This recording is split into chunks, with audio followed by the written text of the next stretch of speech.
I am the king of weapons. This video is purely for entertainment and does not infringe on copyrights or laws. The rights to the novel and image belong to the original author. We do not claim ownership.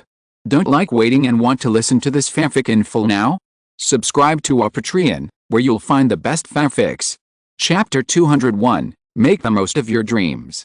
Jack Wilshere ran towards Lee Yuxin's car, but he stopped after running a few steps. Because he suddenly remembered something. The boss trained very hard. He was always the first one to come to the training base and the last one to leave the training base. So it was normal for him to come to the training base at this time. So he might not come to see him. Why should he be excited? What if he rushed up and he didn't remember who he was at all? How embarrassing would that be? Just when Jack stopped and hesitated, Lee Yuxin saw him. He slowed down the car and stopped when he drove next to Jack, then stuck his head out of the car window. Hi. He took the initiative to say hello. Jack Wilshere kept looking at Lee Yuxin, his eyes flickering with hesitation, but he didn't expect Lee Yuxin to take the initiative to stop and say hello to him. Good morning, boss. He stuttered a little when he spoke. But Lee Yuxin's next action surprised him even more. Get in the car. Lee Yuxin waved to him. Huh?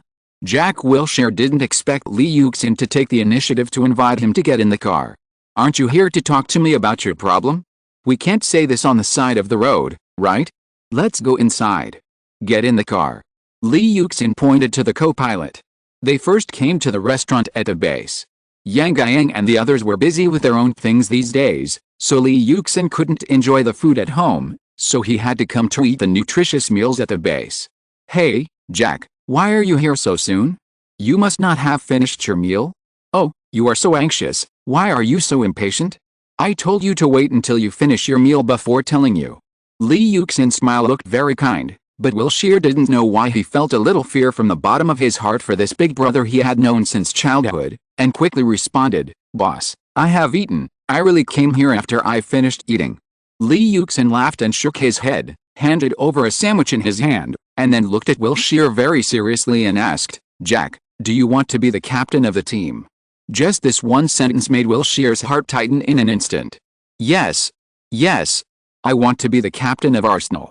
I want to lead the team forward. I am willing to be the pioneer of the team. Without any hesitation, Wilshere said all the words that he had hidden in his heart for many years. Born in London, Wilshere joined Arsenal when he was only 9 years old, and was selected by Wenger when he was first seen in the youth training camp. His talent is outstanding among English players, and his love for Arsenal has never changed over the years. His love and loyalty to the team have become deeper and deeper. When Lee Yuxin asked him if he was willing to be the captain of the team, Terry agreed without any hesitation, because he hoped to devote all of himself to the team. Haha. Chen Zhao smiled and patted Wilshere's shoulder, who was much shorter than him, and said half jokingly and half seriously, Jack, you must understand that your love and loyalty to the team are enough, but you have not yet reached the standard of being a captain. Yes. Oh, boss, I understand.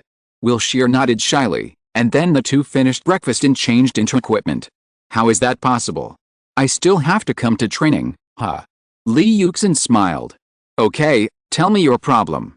When it comes to this matter, Jack Wilshere frowned.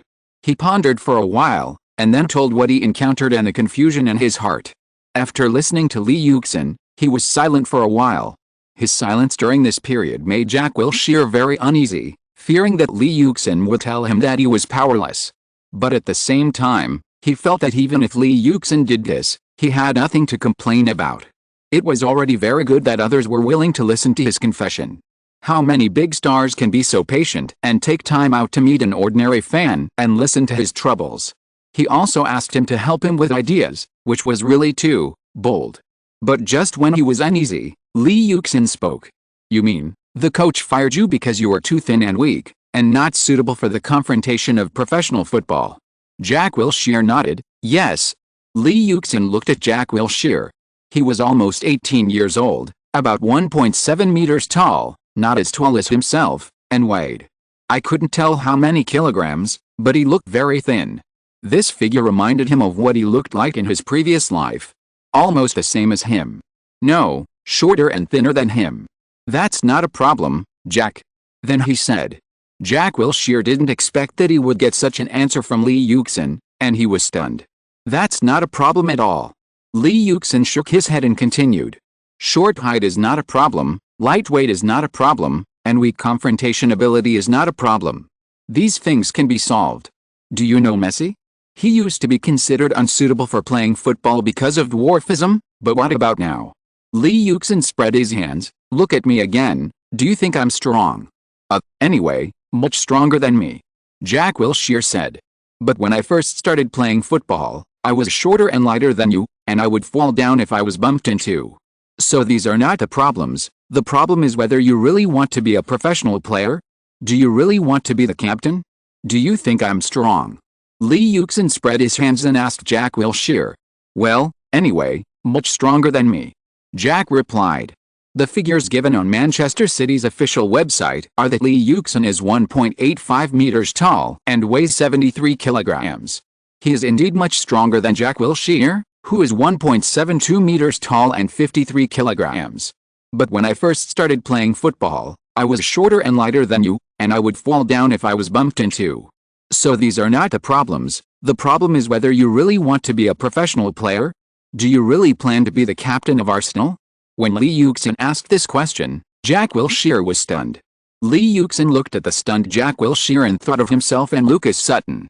Lee Yuxin still remembers these words in his mind, always reminding him and spurring him on. No matter what kind of results he has achieved, he should not relax his requirements on himself. I do.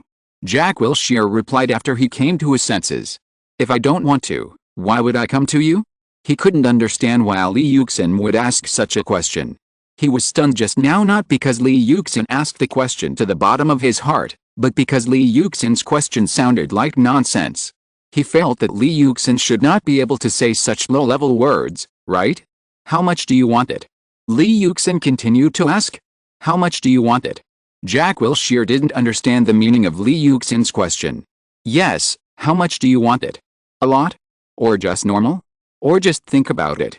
I want it very much, very much. But I don't think so. Lee Yuxin shook his head after getting Jack's answer. I don't think you really want it. No, I really do. Jack was a little anxious.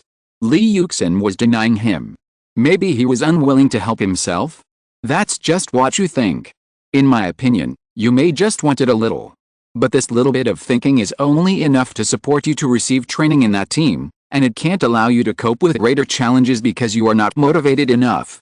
That's why you are so hesitant and confused after encountering this matter, and don't know what to do. Yes, but isn't this human nature? I have put in so much effort before, but it was denied by someone with just one sentence. Anyone would be confused, right? Jack spread his hands and asked back. That's because those people are not motivated enough to achieve their goals. Lee Yuxin shook his head and denied Jack's human nature expressionlessly. If you really want to achieve your own goals, shouldn't you be unable to give up no matter what difficulties you encounter? How could you not know what to do because of such a small thing? How can the body be a trivial matter? The body is the foundation of my being a professional player. Jack was not convinced. How could such a big thing become a trivial matter in Lee Yuxin's mouth? Compared with a broken leg, it is indeed a trivial matter, Lee Yuxin said. At least you still have a healthy body. Not tall enough? Football is not basketball, which requires a certain height. If weight and confrontation are not good, just practice strength. In order to be able to play in the game, I have done things that many people find incredible. It's not because of how talented I am, but because I have to do this to achieve my goal of playing in the game. No one asks you to make earth-shaking changes to your body in such a short period of time, but you don't even have the idea of trying to change yourself. You still say that you want to be a professional player. Faced with Lee Yuxin's question, Jack Wilshere was speechless. While Jack was speechless, Lee Yuxin continued, "Let me tell you a story." Lee Yuxin began to tell the story. He told a story about how a general dealt with a soldier, ordered him to go to the sea, and grabbed his head and pressed it into the sea water. Finally, the general said to the soldier, "Remember the feeling of you struggling desperately just now, wanting to breathe? You said you want to be stronger? But in fact, you don't think so, just a little bit. Your desire to be stronger is not as strong as your desire to party, not as strong as your desire to be cool, not as strong as your desire to pick up girls, and even not as strong as your desire to sleep in. But when your desire to be stronger is enough to match your desire to breathe, you will become stronger. Now I want to give this passage to you, Jack. If you really want to be a professional player, then ask yourself, is your desire to be a professional player as strong as your desire to breathe? If you think you have it, then you can become a professional player. If you don't think you have it, then you should find a job, or take an exam, and strive to go to college or something. After saying that, Lee Yuxin turned around and returned to the training ground, where he began to warm up. Jack Wilshere stood on the sidelines, still not coming back to his senses from the stories and words that Lee Yuxin told him. Lee Yuxin was very focused during training, and when he finished his special training, there was no one on the sidelines. He had no idea when Jack Wilshere went to the second team's training ground, and under what circumstances he left. Looking in the direction of the training base gate, Lee Yuxin wondered if what he said was useful. This seemed to be the first time he had advised someone like this. In the past, he was always obsessed with improving himself and paid little attention to the outside world. But since becoming the captain, he found that he had changed a lot, becoming more concerned about others and the outside world. This would certainly cost him some training time, such as this morning. But if he could really help others successfully, it would feel pretty good, just like if Prince Wei was stronger than in his previous life. Wouldn't that be good? I hope it's useful, right? In the following days of training, Lee Yuxin did not look for Jack Wilshere at the training base. He did not know whether Taizui was determined to continue pursuing his dream or decided to give up. However, he could not control such matters. He just wanted to ask him for advice, so he should give him the advice. Don't worry about other things that are not your business. Thinking of this, Lee Yuxin stopped thinking about Jack Wilshere's troubles and focused on his own training. Chapter 202 The European War is coming. At the end of February, Arsenal began to board the plane to the Netherlands for the Champions League quarter-final against PSV Eindhoven. The entire Arsenal team left for the Netherlands on Monday, even though their game was on Wednesday night. Going to the Netherlands one day in advance to adapt to the venue and the local weather, while avoiding the fatigue of traveling, is also a strategy for preparation. Wenger did this, which shows how much he values this game. In fact, he values all Champions League games. He knows that in the case that it is difficult to win the league championship this season, the key to determining the team's fate lies in the Champions League. Whether Arsenal can become the first team to defend the Champions League title after the reform is a great honor. On the plane, Lee Yuxin did not sleep, nor did he find some entertainment like other players, such as playing handheld game consoles, watching movies on the plane, or listening to music or playing cards. He did not do any of them. He just sat in his seat honestly, holding a stack of printed paper and reading it very seriously. Fabregas came back from the toilet and saw that Lee Yuxin was reading very attentively. He was very curious. "What are you looking at?" he asked. "Mendez, give me the printed PSV team data." Fabregas's expression froze when he heard Lee Yuxin say that. He was stunned. "Did I hear you right, Lee? When did you start studying your opponent?" He said in an unbelievable tone. His voice was a little louder, which immediately attracted the interest of other teammates in the seats around him. Because just as Fabregas was surprised, other teammates were also surprised by this matter. "What? Lee, you actually studied your opponent for the first time? Did the sun rise from the west today?" "Yes, Lee, what do you think? Don't you never care who your opponent is? Is there something in PSV that makes Lee afraid of a person?" Although PSV's results are indeed very good, and the football they play is also very beautiful and smooth, I don't think it's possible to make Lee so nervous. He is not afraid of Barcelona and Real Madrid. Everyone rushed over and surrounded Lee Yuxin, shouting and expressing their surprise. The movement here even attracted the attention of the coaching staff. Fortunately, we are in the cruising phase in the stratosphere, so it is not a big deal for the players to walk around on the plane. Surrounded by everyone, Lee Yuxin scratched his head a little embarrassedly. I am not studying the opponent, I am understanding the players of PSV. Isn't this the same idea?" Fabregas said. "You understand the opponent, isn't that studying the opponent?" Lee Yuxin was stunned for a moment, and then thought about it carefully. It really is the same idea, but he is not studying the opponent. "But I am not studying the opponent, I understand them for." Lee Yuxin didn't know how to explain it for a while. At this time, Van Persie, who had been sleeping next to Lee Yuxin, suddenly said with an eye mask, "What are you thinking about? How can Lee study the opponent?" It's the opponent who studies him. Then why is he reading the information of PSV players? It's quite detailed, with photos and words. Adebayo pointed at what Lee Yuxin was holding. Van Persie took off his eye mask, stretched his waist, and looked at his teammates surrounding Lee Yuxin. This scene was really scary. But it was normal. Lee Yuxin never studied his opponents. Many times, after the game was over, he still didn't know who the opponent was. He didn't care about the ranking or strength of his opponents. Anyway, he just played according to his own rhythm and style. That's why everyone was so surprised that Lee Yuxin would study PSV Eindhoven. Did PSV Eindhoven make him feel threatened?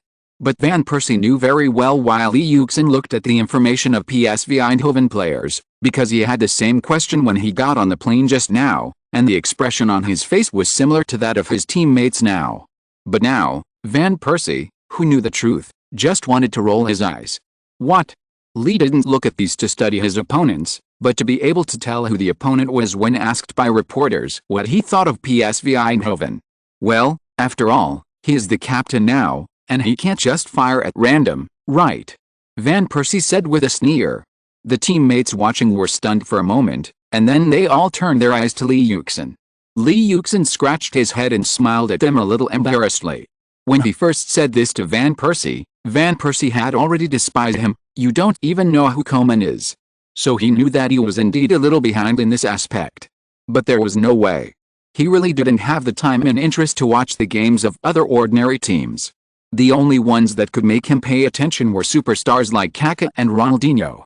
A group of players finally reacted, and their first reaction was exactly the same as Van Persie's at the beginning, rolling their eyes. The collective rolling of eyes by a group of people was quite spectacular. Lee Yuxin smiled embarrassedly at the rolling eyes. I surrender to you, Lee. Fabregas, who first caused the crowd, said helplessly. In the face of the truth, he felt like a child who was making a fuss. Fortunately, this was only on the plane, otherwise he would be really embarrassed. Others also returned to their seats with the idea that this is the normal Lee. On the coaching staff side, assistant coach Pat also sat back, and then told Wenger what happened there with a smile. After listening to Pat's description, Wenger also laughed. This kid is really interesting. He smiled and shook his head. Players like Lee Yuxin are really something he has never seen in his coaching career. He is talented, but also very hard-working. Generally speaking, talented players are always lazy, because they don't need to train hard to achieve the strength that ordinary people can only achieve with hard training, which more or less makes them a little slack. This is almost a common problem for all geniuses. But Lee Yuxin does not have such a common problem. He works harder and more hard than a person with the most stupid talent. This is really unimaginable. His private life is not flashy, but on the football field, he is the most watched and dazzling star. Such a player is definitely liked by any coach. I am very lucky to be his head coach instead of his opponent. This disciple makes me happy like Fabregas. At this time, the professor would not have thought that many years later, when a large number of players left, Lee Yuxin would become the only pillar, and he became a more important gun king than Henry. Lee Yuxin's sharpening of his gun before the battle was undoubtedly a correct decision. Because just after the Arsenal team arrived in Eindhoven, they met many reporters outside the airport, including Italian media. As Arsenal's biggest star now, Lee Yuxin is naturally the target of media reporters. Just one day ago, the 27th round of the Dutch Eredivisie ended, and Eindhoven defeated Alkmaar away. Coach Koeman after the game, Coach Koeman was interviewed by reporters and was asked about the upcoming Champions League quarterfinals. Arsenal is a very strong team, especially their Lee, who is a very powerful player. I think we must be very, very careful when dealing with him. Although this is our home court, we can't take it lightly. He spoke highly of Lee Yuxin when answering the interview. Now the reporters want to ask Lee Yuxin what he thinks of Koeman's words. But after hearing the reporter's question, Lee Yuxin wiped his sweat in his heart. Fortunately I sharpened my sword on the plane, otherwise, who is Koeman? Now there is no need to answer like this. Lee Yuxin certainly knows who Koeman is. He was a former Dutch star, a Dutch football legend, and a legendary figure. Being praised by such a big man, what does that have to do with me? Lee Yuxin was very calm from his mood to his expression. He has heard countless praises in the past few years. There are players with bigger names than Koeman, So now Lee Yuxin will never be happy because Koeman praised him. Although it is an away game, we still have to strive to win this game. Lee Yuxin replied. My goal is to go further. He did not answer the reporter's question directly, but was a little evasive. This is also the skill that Mendes taught Lee Yuxin when facing reporters' questions. Not all questions must be answered seriously. If some questions are not easy to answer, just bypass them and talk about other things. If the reporter is not deliberately going against you, he will not chase you to ask questions, which is impolite and easy to anger the interviewee, and then don't even think about getting an interview with the interviewee again. But he still said the truth, not perfunctorily. He was even a little euphemistic, because his goal is actually the Champions League, but he didn't say so, which sounds a little more acceptable. In the eyes of the reporters, although Lee Yuxin did not directly answer the reporters' questions, his answers still revealed useful information. That is, facing the reporters, Lee Yuxin showed his confidence and vowed to beat PSV Eindhoven away.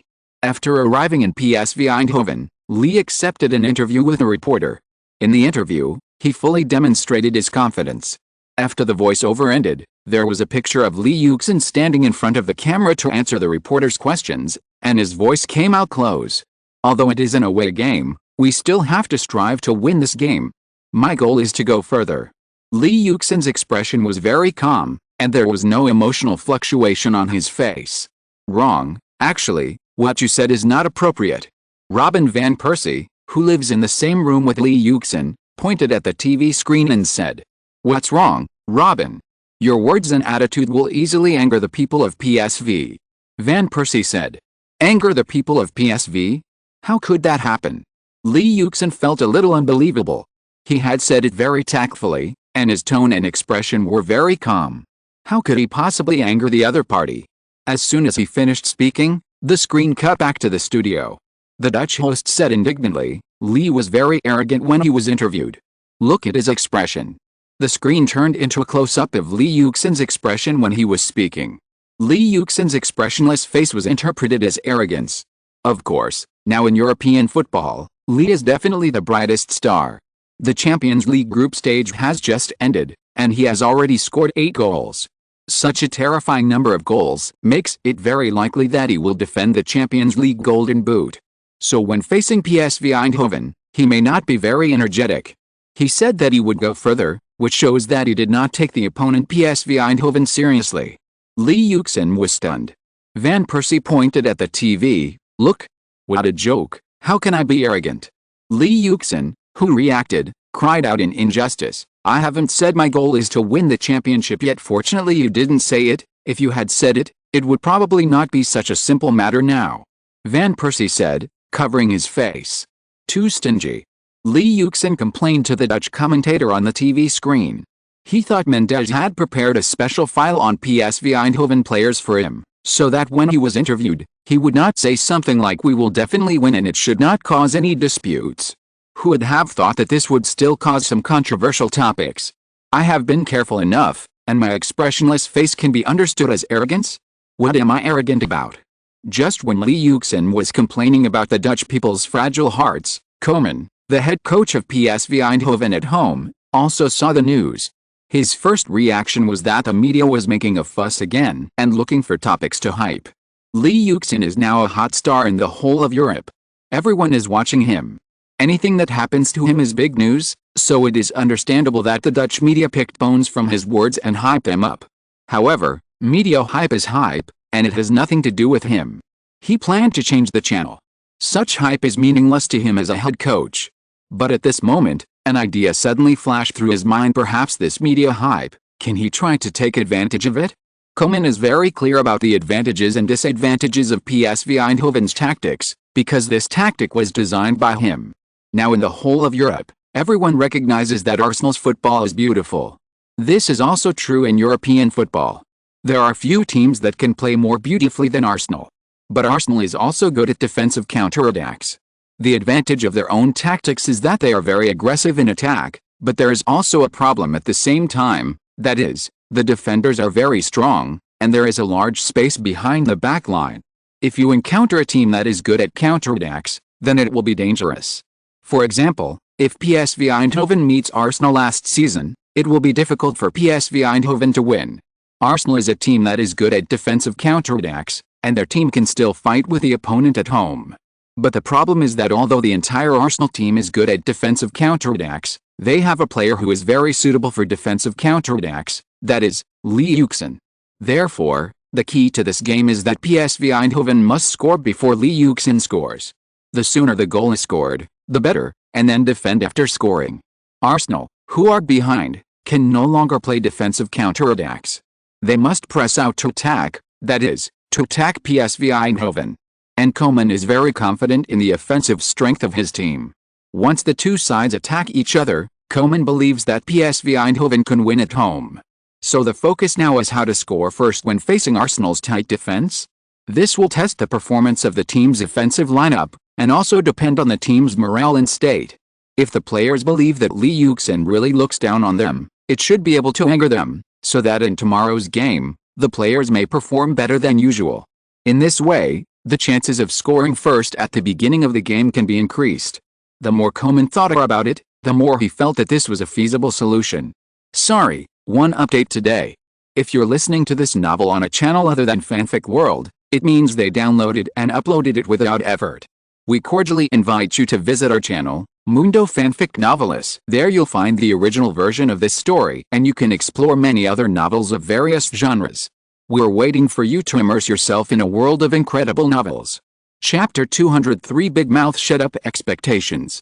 I don't want to predict the outcome of this game, Koeman told Sky Sports reporters, but I think the game will be very exciting, but Arsenal will definitely be under pressure because they have to play at home in the second round. The Dutch coach's subtext is that if the Gunners beat Arsenal, whose away win rate this season is only 44%, at home, they are likely to collapse under the pressure of the home fans. In Koeman's view, the relatively weak ability of Arsenal's young team to withstand pressure is an opportunity for PSV Eindhoven. Koeman made a statement on PSV's official website, saying, "Arsenal is not the strongest team, nor is it the weakest. In my opinion, it is somewhere in between the participating teams. Yes, they have good players and play good football. Maybe they are the dominant team in England, but nothing is impossible in this world. They made it to the final last year. I think it would be amazing if we could eliminate them. PSV is in good shape now and is not afraid of any team. I think we can play 2 beautiful games to qualify." Koeman's remarks fully show his confidence now. Although Arsenal once hit PSV 4-0, Arsenal at that time was basically 2 different teams compared to now. The Dutch had no reason to be afraid. So although Koeman did not speak too arrogantly, the confidence revealed in every word still showed his disdain for Arsenal now. At present, PSV has an advantage over Arsenal in that they have fallen behind Alkmaar and Ajax by 7 and 8 points, respectively, and do not have to worry too much about losing the domestic championship, so they can focus on the Champions League. If Arsenal cannot solve the problem of lack of reserve strength, it will be difficult for them to cope with the pressure of multi-line operations. If Arsenal reserves strength in the domestic league, they are in danger of being surpassed by Liverpool or Portsmouth at any time. Of course, directly winning the Champions League can also directly participate in the Champions League next year, but Arsenal's recent poor performance really makes it hard to believe that they will have the same good luck as last year, let alone win the championship. At this time, when Arsenal was warming up, Eindhoven fans booed almost all the time. Especially the stand that Yuxin was close to. He was like a switch. Wherever he approached, there would be huge boos from the stands. But Yuxin was not affected at all. He ended his warm-up like this and returned to the locker room with his teammates. In the locker room of Eindhoven, when the players went out to warm up, head coach Koeman did not follow them, but made final preparations in the locker room. He put the disc into the player, adjusted the TV signal, and then waited for the players to come back. When the PSV players finished warming up and returned to the locker room, Koeman motioned for everyone to be quiet. "I have something to show you. I don't know how many of you watched the news the day before yesterday. I think you may not have watched it, so I will show you today." After saying that, he pressed the remote control. The TV screen lit up and showed the scene of Arsenal players walking out of the airport passage. Yuxin was the focus of everyone's attention, which could be seen from the camera language in the TV broadcast. The camera lens was almost always aimed at Yuxin, whether it was a close-up or a long shot, whether it was a close-up or a panoramic view. Yuxin was the heart of the picture. The voiceover was the voice of the news anchor talking about the arrival of the entire Arsenal team in PSV. The PSV players were a little strange. They didn't understand why the head coach showed them this. Arsenal players arrived in PSV on Monday. Isn't this news that needs to be highlighted? Koeman did not explain, but continued to play the video in silence. Soon Lee Yuxin appeared in the camera. The news anchor's voiceover continued. After Lee Jane arrived in Eindhoven with the team, he was interviewed by reporters. In the interview, he fully demonstrated his faith. The voiceover ended, and Lee Yuxin's voice came out. Although it is an away game, we still have to strive to win this game. My goal is to go further. The picture froze, and what was frozen was Lee Yuxin's close-up face, with no expression on his face. The news anchor's voice came back, sounding indignant. Lee Jane seemed very arrogant when he was interviewed. Look at his expression. The picture continued to move closer, and Lee Yuxin's expressionless face became bigger, almost occupying the entire picture. Look at his eyes, there is no spirit at all, which shows that Lee didn't take this game seriously at all, and this game could not stimulate him. Of course, now in European football, Lee is definitely the brightest star. The Champions League group stage just ended, and he had already scored 8 goals. This terrifying number of goals makes it very likely that he will defend the Champions League Golden Boot. So when facing PSV Eindhoven, he may not be able to cheer up.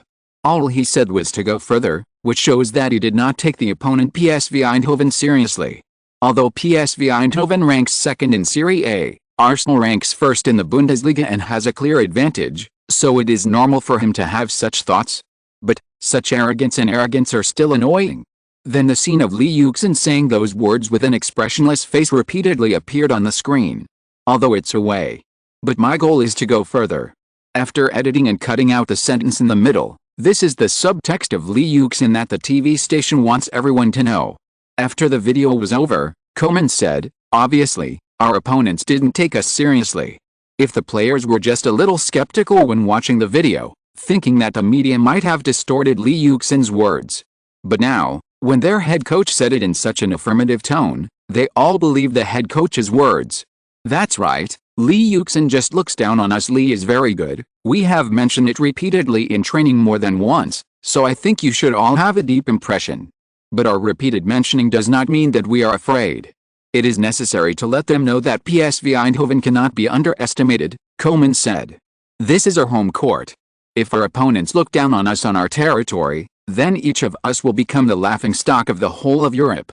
Koeman is not good at talking nonsense after all, otherwise he could have said this with more passion.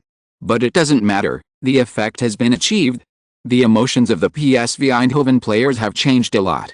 They are indignant and unhappy that Lee Yuxin looks down on them. Now they just want to play the game as soon as possible and teach that damn arrogant Englishman a lesson. Let him know that we PSV Eindhoven are not easy to mess with. Koeman sat in the coaching seat and watched the current game with satisfaction. As he expected, when he successfully angered the players, their performance was better than usual. It seems that his move was right. Wenger got up from the coaching seat, walked to the sidelines, frowned and looked at the court. PSV Eindhoven got into the state so early in this game, which caught him off guard. He thought that PSV would attack for a while after the game started, but he didn't expect the intensity to be so fierce. He didn't expect PSV's players to be like chicken blood. This is not good news. If PSV scores first, Arsenal's defensive counterattack will be difficult to play. Once they can't play defensive counterattack, with PSV's offensive ability in the front court, they are likely to score more goals in a short time. It's really strange. Why is PSV in such a good state in this game? Every PSV player is very hard working on the court. Look at PSV's performance before Tadi's shot just now. Their players rushed up to grab the ball with a desperate posture, which scared the Arsenal players and caused Arsenal to fail to grab the ball. This is just a microcosm. So far, this game has been going on for almost 10 minutes, and PSV's players have been in this rhythm and state. It's as if they are not playing a game, but fighting with Arsenal. If Wenger watched TV that night, he probably wouldn't have such doubts. Running Sun Xiong saw Lee Yuxin raise his foot to stop the ball and was very shocked. Good, fast. This was not the first time PSV Eindhoven played against Arsenal, but it was the first time Sun Xiong played against Lee Yuxin. The saying that Lee Yuxin was very fast was widely circulated in Europe, But how fast Li Yuxin was could not be understood without personal experience. Just by watching his 100-meter and 30-meter sprint speeds, Sun Xiang had a definite impression after experiencing it himself. Just as the media said, this British Chinese was really super fast.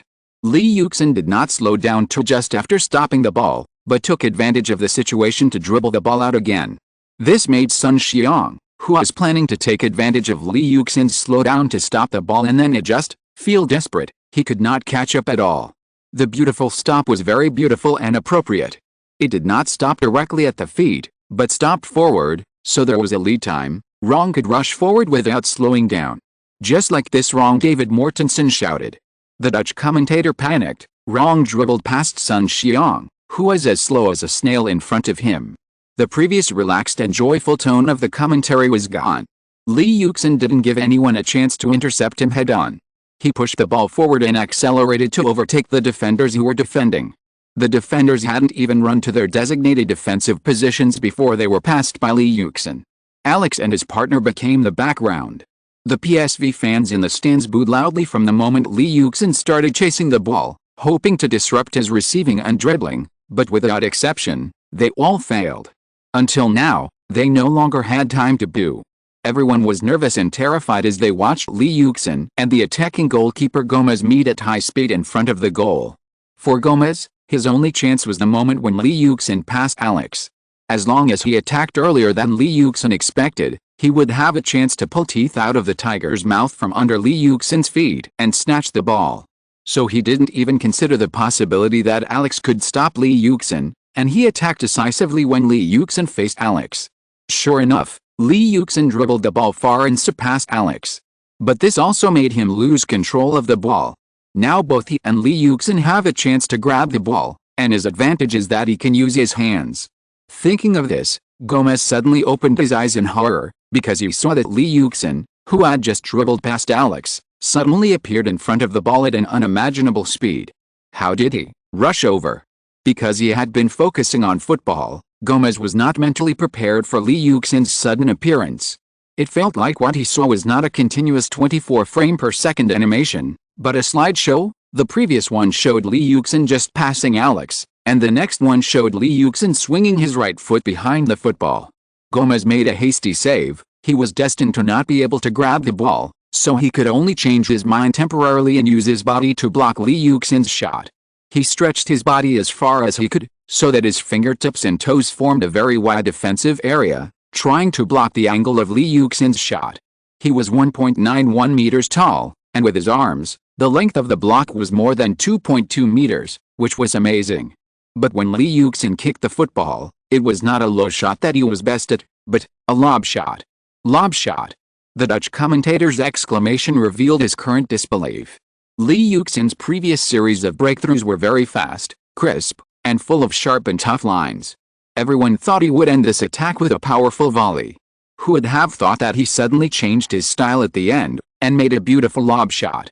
The football passed over the stunned goalkeeper Gomez, drew a beautiful parabola in the air, and then fell into the empty goal. At that moment, the noisy Eindhoven Philips Stadium suddenly fell into silence. Because it was not only the goalkeeper Gomez who was stunned, but also the thousands of Eindhoven fans in the stands. At the same time, Milan City Kaka sat on the sofa in his home, watching Arsenal's away challenge to Eindhoven in the Champions League quarterfinals. AC Milan's situation in the league this season is not good. Because of the PhoneGate incident last season, AC Milan was deducted 8 points at the beginning of the new season, and now they are also closely ranked. The gap of 70 points from Inter Milan is huge. It is almost impossible to win the league championship. So Ancelotti and the club's top management have adjusted their strategy.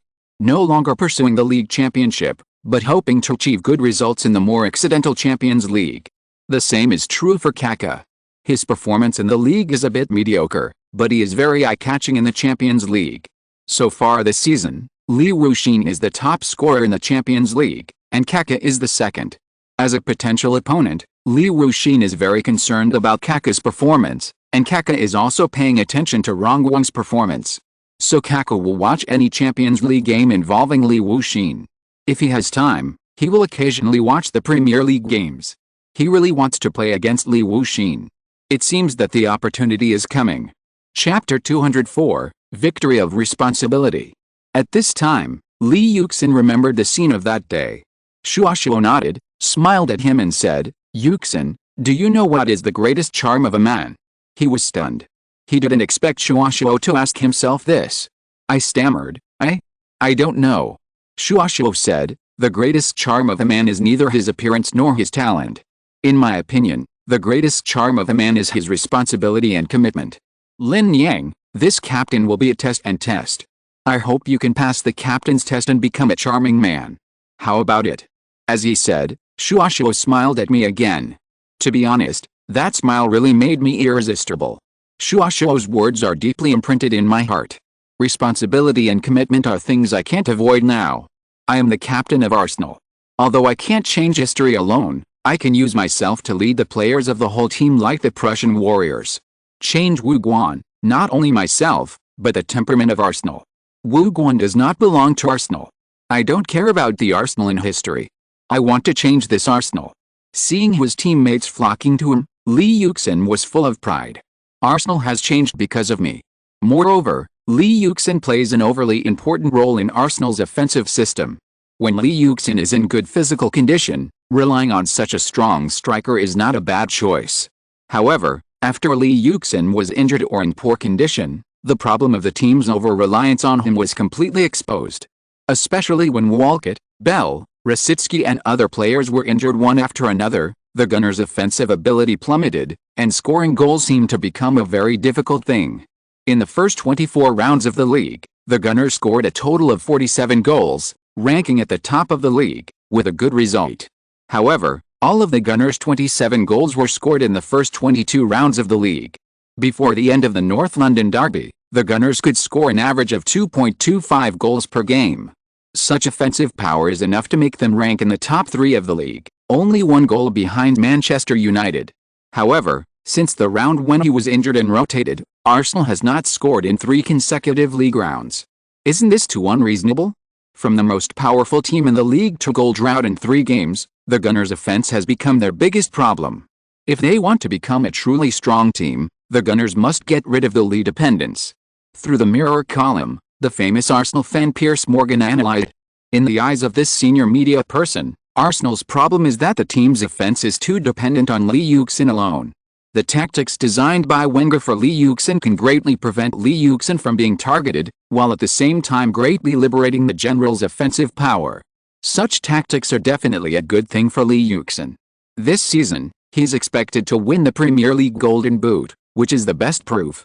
However, for the Gunners, over-reliance on Li Yuxin may not be a good thing. It is undeniable that Li is a very capable player. With the help of his coach and teammates, he is rarely targeted by the opponent's targeted arrangements, and even his state rarely fluctuates greatly. However, once he is really targeted, or in a bad state, or knocked down by injury, the Gunners' offense is finished. It can even be said that their offensive system is finished. Without leading in front to attract firepower and create opportunities, other players become at a loss. For the Gunners, this is definitely not a good thing. Relying on a strong player may achieve good results in the league. Because the strength of the teams in the league is uneven. As long as a certain player continues to exert force, the team may win the game. This can be figuratively called abusing weak players. Star tactics can be very handy and efficient when used to abuse weak players. However, such tactics will be immediately beaten back to their original form once they encounter a strong opponent. As long as the opponent makes targeted arrangements, coupled with close defense by high-level defensive players and a complete defensive system, no matter how strong a superstar is, it is difficult to influence the outcome of the entire game. If the Gunners hope to gain something in the strong dialogue, or even make a breakthrough in the Champions League, they must solve the problem of Lee's dependence. In the patent article, Piers Morgan hopes that Wenger can come up with a solution as soon as possible. As a top tactical master, Wenger's football talent is beyond doubt. Morgan believes that as long as Wenger does not hang on to Li Yuxin, he will definitely be able to come up with another set of tactics to help the Gunners overcome the current difficulties. In fact, the Gunners have played well in the games against strong teams this season. Except for losing to Liverpool, neither Manchester United, Manchester City, Chelsea, nor Tottenham Hotspur have taken any advantage from Arsenal.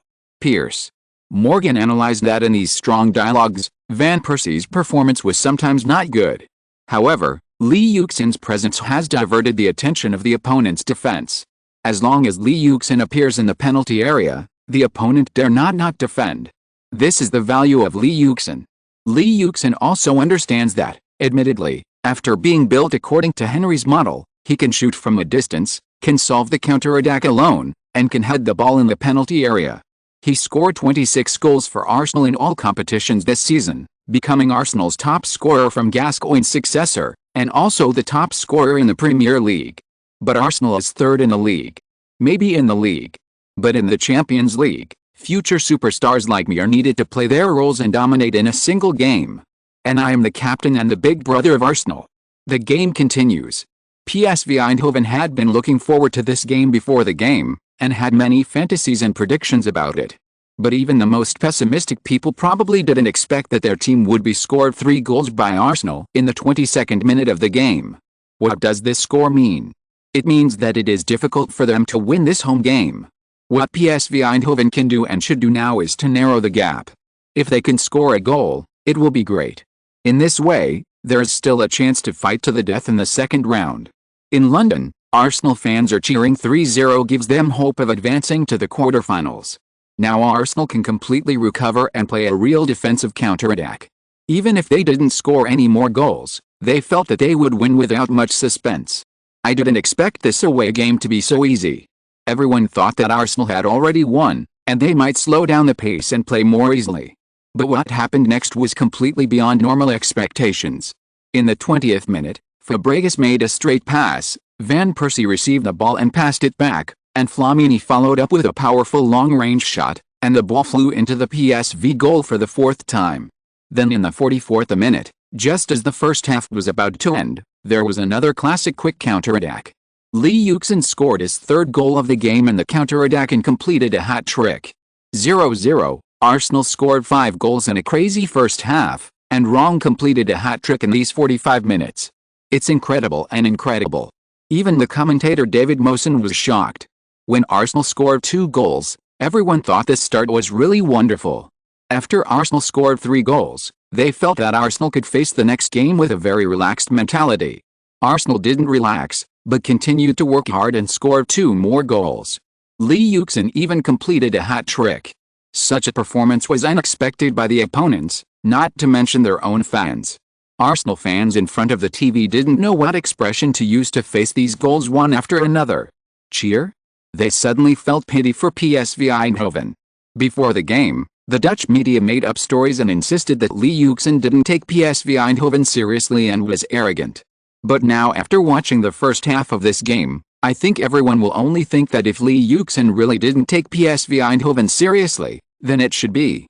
The Chinese commentators on Zhengguang naturally stood firmly on Lee Yuxin's side.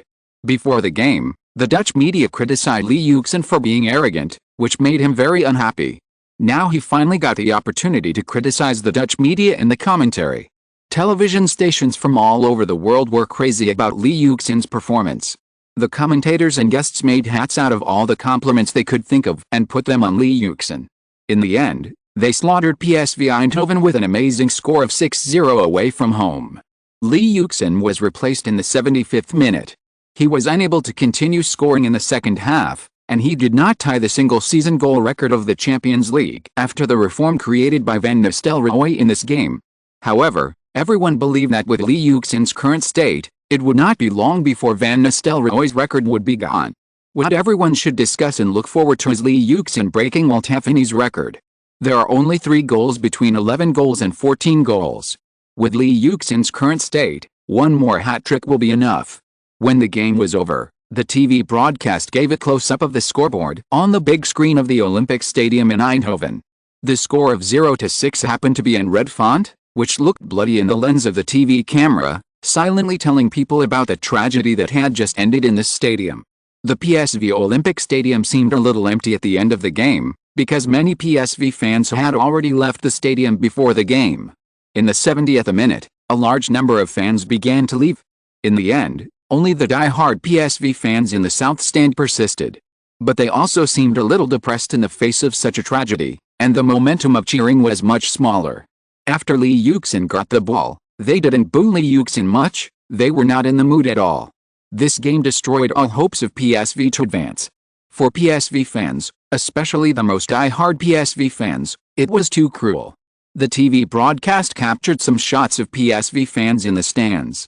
There was a young PSV fan with a bare upper body and red paint on his body sitting in his seat. The seats around him were empty, leaving a mess after watching the game. Everyone left, but he stayed in the stands, a little lost. The TV broadcast also gave a close-up shot of the young fan's face. His eyes were dull in the camera, which made people feel sad. But this is football, where there are winners, there must be losers. The more wild the joy of one side, the more painful the sadness of the other side. Arsenal secured a place in the quarterfinals in just one round. Chapter 205, Out of Nothing. Roman, your idea is very bold. But I like it. Pini. Zahavi sipped a glass of red wine, then smiled at Abu.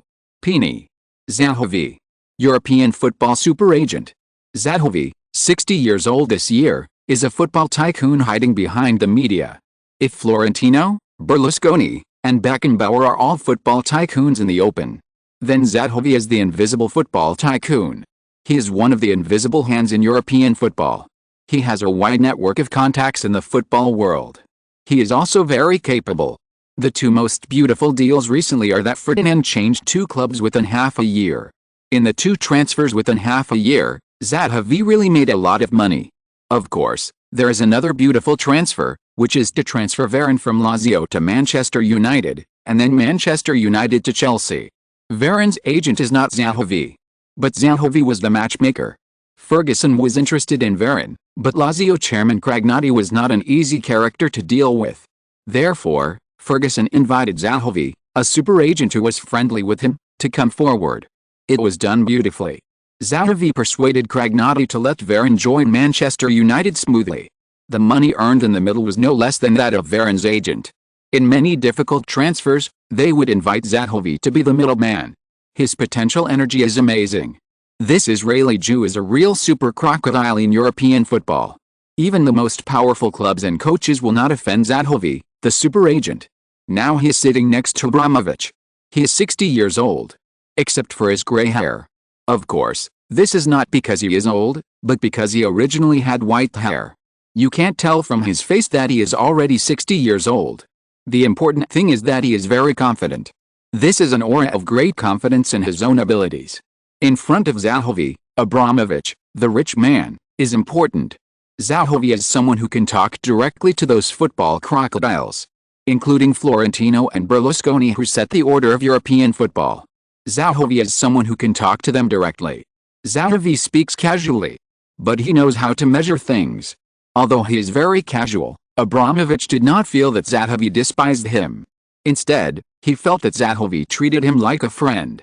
Abramovich secretly admired Zahavi. He is very good at dealing with people. He has a good relationship with many famous European coaches, including Ferguson, the head coach of Manchester United, the Premier League overlord. Although Zahavi is a super agent, he needs to continue to operate in order to maintain his position. As the owner of Chelsea, which is rising in European football, Abramovich wants to have a good relationship with him. Pini, do you think it is possible? Zahavi smiled slightly. He said confidently, nothing is impossible in this world. Leo was a youth player of West Ham United. But he went to Leeds United. At Leeds United, Leo told the media that he would never go to Manchester United. And Leeds United also said that they would never sell Leo to Manchester United, and I got Ashley Cole, and Jorge has a good relationship with us. The results are all satisfactory. Zahavi was very proud. Abramovich nodded. Indeed, Zahavi played this move very beautifully. Leeds United and Manchester United are sworn enemies, but Manchester United accurately robbed Ferdinand. Zahavi was the driving force behind it. But, Roman, is that how you think of him? Abramovich shrugged. Pini, I'm just a boss. I only look at things from a coach's perspective. He is the best striker in the Premier League, and after Ronaldo, Henry and others, he is also the best striker in world football. That's all. Abramovich was talking about Lee Yuxin. Lee Yuxin. When Abramovich was with Zahavi, he accidentally praised Lee Yuxin. Unexpectedly, Zahavi was interested. When Abramovich said that it would be great if they could bring in Li Wuxin, Zahovi was unexpectedly interested. And he soon began his own steps. Of course, Abramovich would be very happy if they could bring in Li Wuxin. Li Wuxin. This is Abramovich's favorite striker now. He can attack and defend. He is one of the best strikers in European football. If they can really bring in Li Wuxin, Abramovich will definitely be so happy that he can't sleep. If Chelsea really brings in Li Wuxin, they don't have to worry about the striker in the next 10 years. But the possibility is very low. Li Wuxin is a youth player of Arsenal, and he is currently the main player and captain of Arsenal. It is difficult to dig him out. Roman, don't worry. Take your time. It may be a bit difficult this season, but as long as you listen to me, he will definitely be our player next season. Hello, Li. Hello, Mr. Jorge. Hello, Miss Lovely Yang. Li Wuxin and his agent Mendez came to the agreed place. Li Wuxin saw Abramovich there too. He frowned. He didn't expect Abramovich to be here this time. He only came for Zahovi and Mendez's sake. Because Zahovi's influence is not limited to the Premier League. He has deep relationships with many European giants. Mendez hopes to transfer to European giant. Especially big clubs like Milan and Real Madrid. Arsenal's stage is still a little small. It can't compare to those European giants. They really didn't expect Abramovich to be here. Chelsea? Lee Yuxin didn't even think about it. He really wanted to turn around and leave now. But now that Zahovi is the middleman, it's not easy for them to leave directly. Abramovich noticed their unhappiness. But he greeted them as if he didn't notice anything. Sit down. Sit down. Zahovi immediately stood up to ease the atmosphere. After sitting down, Abramovich went straight to the point and said, Lee, you are the best center forward in the world. In the next 10 years, you will be the best center forward in world football. Come to Chelsea. This was not Abramovich's idea. Abramovich thought that when facing Lee Yuxin, he should talk to him about friendship. But Zahovi told Abramovich that it was useless to say those nonsense.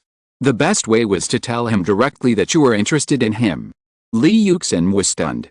Abramovich had a good reputation in front of the media. And many media thought that his character was too low-key. But they didn't expect Abramovich to be so direct, worthy of being a Russian. Abramovich ignored it and continued, you are the best. Your weekly salary should also be the highest. If you are willing to come to Chelsea, we are willing to give you a weekly salary of £150,000. It was really direct. Abramovich went up and told Lee Yuxin that he was willing to give him a weekly salary of £150,000. The bomb hit Lee Yuxin and Yang directly. The two looked at each other. Although they were surprised, they just said some off-topic things. They did not respond to Abramovich's words. Then, Abramovich introduced the food of his hometown, traditional Siberian dumplings. The making of dumplings in Siberia has a long history. In the language of the residents along the Ural coast and Komi, dumplings are called ears of bread. Dumplings are indeed shaped like ears, and they are made of flour and meat. In Siberia, dumplings are usually made in large batches, thousands of them, and frozen. The Siberian cold allows this. Any Siberian, going out hunting, fishing or simply on a long journey, must carry a bag of dumplings with him. In the forest, a bonfire is built and the dumplings, hardened in the cold, are thrown into boiling water. In a moment, lunch is ready. To make dumplings, you first need to knead the dough. Sprinkle 300 to 400 grams of flour and pile it up like a hill. Then make a small hole in it, put a spoonful of salt, 1 or 2 eggs, pour half a cup of warm water and knead the dough. Knead it and leave it for 30 to 40 minutes. During this waiting time, prepare the meat filling. Please take 200 grams of beef and 200 grams of pork and mix them. Add salt and pepper to your taste and add cold boiled water. The meat filling does not need to be thick. When the meat filling is ready, check the dough. Roll out the dough into a thick layer, cut small circles from it and put a little meat filling on it to make small balls. Connect and pinch the edges of the dough. Put the finished dumplings in the refrigerator and let them harden. Before serving, the dumplings need to be boiled in boiling water for about 10 minutes, until they come out of the water. The dumplings can be topped with sour cream, melted butter, vinegar, chili and various sauces. Everyone was together for a short time. 20 minutes. 20 minutes and everyone separated. Abu watched them leave and turned to Zahovi in confusion. Peony, is this all? This was unexpected. What did you talk about with Lee Yuxin today? Nothing. Nothing. And it was obvious that the two of them didn't know that Abu was here today. What on earth is Zahavi doing? But Zahavi sat there confidently. Let Abu sit down. Then he said slowly, Roman, you only know Lee. But you don't know Jorge. Although he is very smart, he is also a very greedy person. You know, Arsenal has not had an easy time in the past 2 years. Lee's weekly salary is £100,000. But the salaries of other players in the Arsenal team are not that high. Now, apart from Van Persie, the one with the highest salary is Lehmann. But Lehmann's current weekly salary is only £60,000. Zahavi knows the internal situation of Arsenal very well. This is a super agent. Lehmann only has £60,000, Bale has £40,000, and Walcott has less than £40,000. Lee is the captain. Therefore, he has the highest salary. I heard that Jorge wants to renew his contract with Arsenal and asks for a weekly salary of £120,000. Abramovich listened like a story. Very serious. Very interesting. David Dunn agreed. Abramovich continued to listen. He was just curious in his heart. If Lee Yuxin wants £120,000, then what will Bale and others do? It must break the current salary system of Arsenal. But I don't believe it. If it was £120,000 normally, Lee would definitely agree. But now there are £70,000 for Ferdinand, £100,000 for Campbell, and £60,000 for Terry. He will definitely be dissatisfied. And I will never believe that Arsenal would give a player £120,000. Zahavi felt that he was in complete control of everything. Jorge is very greedy. I know him too well. Why do you think he accepted my invitation? It's because he hopes to find a European giant for Lee through me. After all, Jorge has just risen. Although he has connections in Real Madrid and Barcelona, it's still a short time. He needs my cooperation. This time we promised him a weekly salary of £150,000, and it seems that they didn't show any reaction. When they go back and negotiate with Arsenal, they will definitely raise their demands. Let's see. The conflict between them will soon break out. Abramovich looked at Barnett and was full of admiration. What is creating something out of nothing? This is creating something out of nothing. It separated a good player from the club. As long as there is a conflict between them, we can intervene. Then Lee can only come to us. We can also take him down. Abu nodded. These things are what he often uses in his struggles. Let Abu think about it, and Abu can also think of it. Suddenly Abu was very wary of these agents. These people are not easy to deal with. No wonder Zahavi is a super agent. Roman, this is just laying the foundation. You just wait for my news. This time next year, he must be your player. The conspiracy is coming. Chapter 206 Winter Soap Opera. How can there be so many coincidences in the world? Coincidence. Soon, The Sun, the tabloid king of England with the fastest and most accurate news on poaching, wrote such a headline. They are indeed the most powerful tabloid in English football. Their reporters are even better than the paparazzi in the Hong Kong entertainment industry. He first published a photo of Lee Yuxin and Abu meeting. In the photo, Su Yun had a serious face, while Abu was smiling. Sitting next to him were Lee Yuxin's agent and sister. There were also followers who came with Abu. Of course, the most important thing was the appearance of Abu and Lee Yuxin. In their opinion, they were having a good chat.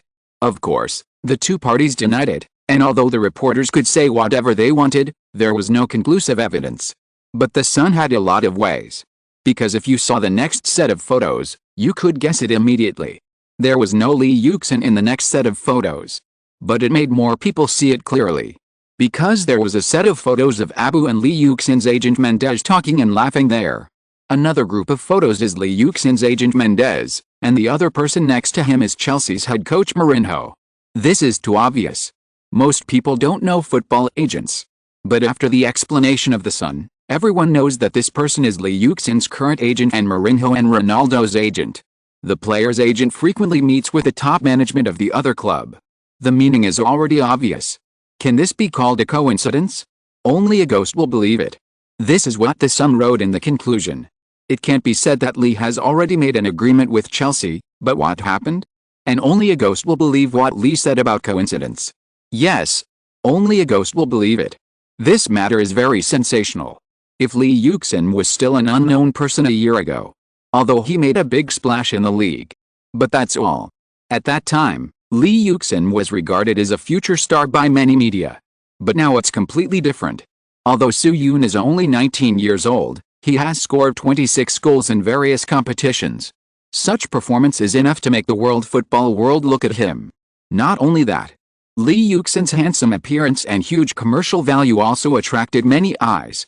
At this time, Lee Yuxin's attitude became vague.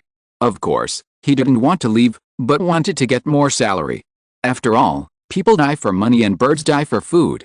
It's good to get something even if you don't leave. Wenger slammed the newspaper on the desk. This morning, this newspaper was delivered to his desk. It focused on the fact that Lee Yuxin's agent Mendes went to Barcelona to meet Rosal. Wenger and Dane knew why Mendes did this. It was nothing more than threatening the club with Barcelona, hoping to put pressure on the club through this matter. Sure enough, as he thought before, Jerome Anderson left, and Lee Yuxin stayed with Lee Yuxin, which was definitely a scourge. With this guy around, the relationship between Lee Yuxin and the club is not as good as before. How many players were ruined by the agents around them? For example, Anelka. Wenger doesn't want Lee Yuxin to repeat Anelka's mistakes. That's his own pain. He now even suspected that Mendes had reached some agreement with Chelsea or Barcelona in private, so he made such an excessive request, just to prevent the club from renewing the contract with Lee Yuxin. But, do you think that this will make Lee leave the club? Wenger looked at Mendes and Zahovi in the photo and snorted. He was willing to agree to Mendes's weekly salary of up to £100,000 before. Why? Isn't it just to avoid being a grandson at this time? There is no contract with a breach of contract clause. If you want to leave Arsenal, then let them pay a transfer fee that I can't refuse at all. My appetite is very big. It's completely beyond your imagination, Mendes. And Lee is like my son, you can't succeed. Mendes is going to Barcelona has attracted the attention of European media and other media. In Germany, in France, in England, in Spain, and in China, this matter is being discussed. The Catalan media naturally welcomes Lee Yuxin's arrival. After all, everyone has seen Lee Yuxin's performance last season. If such a strong player comes to Barcelona, it will definitely make Barcelona even more powerful. Barcelona, led by Rijkaard, reached its peak in the summer of 2006 and won the league championship, known as the Dream Team II. But since then, the team has begun to go downhill. Everyone has seen that Rijkaard's Barcelona has encountered a bottleneck, and it may be time to add some fresh blood. Then Lee Yuxin is the best candidate. His super personal ability, if he cooperates with Ronaldinho and Messi, will definitely be even more powerful. Barcelona has been dreaming about Lee Yuxin for several seasons. Now it seems that it is about to come true. As for the problem of Lee Yuxin's integration into the team, they are not worried at all. Over the years, with the media's reports and excavations, everyone knows that Iniesta and Ronaldinho are good friends of Lee Yuxin, and Xavi, Messi and others are also very familiar with Lee Yuxin. So after he joined Barcelona, with the help of so many people, it is not a problem for him to integrate into the team. Most of the Chinese media also hope that Lee Yuxin can join Barcelona. Although Arsenal has just won the Champions League, it is obvious that Barcelona is bigger than Arsenal in terms of the number of fans and influence. Moreover, La Liga has a greater influence than the Premier League. In today's football world, the most entertaining leagues are the Premier League and La Liga. In La Liga, Real Madrid and Barcelona are the two giants. No matter which one he goes to, it is better than staying in Arsenal. In China, except for Arsenal fans and Real Madrid fans, I am afraid that everyone hopes that Lee Yuxin will go to Barcelona. However, in England, the voices that do not want Arsenal to let Lee Yuxin go have the upper hand. After all, Lee Yuxin is now a symbol of the Premier League. If even Lee Yuxin leaves, doesn't it mean that the Premier League has no ability to retain its top star? Think about it, with the status and ability of Manchester United, Chelsea, and Arsenal, they can't stay, so what can other clubs do? Even if they transfer, they will stay in England. Therefore, Lee Yuxin's transfer there is of great significance. This is not just as simple as Arsenal losing a core player. From a big perspective, Arsenal kept Lee Yuxin, which means saving its own future. For this reason, Lee Yuxin must not let him leave. As for the media in other countries, they just wanted to watch the fun and were not afraid of making a fuss. They made all kinds of noises. Soon, the English media broke the news that Chelsea was preparing to make an offer for Lee Yuxin in the winter transfer window. Gazzetta dello Sport also reported that Inter Milan was interested in signing Li Yuxin. The outside world's disturbances had no impact on Li Yuxin, who was training at the training base. Although some reporters went to interview him and asked him about the transfer rumors, Li Yuxin always answered these people with the answers he and Mendes had agreed on. I don't know about the transfer rumors. If you have any questions, you can ask my agent. If the reporter asked again, he would remain silent and directly not answer the question. So the reporters had no choice but to ask Mendes. I went to Barcelona? Yes, I did go to Barcelona, but my visit had nothing to do with the Barcelona club. I just had a player invite me to be their guest, so I went. And where are my several clients? I think the media is over-interpreting my behavior. Will he transfer to Barcelona? In the world of professional football, no one can tell what will happen in the future. As for Chelsea, I have many old friends. Mendes answered flawlessly. Anyway, the reporters did not take pictures of who was having dinner with him, so it was okay for her not to admit what happened between her and Barcelona. But in fact, everyone knew that he must have talked with Barcelona and Chelsea. It's just that his attitude of not admitting it is worth pondering. What does this mean? Did he and Barcelona fail to reach an agreement, or have they already reached an agreement? Or is it really just Deco? Deco renewed his contract. Although the Premier League is still going on, Li Yuxin's matter has caused a stir again in the winter transfer period. The entire European media is discussing the complicated relationship between Li Yuxin and Barcelona, as well as Arsenal and several other clubs. This is the effect Mendes wants. The more people discuss, the muddier the water becomes, and the more likely he is to profit from it.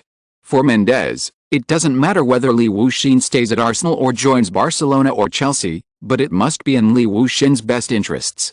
If hyping up joining Barcelona or Chelsea can put pressure on Arsenal and force Arsenal to agree to his terms, then stay at Arsenal. If Arsenal still refuses to give in, then he will really join Barcelona or Chelsea. There is no loss for Li Yuxin. Mendes certainly doesn't just help Li Yuxin pursue economic benefits. He also has considerations at the competitive level. As the cattle and media analyze, Li Yuxin has many players with whom he has good relationships in Barcelona, and it would be a good thing for him to go to Barcelona. As for Chelsea, don't forget that Mourinho is still the head coach of Chelsea. So if anyone thinks that Mendes is the kind of person who completely disregards Li Yuxin's career prospects for his own commission, then they are talking nonsense. A week later, Wenger and Dine actually received an inquiry from Barcelona club for Li Yuxin in London. It seems that Mendes' activities really worked. He must have promised Barcelona something to make Barcelona take the initiative. Facing Barcelona's asking price, Wenger and Dine thought about it and then rejected it. The reason is, Arsenal club has no intention to sell its core players. He thought that was the end, but one day later, Chelsea club also got involved, and it was not asking for a price, but a direct offer. Chelsea hopes to exchange Li Yuxin from Arsenal for €35 million plus Shevchenko. Shevchenko transferred from AC Milan to Chelsea last season, but his performance was not good enough. He played 30 league games and only scored 4 goals, which was far from his performance of 28 games and 10 goals in AC Milan the season before last. Shevchenko's performance was not very good, but his salary was frighteningly high, with a weekly salary of £120,000, which is about €1 million per year. In fact, there is no tactical position for Shevchenko in Chelsea. If it weren't for the boss Abramovich's love for Ukrainian nuclear warheads, he would not have been able to start so many times in Chelsea. After watching the performance of this half-season, Abramovich no longer insisted on letting Shevchenko start. Under such circumstances, it was natural for Chelsea to suddenly find Arsenal and propose to exchange Shevchenko and cash for Li Yuxin. When Shevchenko transferred from AC Milan to Chelsea, it cost Chelsea £35 million, which is about €51 million. After a season of poor performance, his value must have dropped, but it should not drop too much. After all, it was only one season of poor performance, and his reputation is still there. With €35 million in cash, Chelsea believes that Li Yuxin is worth about €70 million. Compared with the original offer for Li Yuxin's transfer, it has increased by more than 7 times. But such an offer cannot satisfy Wenger and Dine. First of all, Li Yuxin is in his prime and in the best condition. In comparison, Shevchenko's career is obviously on the decline.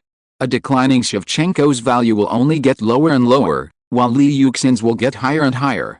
This exchange is not right. Secondly, Arsenal does not need Shevchenko, and Shevchenko cannot replace the Yuxin's role. 35 million euros is not enough to buy a player of the same level as Li Yuxin in the transfer market. So this money is obviously too little. So they rejected Chelsea's offer without any hesitation. If it was 70 million euros in cash and not paid in installments, Dane could still consider it, but Wenger would definitely not agree. Now, on the one hand, he wants to poach our core players, and on the other hand, he wants to dump his salary burden on Arsenal. Does Mourinho really think we Arsenal are fools? Throughout the winter, the most lively transfer market was the transfer soap opera of Li Yuxin. One moment, the media reported that Barcelona had reached an agreement with Li Yuxin's agent, and Li Yuxin would transfer to Barcelona this summer. Another moment, the English media vowed that Mourinho admired Li Yuxin very much and planned to exchange Shevchenko for Li Yuxin. Even if Shevchenko was unwilling to be a bonus for Li Yuxin's transfer, Chelsea would use other means to facilitate the transfer. Media analysis: Chelsea values Li Yuxin because of his consistent performance in the Champions League. For Abramovich, who is determined to win the Champions League, buying Li Yuxin is equivalent to greatly increasing Chelsea's chances of winning the Champions League. Just like some movie stars are guaranteed box office hits, Li Yuxin is almost a championship guarantee. Every few days, new transfer rumors about Li Yuxin appear in the media. Li Yuxin has been sold to major European clubs by these unreliable reporters. These news naturally make Arsenal club overwhelmed. Almost every day, reporters besiege Wenger and Dine, wanting to hear the Arsenal club's helmsman's views on Li Yuxin's transfer rumors. Some media even pointed out that when so many transfer rumors came out, there was no progress in the contract renewal negotiations between Arsenal club and Li Yuxin, and no news related to Li Yuxin's contract renewal was reported on the official website of Arsenal club. It can be seen from this that Li Yuxin may really leave Arsenal this winter. This analysis sounds really reasonable. If your Arsenal will not let Li Yuxin go, why not renew his contract? It was precisely when the contract renewal negotiations between Arsenal and Li Yuxin were deadlocked that so many rumors about Li Yuxin's transfer were reported in the media. If you say that Mendes was behind the transfer to Barcelona, then are other clubs also promoted by Mendes? If Mendes had such great ability, she would have unified the European football world long ago. Obviously, the main reason why Li Yuxin's future in Arsenal has not been finalized is that Arsenal is indecisive on the issue of contract renewal. These remarks have put great pressure on Wenger and Dine. Loyalty also has a price. Chapter 207: Ending and Happy Ending. When all kinds of transfer rumors were rampant, the league continued. Li Yuxin still maintained his excellent form, and it seemed that he was not affected by those transfer rumors at all. This made the media admire Li Yuxin very much. No matter how disturbing those rumors were, Li Yuxin trained and played, and he maintained a good state. He was not like some players who not only stopped training but also stopped playing in order to achieve his transfer goals, forcing the club to finally agree to his demands. For example, Mohamed Diarra once stopped training in order to transfer from Lyon to Real Madrid.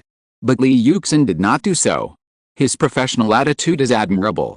The league continued to the 30th round and had scored 28 goals. Li Yuxin was in good shape. At the same time, Mendes and Arsenal's negotiations on Rongguang's contract extension were still progressing with difficulty. Rongguang's outstanding performance also put a lot of pressure on David Dunn. The media and fans were saying, "Such an excellent player, how could he not meet his requirements? Is his request outrageous?" If it were someone else, of course it would be outrageous. But if it was Li Yuxin, it wouldn't be outrageous at all. David Dunn had leaked some of Mendes's requests through the media. He originally hoped to put pressure on Debra and Rongguang, and let everyone condemn Debra's greed. But Li Yuxin's performance was so good that it became a reason for everyone to attack Arsenal. This was really something David Dunn had never expected. It made him unable to back down. So he could only agree to Mendes's conditions little by little. He hoped that Mendes could reduce Li Yuxin's weekly salary requirements, and finally reduced it from £120,000 to £110,000.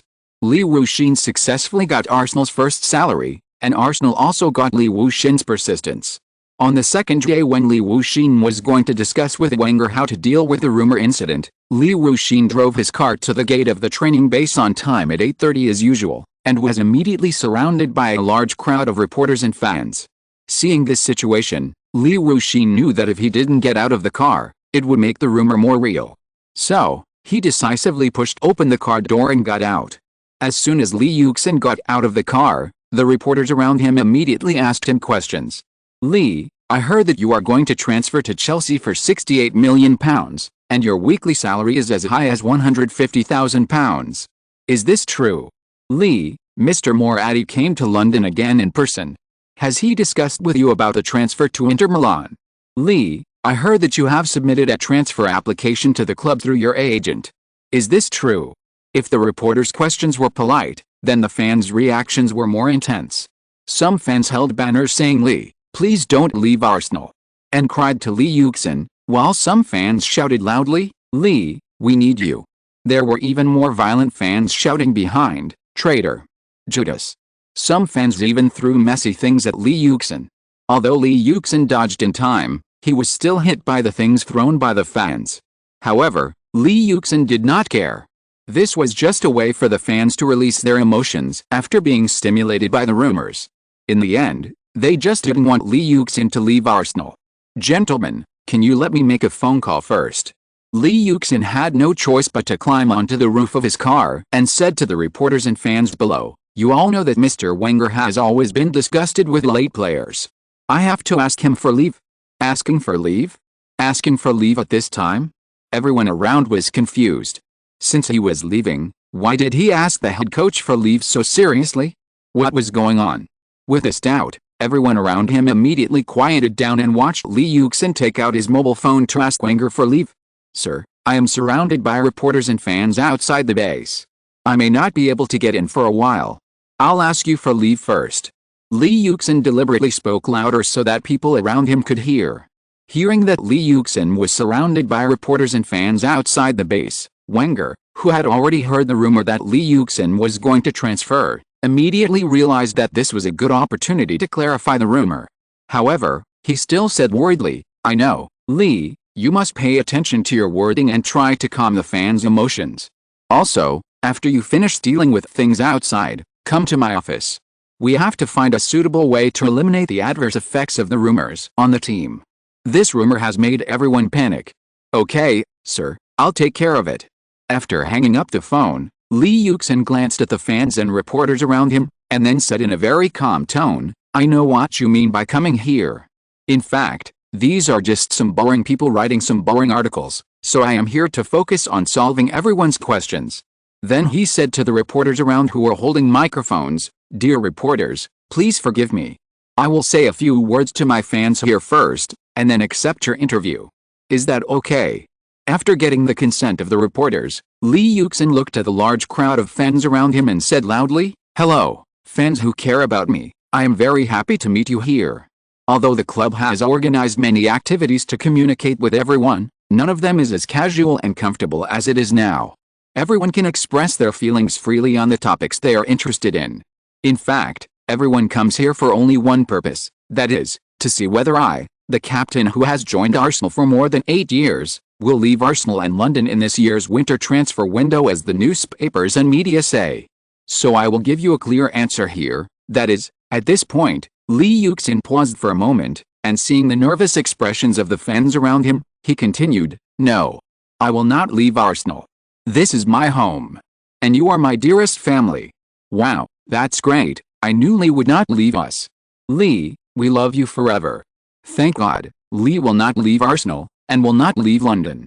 Damn it, why do those media write those messy reports for no reason, making us panic?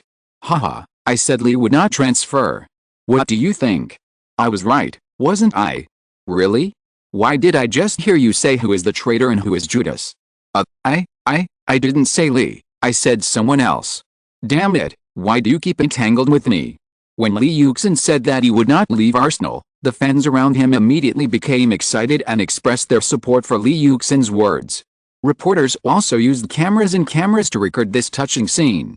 Li Yuxin gestured for silence with his hand, and after the fans were quieter, he continued, I am very happy to stay in Arsenal. My teammates are very harmonious with each other. There is competition and joy. Moreover, Mr. Wenger has always valued me. I think everyone can see this from the fact that I basically have playing time in every game. So I love Arsenal, I love you. In addition, everyone knows that my family are typical Arsenal fans. If I want to leave Arsenal, I think I will have to sleep on the street in the future. The surroundings immediately rang with good-natured laughter. I think, Lee Yuxin continued after the laughter around him calmed down a little. Some media deliberately spread rumors that I was about to leave Arsenal. I think they just wanted to make our team fall into chaos, destroy our good atmosphere of unity and progress, and achieve their dirty purpose. So I beg everyone here not to believe the rumors they made and give me and our team more support. I believe that as long as we all work together, Arsenal will succeed and stand at the top of Europe again. In addition, everyone knows that Mr. Wenger is a strict coach. If I stay here for too long, I don't think he will forgive me. I don't think everyone wants to see me being punished by Mr. Wenger to run laps or something, right? Lee Yuxin finally smiled and asked the fans to disperse as soon as possible so that he could enter the training base as soon as possible to participate in training. Lee Yuxin's remarks and requests were recognized by the fans. So soon, the surrounding fans muttered, "Lee, we will always support you and love you." The slogan gradually dispersed. Okay, reporters, if you have any questions, you can ask them now, but please keep them short. After all, Mr. Wenger's punishment measures are waiting for me. Lee Yuxin jumped out of the car and said to the reporters who had not yet dispersed, "Well, I think the questions we want to ask have been answered. In order not to delay your training, we will not ask more questions here." After the reporters looked at each other, they found that the questions they wanted to ask were all answered in Lee Yuxin's public declaration to the fans just now. After a little discussion, they decided not to delay Lee Yuxin's time and let him enter the training base. In Wenger's office, Lee Yuxin briefly recounted what happened at the gate of the base to Wenger. Wenger nodded while listening. He was very satisfied with his disciple's good reaction and eloquence. "Lee, let's do this. The club will hold a special press conference this afternoon. At that time, we will clarify the rumors to the media and fans and strive to minimize the impact of the rumors on the team." After repeated consideration, Wenger decided to use the form of a press conference to solve the current problem. At 2:30 p.m., the press conference was held as scheduled. When Wenger and Lee Yuxin walked into the venue, Lee Yuxin was shocked by the crowded press conference venue. The reporters also did not hesitate to use their cameras, flashing the venue continuously, illuminating the venue with a white light. After Wenger and Lee Yuxin sat down, Wenger first glanced at the reporters in the venue with a smile, then picked up the microphone and started today's speech directly. "Welcome everyone to Arsenal. The main reason for gathering everyone here is to clarify the transfer rumors surrounding our core and captain, Lee, in recent days." "Why do you say that Lee's transfer is a rumor?" "Because our club has never considered selling Lee." "Yes, we have received offers for Lee Yuxin from many clubs, and many of them are European giants, and the bids are also very high. But Lee is Arsenal's core midfielder. He has contributed many key goals and assists to the team. He is Arsenal's supreme treasure and an important force for Arsenal to challenge the championship. This season, it is precisely because of his existence that Arsenal has shown a very good momentum and is very likely to challenge this season's Premier League championship and other championship events. At this critical moment, how could we sell Lee? In addition, Lee is only 19 years old today, but he has already entered the top 10 of the European Golden Ball Award. He is a talented player who has been recognized by Europe. For such a player, the club will spend a lot of manpower and material resources to train him. So, regarding the transfer, please do not spread rumors. Arsenal will never consider Lee's transfer. Of course, this is the attitude of the club, a matter of personal attitude. I think it's better to let Lee himself answer everyone." Wenger handed the microphone to Lee Yuxin next to him, and gave him an encouraging look. Lee Yuxin was not stage frightened. He took the microphone carelessly and began to speak in fluent English. "Dear reporters, I believe that many of your colleagues have already heard my attitude this morning. On this formal occasion, I would like to express my point of view again, that is, I have never considered leaving Arsenal. I don't know what the mentality of those who spread the news that I am going to transfer is, or if they have any specific intentions, but this rumor has indeed caused me and the players some trouble. In order to eliminate this trouble, I am very happy to meet you again under the leadership of the head coach. I have joined Arsenal for more than 8 years. I have too much joy and too many emotions here. I don't want to leave here. I deeply love every inch of land here. I think I have completely become a standard Arsenal person, and I am proud of it. Of course, My family played a more important role in this, because they are all standard Arsenal fans. This Christmas, I was once again influenced by Arsenal at home, which moved me deeply. So, for my love, for my harmonious and beautiful family, please take care of me when the media reports on me. I don't want to sleep on the cold floor when I wake up the next day. Lee Yuxin's humorous words caused the reporters to laugh. Under the deliberate guidance of Wenger and Lee Yuxin, this press conference was quite successful. It not only eliminated the influence of transfer rumors in a timely manner, but also strengthened the cohesion of the team.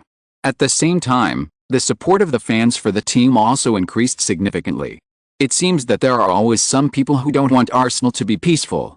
After the press conference, Lee Yuxin knew that he had to give them a firm and powerful counterattack, and the most effective way was to continue to shut them up with the ball under his feet. How could the Gun King leave? But there must be a price. After all, the protagonist is not working for nothing. Chapter 208 Thoughts and New Questions.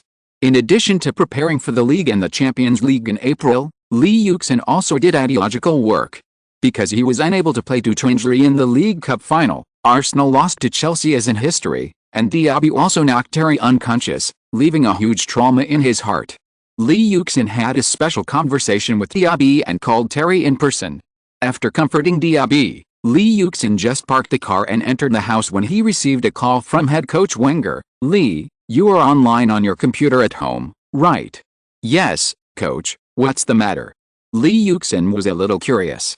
Wenger usually didn't have the habit of contacting players at this time. "Well, I'll send you a video and a document file. Take a look and see if it helps you." "Oh, okay, I'll turn on the computer right away." Although Lee Yuxin had some doubts, he still walked into the study and turned on the computer. After the video and file were downloaded, Lee Yuxin clicked on it and found that Wenger sent him the training match video of the past 2 days. In addition, Wenger commented in detail on the shortcomings of Lee Yuxin in the 2 training matches and the differences between the 2 training matches in the document file. He also gave Lee Yuxin some very practical suggestions.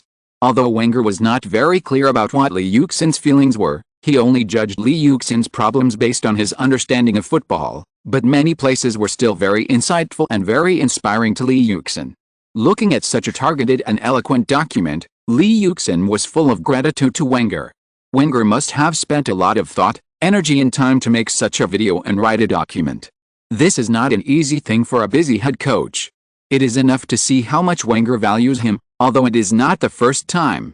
With this touch, Lee Yuxin carefully watched the video and document several times.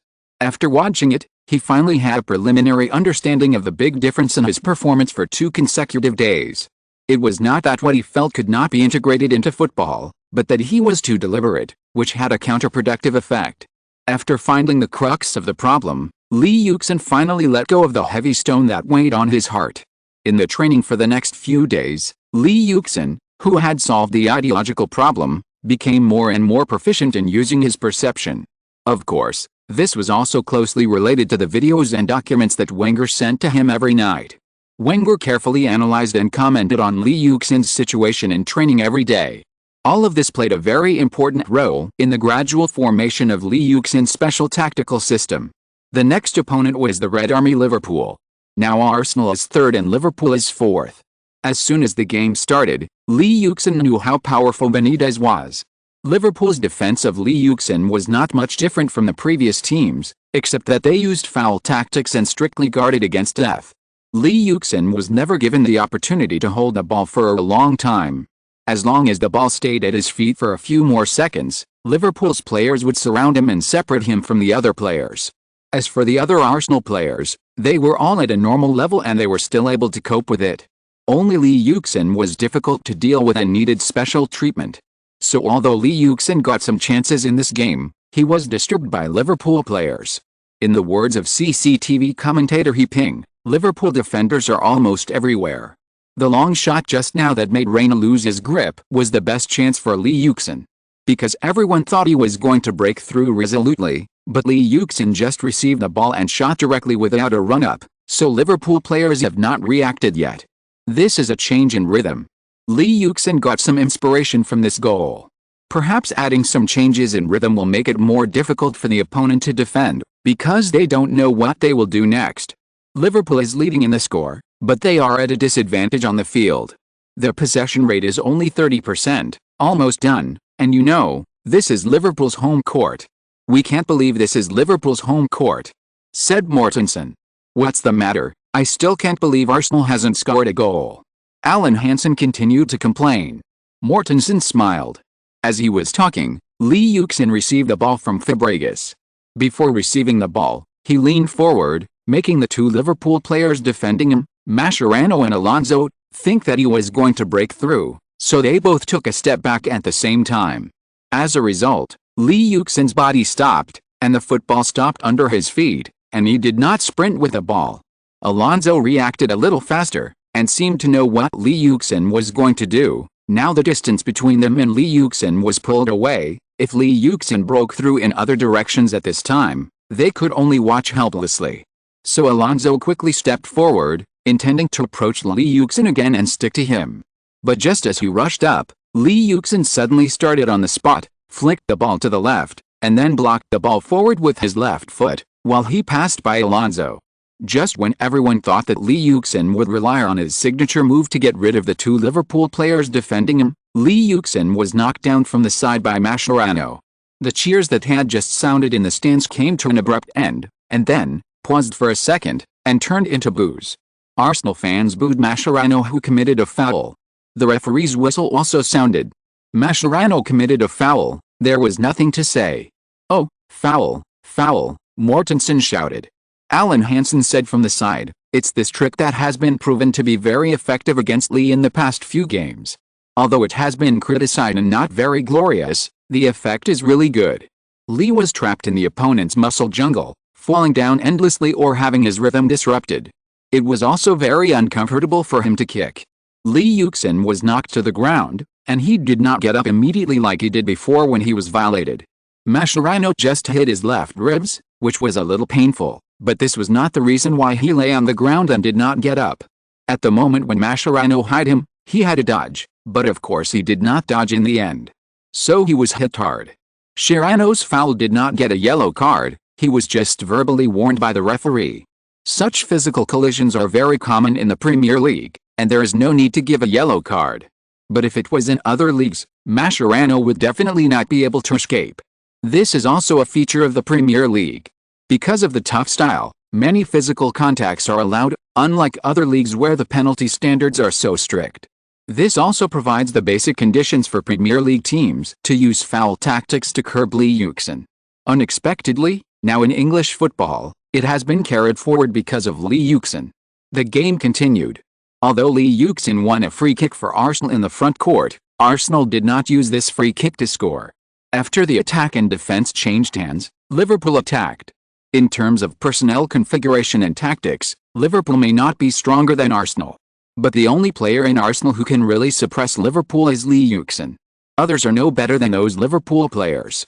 In addition to the foundation laid by Benitez for Liverpool, this Liverpool is really strong.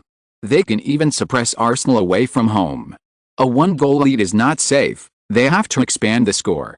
Within 3 minutes, Liverpool made 2 consecutive shots, both of which posed a threat to Arsenal's goal. If it weren't for Lehmann's outstanding performance, Liverpool might have scored again. When Lehmann saved Gerrard's long shot, he heard a voice shouting, "Hart, hurry up, give the ball to Lee." He then noticed that it was Fabregas. So he stood up and found that Liverpool had pressed too high because of the continuous attack just now, and now their backcourt was empty. Where is Lee Yuxin? He found it quickly, not too far forward, but between the circle and the top of the penalty arc. Give the ball to Lee Yuxin, this is a good opportunity to counterattack, but Lehmann saw Mascherano not far from Lee Yuxin. This Argentine may not let him do what he wants. He defended Lee Yuxin very strictly. But, in addition to this, do we have any other ways to threaten the opponent? Lehmann kicked the ball directly to the front court. He did not throw it directly to Lee Yuxin with his hands. Although it would be more accurate, it would not work. Lee Yuxin would fall into the opponent's encirclement. It is better to kick the ball directly to the front court and let Lee Yuxin use his speed. Speed is the best way to get rid of Mascherano's defense. Seeing Lehmann kick the ball to the front court, Lee Yuxin started to chase the ball. Mascherano followed closely. He was not as fast as Lee Yuxin, but he did not give up. because he knew that when Li Yuxin was ready to receive the ball, he would definitely slow down. That was his chance. Lehman kicked the ball forward, and Li was chasing it. Will this be a great counter-attack opportunity for Manchester City? Mortensen raised his voice. I'm afraid it's difficult. Mascherano is still following Li.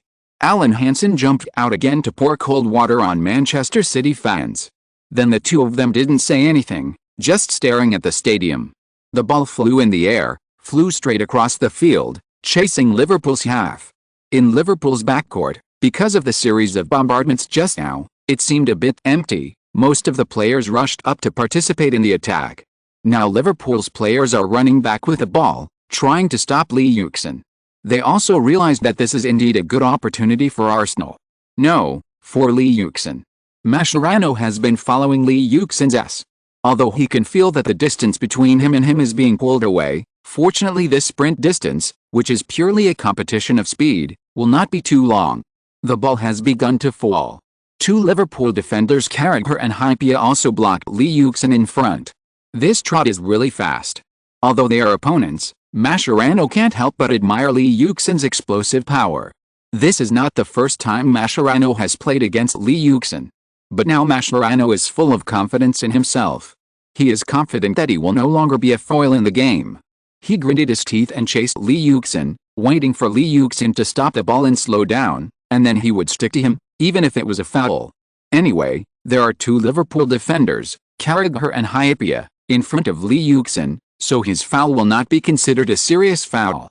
Arsenal's counter-attack opportunity. Mortensen shouted, Li is the first. This is not a good thing. It means that he will be surrounded by Liverpool players again. His speed is too fast. No one on the Arsenal side can keep up with him. He has become a lone army.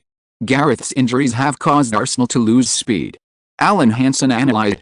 As he was talking, the football fell, and Li Yuxin, who was running at high speed, stretched out his foot to stop the ball.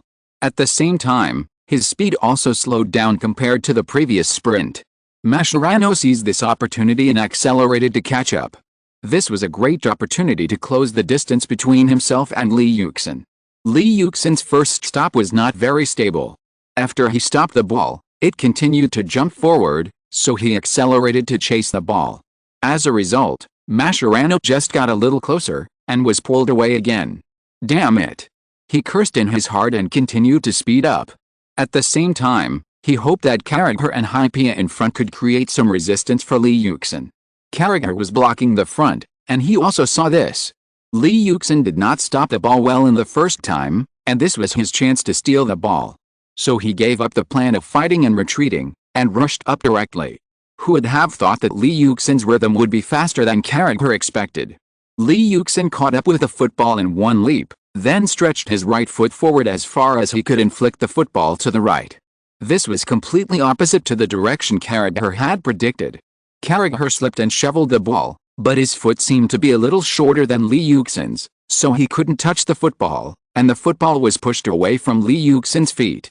However, Li Yuxin's flicking of the ball seemed a bit reluctant.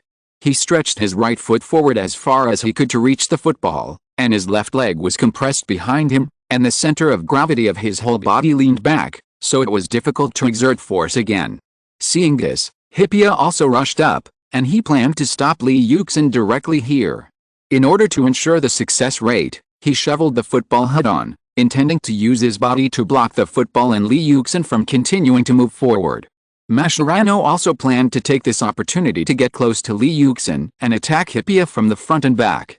But at this moment, Li Yuxin's bent left leg was like a spring that was compressed to the extreme, and it suddenly burst out with great power, pushing his body forward.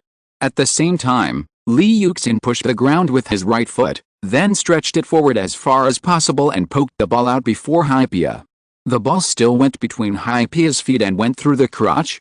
But when everyone saw this scene, they thought that Li Yuxin's series of breakthroughs should end here. Chapter 209. And, no, Li Yuxin once again showed his talent. After all, it is difficult for Li Yuxin to perform this kind of on-the-spot force action twice in a row. In order to get rid of Mascherano behind him, he must be fast enough, which requires a high explosive power of his left leg. At the same time, the most important thing is, Hypia in front of him is lying on the ground, But his left leg is raised, and his hand is also in the air. Hypia is going to risk a red card and keep Lee Yuxin here. Lee Yuxin not only has to start quickly, but also has to cross an obstacle about half a meter high, just like asking you to jump on the spot and cross the hurdle after an emergency stop. The result of doing this is that Lee Yuxin will be tripped by the hurdle and lose balance. Regardless of whether Hypia committed a foul, this attack was also ended. Lee Yuxin just poked the football out with his right foot and jumped up quickly. But this is not to avoid Hypia's infringement on his ankle, but to cross the obstacle. In this case, the jump requires a very high explosive power of the left foot. So he didn't jump as high as usual, and because of this he was tripped by Hypia's body. Just when everyone thought he would lose his balance in the air and fall to the ground, Lee Yuxin's left leg landed on the ground. His body tilted a little, but he didn't lose his balance completely. He just stumbled and got back on the road. Lee Mortensen's tone was incredible. "It's not over yet." Alan Hansen stared at the monitor in front of him and said nervously. "Yes, it's not over yet." Mascherano took the opportunity when Hypia made Lee Yuxin stumble and accelerated to catch up. He passed between Character and Hypia, who were lying on the ground, and chased after the football. In order to ensure that he could get the football first, he increased his speed to the extreme.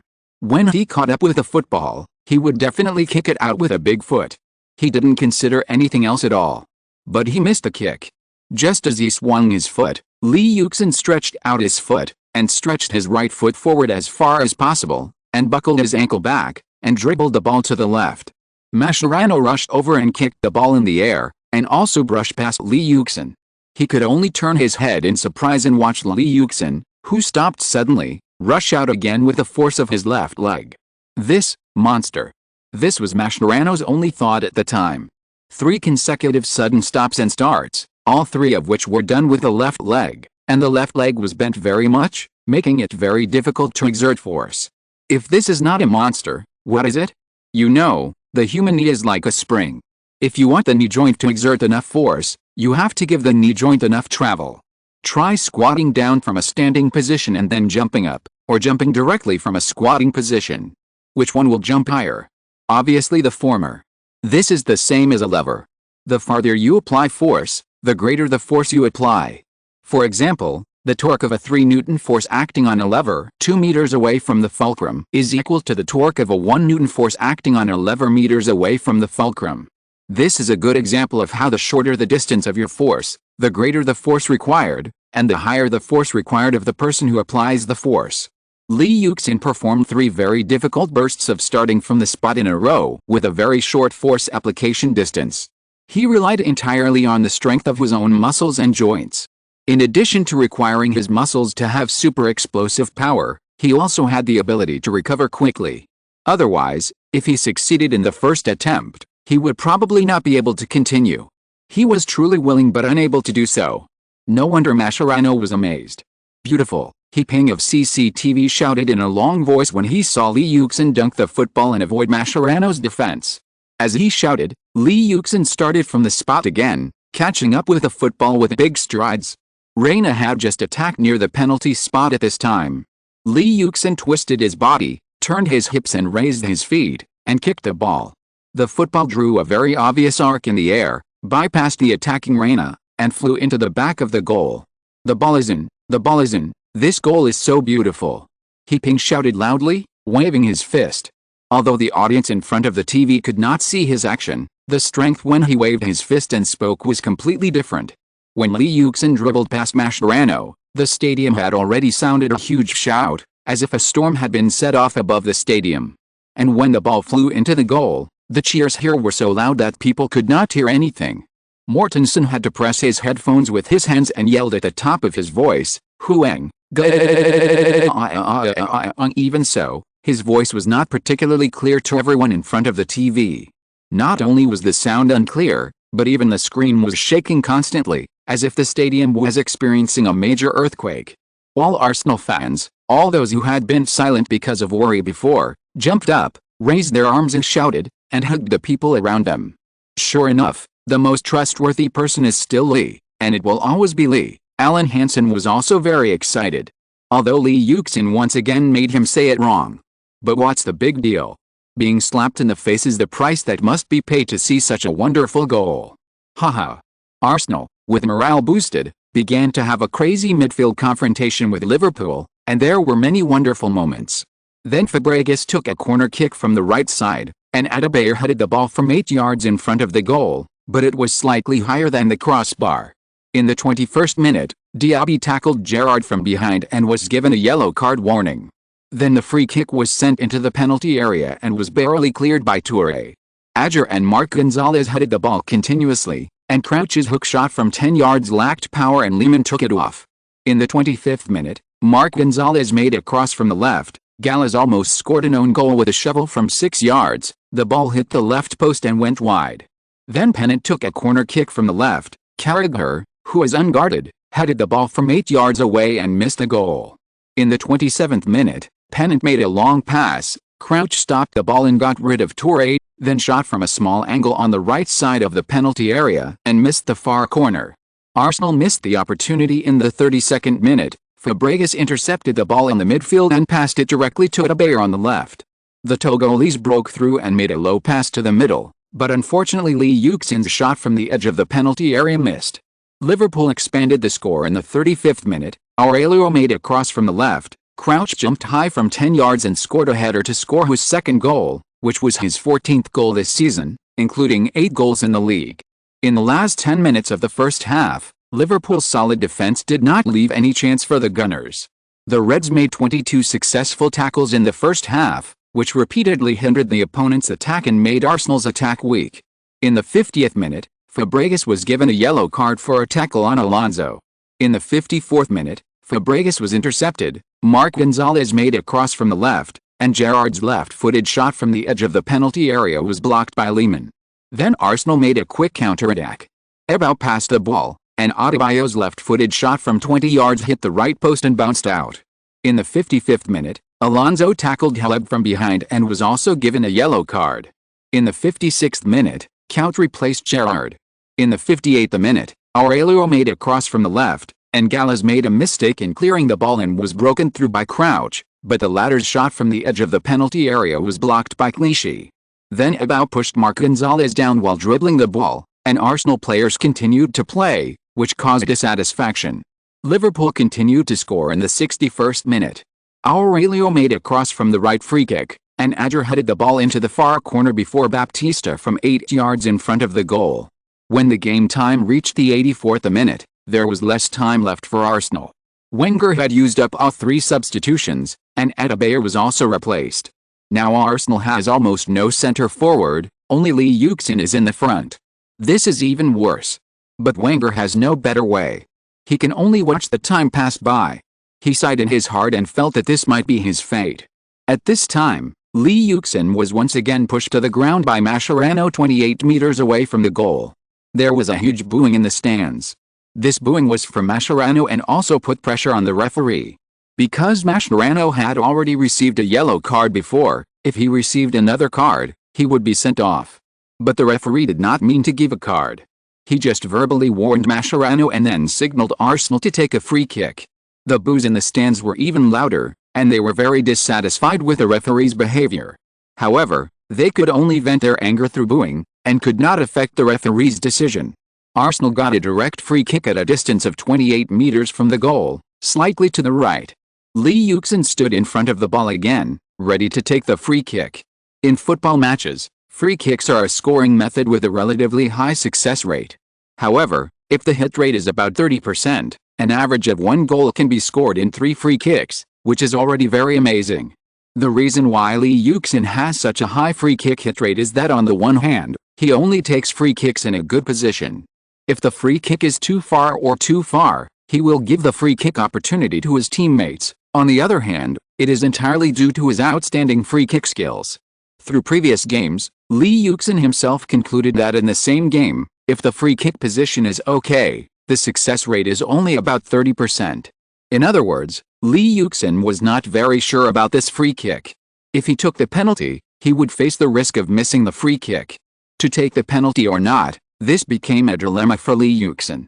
After thinking for a moment, Lee Yuxin decided not to make a choice and go to the penalty spot to see what happened. There was not much time left in the game, and Arsenal was 1 goal behind. If Lee Yuxin missed, the opponent might counterattack and score another goal. If the score was tied, then the crazy Arsenal would attack with all their might, and the outcome of the game would be hard to say. Lee Yuxin would not willfully ruin the team's future for his own performance. Once he entered the game, Lee Yuxin's belief was that, without violating sports ethics, the team was supreme and victory was supreme. The team's victory was far more important than personal honor and disgrace. Glory is my life. Under the eager eyes of the audience, Lee Yuxin slowly ran from the back court to the front court, with a steady pace and a calm expression. Facing the pressure of being the center of attention, Lee Yuxin can now face it calmly. Standing in front of the ball, Lee Yuxin looked at Reina on the opposite side and whispered, "Make an arc." Thinking of this, Lee Yuxin's mind flashed, as if he had grasped something important. However, when he wanted to think carefully, the whistle that suddenly sounded from the referee's mouth interrupted his train of thought. Lee Yuxin came back to his senses and looked at the ball under his feet, and then looked at the opponent's goalkeeper. 30% chance, try or give up? This question was placed in front of Lee Yuxin, and he had to give an answer as soon as possible. After thinking for a while, Lee Yuxin decided to take a gamble. Opportunities are rare and time will never come again. Instead of regretting it later, it is better to seize the present. Thinking of this, Lee Yuxin's eyes suddenly became firm. After observing the human wall and looking at Reina's position, Lee Yuxin took a deep breath to calm his emotions. At the same time, his brain began to calculate non-stop what kind of free kick line would have the greatest chance of scoring. After standing still for a few seconds, Lee Yuxin's body moved. Lee starts running up, and it seems that he has already chosen the angle for the shot. As the TV commentators were explaining, Lee Yuxin's running speed increased dramatically. 1 step. 2 steps. 3 steps.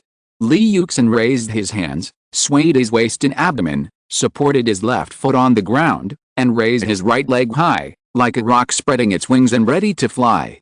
Bang! The inside of Lee Yuxin's right foot hit the bottom of the football hard, and the football flew out, raised a high arc, and headed straight for the goal. The football easily bypassed a human wall, but the arc seemed to be relatively high, and it seemed to be higher than the crossbar. Could it be that this time Chu's free kick will fly directly out of the baseline? Huh? We saw that after flying over the human wall, the football suddenly began to fall, and the downward momentum was very obvious, just like taking an elevator. This is an elevator ball. The quality of this free kick is very high. Now, the only one who can block this free kick is goalkeeper Reina. It's time to test him. Reina ran as fast as the wind. 1 step. 2 steps. Push off the ground. Leap. In the air, Reina, who took off into the air, was like a big bird, stretching out his wings to protect his goal behind him. Must touch the ball. Reina's eyes widened, and he stretched out his right hand to the maximum to block the flight path of the football. Bang! His right arm trembled violently. I touched the ball. Reina was delighted. Bang! Then, a crisp sound came from the goal post. Huh? All the fans stood up and shouted in unison. Goal! Goal! The commentator went crazy. Although Reina hit the ball still bounced into the net after hitting the post. 2-2, Lee tied the score. Roar! The moment he saw the ball go into the net, Lee Yuxin jumped up. He turned around and started running. Pointing to the sky with both hands, Arsenal equalized at the last moment and continued to attack Liverpool, but the score ended up being 2-2. The two sides tied again. If you're listening to this novel on a channel other than Fanfic World, it means they downloaded and uploaded it without effort. We cordially invite you to visit our channel, Mundo Fanfic Novelis. There you'll find the original version of this story and you can explore many other novels of various genres. We're waiting for you to immerse yourself in a world of incredible novels. Chapter 210 Chapter 213 Science and Persistence. The final draw was acceptable to both sides, and although the two teams missed the league championship, they still had the Champions League to play. Ignoring the crazy media reports, Lee Yuxin now had something to do, that was reflection. This game taught him a deep lesson. When Arsenal was in a tough battle, he stood up, and now his teammates could provide support. But, is he thinking too much now? At this moment, he remembered the story and why he practiced the elevator ball at that time. It was about Wu's good friend, Chris Van. October 2006, Mallorca, Spain. Characters: Feng Shuo, Physics Fam Chris, Lee Yuxin. At first I thought it was just the luck of the football player. Hearing this, Lee Yuxin also paused. He thought so at the beginning. Cristiano Ronaldo was just lucky and got in by chance. What was there to brag about? But I found that whether it is Cristiano Ronaldo, Juninho, or Pirlo, they have all scored such free kicks. It is not an isolated case. One person can score a goal by luck, but can so many people score by luck? So I started to study this kind of free kick. I found that this free kick is definitely not scored by luck. There is an inevitable law in connection between the free kick and the goal. At this point, Chris himself was a little excited. He waved his fist and looked excited as if he had discovered some new element. I can even say that as long as you stick to the correct way of playing football, you can kick this kind of elevator ball that looks like it was scored by luck. Why do I dare to say that? There is a scientific basis for this. Science. Lee Yuxin couldn't help but interrupt when he heard this. What science is there in kicking free kicks? Seeing Lee Yuxin's surprised expression, Chris smiled. Of course, science, he said in a very affirmative tone. Why does the elevator ball present such a state? This involves fluid mechanics. Because the football is a sphere, it will form a streamlined contact with the surrounding air, which will cause turbulence or turbulent flow, that is, rotating airflow. This is why the football will float in the air, sometimes left, sometimes right, or sometimes up and sometimes down. This involves a physics theory called the Magnus effect, which means that when the rotational angular velocity vector of a rotating object does not coincide with the flight velocity vector of the object, a lateral force will be generated in the direction perpendicular to the plane formed by the rotational angular velocity vector and the translational velocity vector. This lateral force will cause the object's flight trajectory to deflect. In simple terms, the arc ball we see is actually a manifestation of the Magnus effect. The reason why a rotating object can generate a lateral force is that the rotation of the object can drive the surrounding fluid to rotate, causing the fluid velocity on one side of the object to increase and the fluid velocity on the other side to decrease. According to Bernoulli's theorem, an increase in fluid velocity leads to a decrease in pressure, and a decrease in fluid velocity leads to an increase in pressure, which leads to a lateral pressure difference of the rotating object and forms a lateral force. At the same time, since the lateral force is perpendicular to the direction of the object's motion, this force mainly changes the direction of the flight speed, that is, it forms the centripetal force of the object's motion, thus causing the object's flight direction to change. This is the physical principle of the curved ball. Taking Beckham's curved ball as an example, we can see that the slower the ball is as it approaches the goal, the faster the ball itself rotates. According to the Magnus effect, the difference in air pressure on both sides of the ball causes the ball to deflect to the side opposite to the direction of travel due to the angular velocity. What about the elevator ball? The Magnus effect does not apply to it. Since the ball spins at a very low speed or even does not rotate, the force of the foot is almost entirely used to generate the kinetic energy required in the forward direction. The moment the football is released, it gains a very high speed. At first, the ball will move forward in a straight line at high speed, but as the air acts on the streamlined surface of the ball, any position of the ball can generate air pressure differences, which directly causes the ball's movement path to be erratic, left and right, or even up and down. Juninho once scored a famous free kick in the French Ligue 1. The ball changed direction twice in the air, and finally drew a B-shaped arc and went into the goal. If I remember correctly, the ball was 372 meters away from the goal, which is farther than the distance you are practicing now. I remember I saved the video of this goal in my mobile phone. At this point, Jose Chris took out his mobile phone, then found the video of the goal in the video, and played it for the two people to watch. You see, the football is almost not spinning in the air. The black block on the football has a positional offset, but this is not caused by rotation, but just proves that the air exerts pressure on the football from different directions. The goalkeeper therefore has no reaction to this ball. Then Chris continued to talk endlessly, eloquently. Here I want to say why I think the elevator ball can be successfully replicated, rather than just luck. Because there is a reason. When I summarized the elevator balls played by Cristiano Ronaldo and Juninho, I found that the two had one thing in common, that is, they were both good at long-range shooting and could take direct free kicks from a long distance from the goal. Juninho had scored many free kicks from a long distance from the goal. What does this mean? It means that both of them have very strong foot strength. Yes, strong foot strength is one of the conditions that must be met to kick an elevator ball. that is, the hitting power. The hitting power must be strong enough to allow the football to obtain the highest initial speed, so that an elevator ball can appear. Otherwise, you can't kick an elevator ball at all. This is different from the arc ball. The arc ball does not require an initial speed, and it cannot require an initial speed, because the arc ball needs to increase the friction between the shoes and the football, and increasing the friction will reduce the speed. The elevator ball requires the touch time to be as short as possible. The shorter the speed, the faster the speed, and the longer the touch time of the arc ball. Why do you have to hit the ball hard to kick an elevator ball? Here I want to introduce a famous theory called Kármán vortex street theory. This theory was proposed by the famous aerodynamic expert von Kármán, so it is named after him. What is the vortex street theory? When the water flow and airflow are blocked by an object, a regular arrangement of vortices one after another is formed behind the object, which looks like a street of vortices, so it is called a vortex street. The vortex street effect will cause vibrations to the object and even cause resonance with the object. In buildings, serious cases may lead to collapse accidents, such as the famous Tacoma Bridge collapse in the United States. Similarly, the kicked elevator ball does not rotate, so the football itself does not generate a very strong lateral force. When the football passes through the air, it encounters air resistance, and the air forms a vortex street behind it, which causes the football to begin to vibrate. This is why the football goes up and down, left and right in the air. When the vibration frequency is too large, a relatively large directional deviation will occur, just like the Tacoma Bridge collapsed when the amplitude reached meters and the bridge deck tilted to 45 degrees under the influence of the vortex street.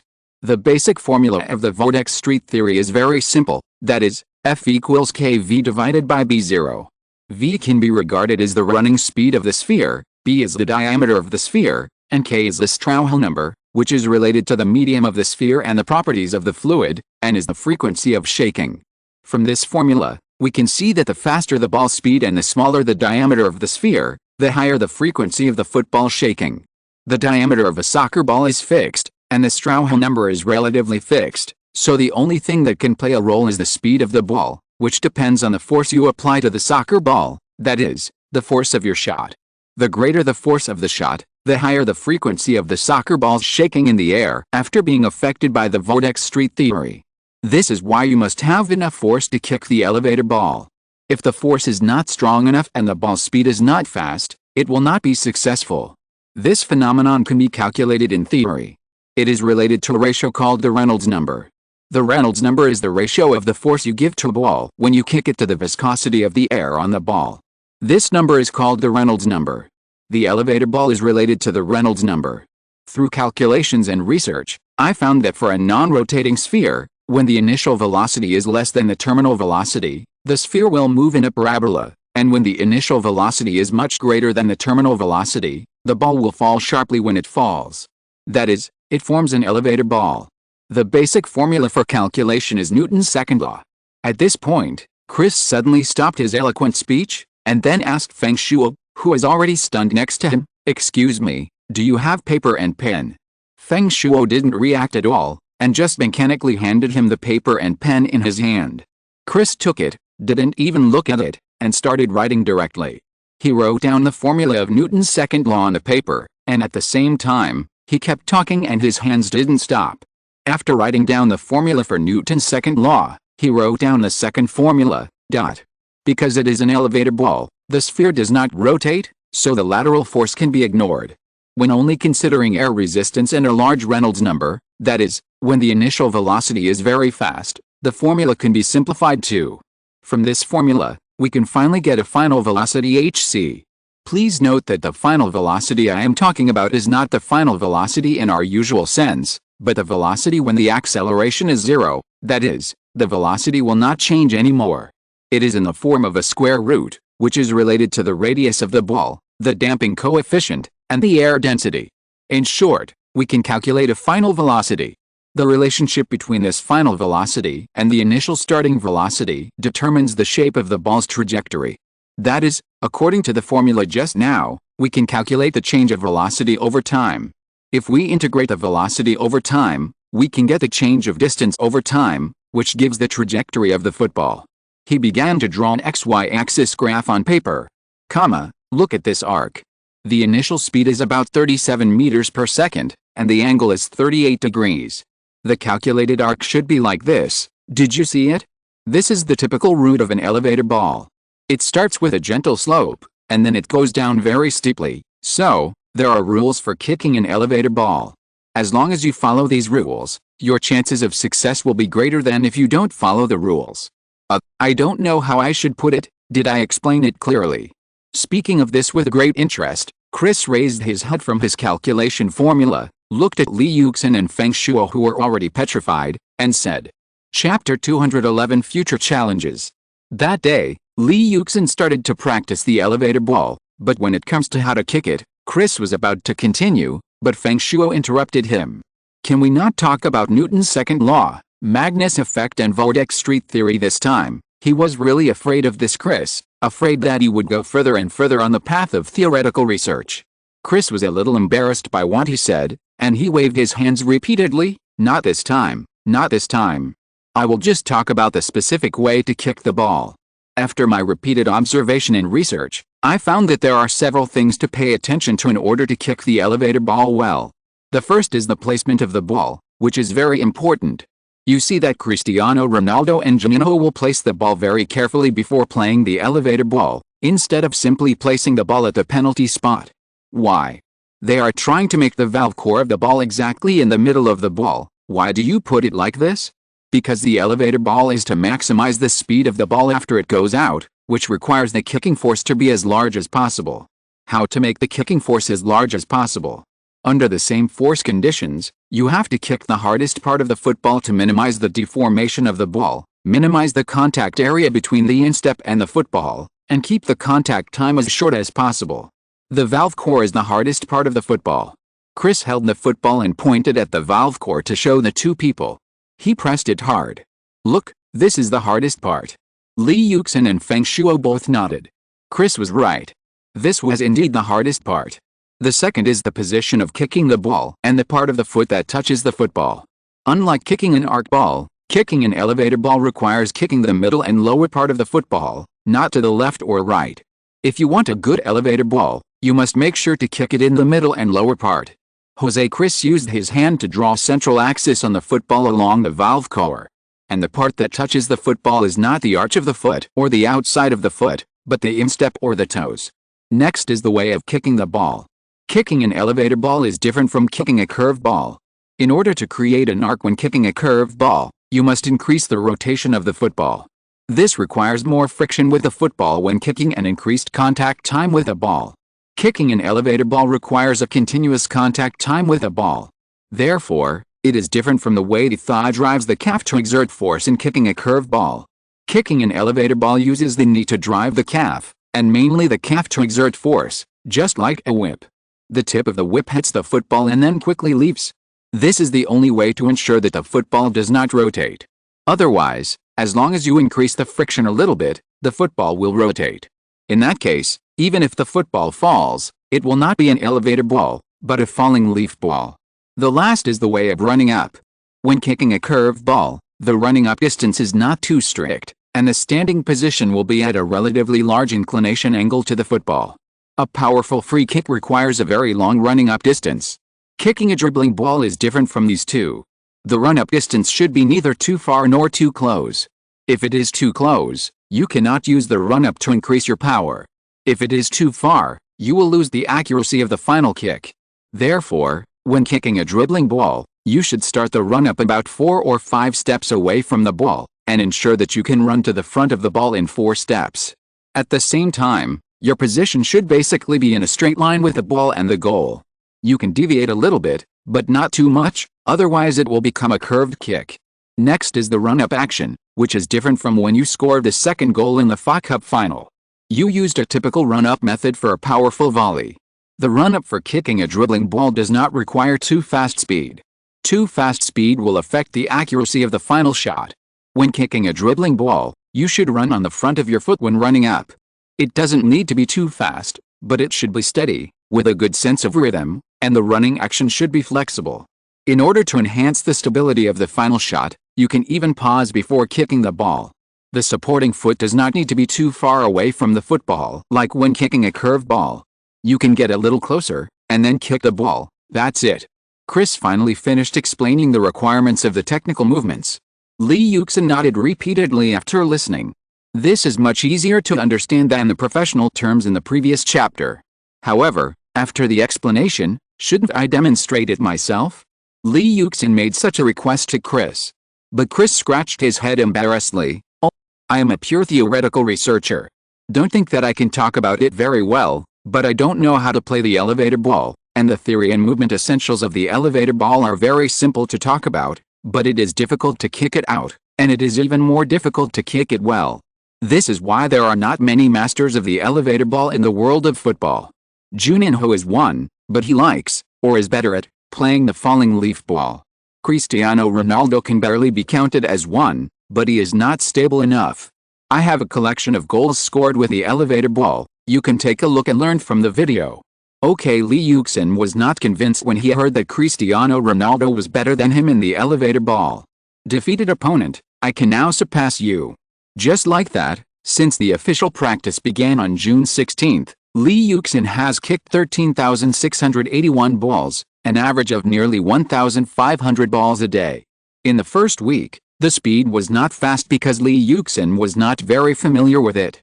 But when Lee Yuxin got familiar with it, his speed increased exponentially, and now it has basically stabilized at 1,440 balls a day. It's amazing. Although Chris knew that Lee Yuxin trained very hard and learned quickly, he was still deeply shocked when he saw Lee Yuxin's terrifying training progress with his own eyes. If a player can work as hard as Lee Yuxin, how can he not succeed? Before, he was worried that Lee Yuxin would not be able to complete the training goal of 30,000 balls in 15 days. Now it seems that there is still hope. And now the elevator ball really plays its role. It seems that it is good to have many skills. But now Arsenal has missed the competition for the league championship. This season, Manchester United has regained its lost ground in the Premier League, and Chelsea, which has dominated the Premier League for 2 years, has lost the league. When studying Marxist philosophy in his previous life, Lee Yuxin clearly remembered a sentence. That is, the internal cause is the key to anything, and the external cause only works through the internal cause. For any strong team, the beginning of their decline is internal strife. The powerful Galacticos, the beginning of their decline was the departure of Bosch and Yera. It was the game between Florentino and Bosch, and later it was the conflict between the local gang headed by Raul and the superstars, etc. Of course, it was not very obvious in the Galacticos matter. Everyone focused more on Real Madrid's defense after Makula left. But in fact, the decline of Real Madrid originated from various internal conflicts. Then the dream of the second is very obvious. Laporta reached a peace agreement. But this superficial peace is very fragile. He still failed to improve the relationship between Henry and Ronaldinho, and still caused frequent chaos in the current Barcelona locker room. Under the current calm surface of Barcelona, there are more infighting. The current infighting in Barcelona is very serious. And Barcelona's opponents will not miss such an opportunity. Various groundless reports are flooding the front pages of newspapers, all talking about the problems between Ronaldinho and Henry. Such reports are increasingly causing trouble for the Barcelona locker room. The season is almost halfway through, and Barcelona's performance is very poor, and not just ordinary poor. He is not only unable to compare with the strong Atletico Madrid, but also with Capello's Real Madrid. Even Valencia and Villarreal, whose performance is getting better and better, have begun to surpass Barcelona. Barcelona now is like the chaos after Figo transferred to Real Madrid in 2000, and the performance has obviously declined. Laporta is really regretting it now. In his opinion, it would be better to sell Ronaldinho directly when Ronaldinho was upset at the beginning of the season. Whether it was sold to Milan or Chelsea, a large sum of money could be exchanged. Now keeping Ronaldinho has become a big disaster for Barcelona's internal strife. In addition to Barcelona, there is Chelsea, which has dominated the Premier League for 2 years. Mourinho's Chelsea was very strong in the first 2 seasons. It has been leading since the beginning of the season. And the leading advantage is very large. So much so that the English media at the time were crying out, "Who can stop such a powerful Chelsea?" Soon Chelsea gave them an answer, that is, the enemy cannot defeat Chelsea. Chelsea can defeat itself. As Mourinho and Shevchenko had a bad relationship, all kinds of rumors were heard. Some said Abramovich wanted to fire Mourinho. Some said Mourinho and Arnezen were fighting for power. Anyway, there were all kinds of rumors. Such rumors, coupled with Chelsea's increasing injuries, Chelsea also began to have internal strife. The emergence of internal strife caused Chelsea's performance this season to decline a lot. It is no longer as strong as it was 2 years ago. Arsenal is the same. With the departure of many veterans, the current lineup is still immature. The current Bale is not the future great sage, and the current Fabregas is not the future Fabregas. These geniuses of Arsenal are not fully mature yet. And history has changed with my existence. According to Mendes, Mourinho may leave Chelsea at any time, and Ronaldo has worked harder because of my existence. Arsenal is indeed better than in history, but the opponents are also stronger, Manchester United and Chelsea, and the Manchester City in a year. The Premier League in the future is about to enter a chaotic era, and it is becoming more and more challenging. Chapter 212 Unexpected People and Unexpected Encounters. Sister Chang, there is nothing to do here so early. Outside the Carney training base, Jiang Bing was complaining to Cheng Wen. My sister. Can you be more dedicated? There is no easy job in our line of work. Cheng Wen really had no way to deal with Jiang Bing, but this girl was a very easygoing person except that she occasionally had a temper. She was so simple-minded that she always felt that if no one was with her, she would be kidnapped. So Cheng Wen had always taken care of her like an older sister. Tisk. Sister Chang, what's the point of so many people gathering here? Jiang Bing didn't agree with Cheng Wen's words. Looking at so many reporters around, she really didn't know what everyone was waiting for. Sister Chang, do you think it's useful for us to wait here? Jiang Bing just graduated from the journalism department of a university this year and joined a football website as an intern reporter. The first interview task she received was to follow Cheng Wen, who was only 2 years older than her, to London to report on Arsenal's entire itinerary here and the challenge of interviewing Lee Yuxin. Xiao Bing, there is nothing we can do about it. Arsenal will not accept any interview requests from Lee Yuxin. Not to mention us, even CCTV5 has been turned away. We can only come here and try our luck with everyone. If it doesn't work, we can just take a few photos and go back to get the job done. Cheng Wen was also helpless. Before coming, the editor-in-chief specifically told her to do everything she could to interview Lee Yuxin, who is currently very popular. In a word, whoever gets this first exclusive interview will have no problem getting promoted or getting a raise. But that's not that easy. At this critical moment of preparing for the Champions League, Arsenal and Lee Yuxin are very cautious, which makes the experienced Cheng Wen a little helpless. But as a young and independent reporter, he doesn't want to miss this challenge. This queen is very persistent. Arsenal club doesn't trust these kind reporters. If they run into these guys who hide several traps for one question at this critical moment, they will probably be eaten to pieces without leaving any bones. In the morning, Lee Yuxin drove his Mercedes-Benz out and came to the gate of the base. At this time, Lee Yuxin suddenly realized something unusual. Because he suddenly felt that the voice just now was a little familiar. Well, to be precise, it should be very familiar. Lee Yuxin suddenly felt a little strange, because he could count the girls he was familiar with in London on one hand. At this time, Lee Yuxin was full of curiosity about the girl on the left who was blocked by the street lamp. After slightly adjusting the angle, a woman wearing a pink tight skirt and an unbelievably good figure appeared in Lee Yuxin's eyes. Damn, what's going on? Could it be her? Lee Yuxin stopped the car and glanced over. What caught his eyes was a delicate and charming face. Seeing her delicate skin, people would think that she was just a young girl of 24 or 25 years old. In order to look formal, she had a pair of black framed glasses on her nose, but Lee Yuxin still felt a strong royal sister's breath from her. However, as long as you see her red lips that always seem to whisper softly, no one will care about her age anymore. Looking at her peach blossom eyes again, Lee Yuxin felt that his heartbeat accelerated. Even though her expression was obviously very serious, her eyes gave Lee Yuxin the illusion that she was flirting. There is no doubt that this is a face that is naturally charming. When Lee Yuxin was looking at the woman felt it keenly and looked at the superstar who was in the limelight some time ago. Cheng Wen originally came to the roadside to answer a phone call, but found that Lee Yuxin was actually looking at her, and Lee Yuxin was also dumbfounded. Cheng Wen, the queen with a cute voice, the girl who left a deep impression on him before he traveled through time, she came to London. Lee, hello? I am a Chinese reporter, My name is Cheng Wen, can I ask you a few questions? Cheng Wen spoke again to break the silence. Perhaps because of the influence of Cheng Wen's current appearance and figure, Li Yuxin felt that the tough temperament in her voice was completely gone this time, and there was only a strong charm and a little queen temperament. Well, of course, you guys can get in the car, let's go to the base to talk, okay? Cheng Wen and Jiang Bing, who came to find her at this time, almost shouted excitedly, hooray, enter Carney. After entering the training base, turn right and you will soon reach the parking lot. After Li Yuxin parked the car in the parking lot, he went to the restaurant of the base, bought breakfast for the two of them, told Cheng Wen and Jiang Bing to wait for him outside the first team training ground, and then he went to the locker room. Cheng Wen and Jiang Bing stood on the sidelines of the training ground. They were not unfamiliar with the team's training ground. Since leaving their homeland and coming to London, they often watched the team's training here, but this was the first time they set foot here. Looking at those stars doing the training that he was familiar with on the training ground, she was thinking about how to tell Li Yuxin about her own things. Since Li Yuxin was willing to accept her interview, she should not talk nonsense. Li Yuxin's time should be very precious.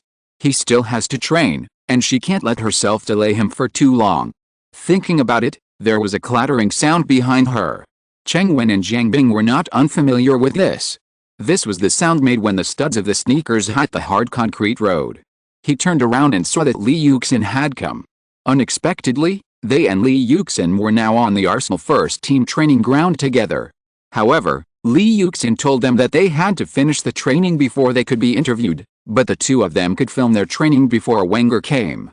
Soon, the group of people from China got into the state. Jiang Bing took the DV and walked with Cheng Wen to the assistant coach, who was standing on the sidelines watching the laptop work. Cheng Wen communicated with the assistant coach. Cheng Wen directly communicated with the assistant coach in English. Do you need me to ask them to pause their training? The assistant coach asked, and he still had to be a gentleman in front of a beautiful woman. Cheng Wen shook her head, no, let Li practice, we will just film next to him. The assistant coach nodded, okay, then you can always find me if you need anything. Cheng Wen didn't say much to the assistant coach, and went directly back to Jiang Bing's room and started his busy work. Jiang Bing carried the machine and started to step onto the training ground. When they got close enough, they attracted the attention of two people on the field. But everyone just glanced at them and continued to do their own things. Li Yuxin also looked back at them, then continued to run towards the football and started to practice shooting. Don't be too hard. Seeing Bale kick the ball into the sky again, Li Yuxin sighed, I think I have to find a professional football coach for you. No, Li. The training starts tomorrow. I will ask the coach in the team, and then I will come back to practice. Li Yuxin nodded. He was willing to spend money to hire a doctor. But he was unwilling to waste the money to hire a professional football coach. When it comes to professional football coaches, aren't the coaches in Arsenal professional? Why should I spend money to hire someone else when I can receive training from professional coaches every day? Cheng Wen heard the conversation between the two people nearby. He was not unfamiliar with Li Yuxin's hard training, because even if he was not doing research specifically for the purpose of filming a documentary, he was just an ordinary fan, and he knew how hard Li Yuxin trained. He would do extra training for himself after the training. However, Cheng Wen had always thought that Li Yuxin's extra training was only in the training base, but now what she saw and heard told her that Li Yuxin's extra training was all weather. No wonder this young man could achieve success so quickly in England and Europe. When she came here, she had thought about whether to film some interesting things in Li Yuxin's life. Now it seems that this is probably all the little things in Li Yuxin's life. Success, there is really no shortcut. Cheng Wen sighed in her heart. In this way, their crew set up camp next to Li Yuxin. When Li Yuxin practiced by himself, they filmed Li Yuxin's extra training. When Li Yuxin went to Arsenal for normal training, they filmed normal training. When Li Yuxin accepted media interviews, they filmed Li Yuxin accepted media interviews. Even when Li Yuxin returned home, they would follow him to film what Li Yuxin did after training and what kind of life he went home to. They did not leave until Li Yuxin went to bed, and they came to Li Yuxin's house early the next morning to continue filming. The first time, because they didn't understand Li Yuxin enough, they even made a mistake. They arrived at Li Yuxin's house just after 7:30. At that time, they thought they came too early. Cheng Wen and Jiang Bing even argued for a few words. An assistant coach told Cheng Wen and Jiang Bing, "You came too early. Don't worry, Arsène will arrive at 8:50. Both of them were petrified. Arsène came too early. Cheng Wen looked at her arm and said hesitantly, "It's only 7:15 now. Li gets up at 5:30 every morning to go out for morning exercise." The assistant coach explained to them. A group of people looked at each other. Then Cheng Wen asked again, "Is it like this every day?" The assistant coach nodded. Cheng Wen understood. They still underestimated Li Yuxin's diligence and hard work. This morning's shot was not perfect, and they could only wait for Li Yuxin to come back. Then when does Li usually finish his morning exercise? Around 7 o'clock. The assistant coach replied. Okay, thank you, Miss Assistant Coach. I'm sorry to bother you with your work. Goodbye." After that, Cheng Wen took her little sister to work. Cheng Wen sighed, "What a shame. When we came, we thought we came too early and would disturb others' rest, but we came late." Jiang Bing, who had argued with Cheng Wen about this before, also said nothing. As Cheng Wen said, they were complacent and thought they came early enough and worked hard enough. Who would have thought that in front of Li Yuxin, they were still not good enough? Compared with Li Yuxin's low-key efforts, their complacency was indeed very embarrassing. It was only the first day at London Colney, and they were shocked by what they saw several times. So for a while, everyone was silent. Cheng Wen suddenly had a sense of mission. In China, everyone only paid attention to how many goals Li Yuxin scored in the game and whether the goals Li Yuxin scored were beautiful. But how many people really care about the stories behind these beautiful goals? Is Li Yuxin's success accidental? Everyone says that Li Yuxin is a genius. Is it really because he is a genius that he has achieved such remarkable results? Cheng Wen and her friends thought so before, thinking that Li Yuxin is talented. But now, they have changed their views on Li Yuxin.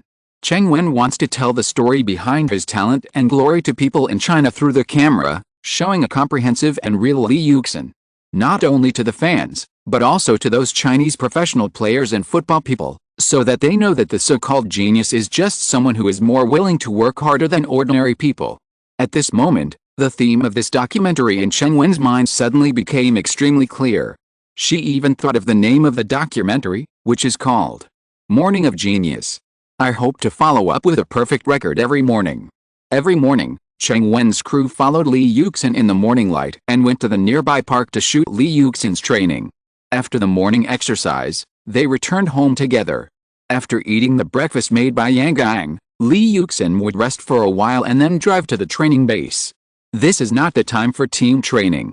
Li Yuxin arrived early because he wanted to use the facilities of the training base for his own extra training. After Li Yuxin finished his extra training, his teammates arrived at the training base one after another.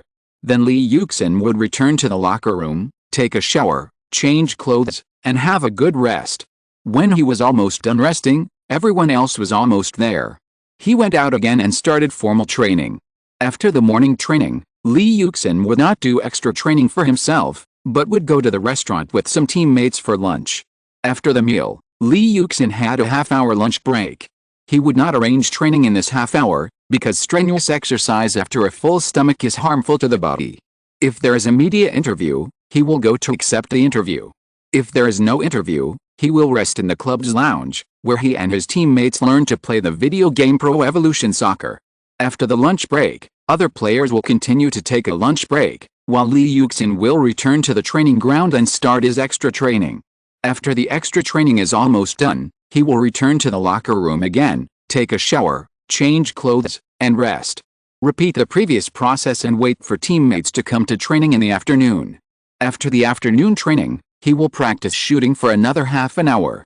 After the extra training, he will go home with Yang Gang. Of course, if there is a media event, they will go directly to the event. After dinner, Li Yuxin rests for a while and goes out to do some ball exercises that do not require a large field, such as juggling. After finishing all the training and going home, Li Yuxin will take another shower and go to bed. This is a day of Li Yuxin recorded by Cheng Wen's camera crew. They shot for 3 days, except for occasional media interviews. Almost every day, nothing changed, so that everyone felt bored by the end of the shooting. They are looking forward to the game. And Arsenal's mysterious locker room. Chapter 213, Charm in front of the camera. April 14th, the fifth round of the Premier League, Arsenal played against Bolton at home. Lee Yuxin was naturally included in the starting lineup.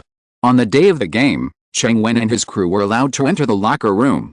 This was the first time the crew entered the locker room for a game. They had only entered the training locker room before. Of course, they could only go in and take pictures when no one was there before the game, and when the players returned one after another, they had to go out. This involves the issue of player privacy.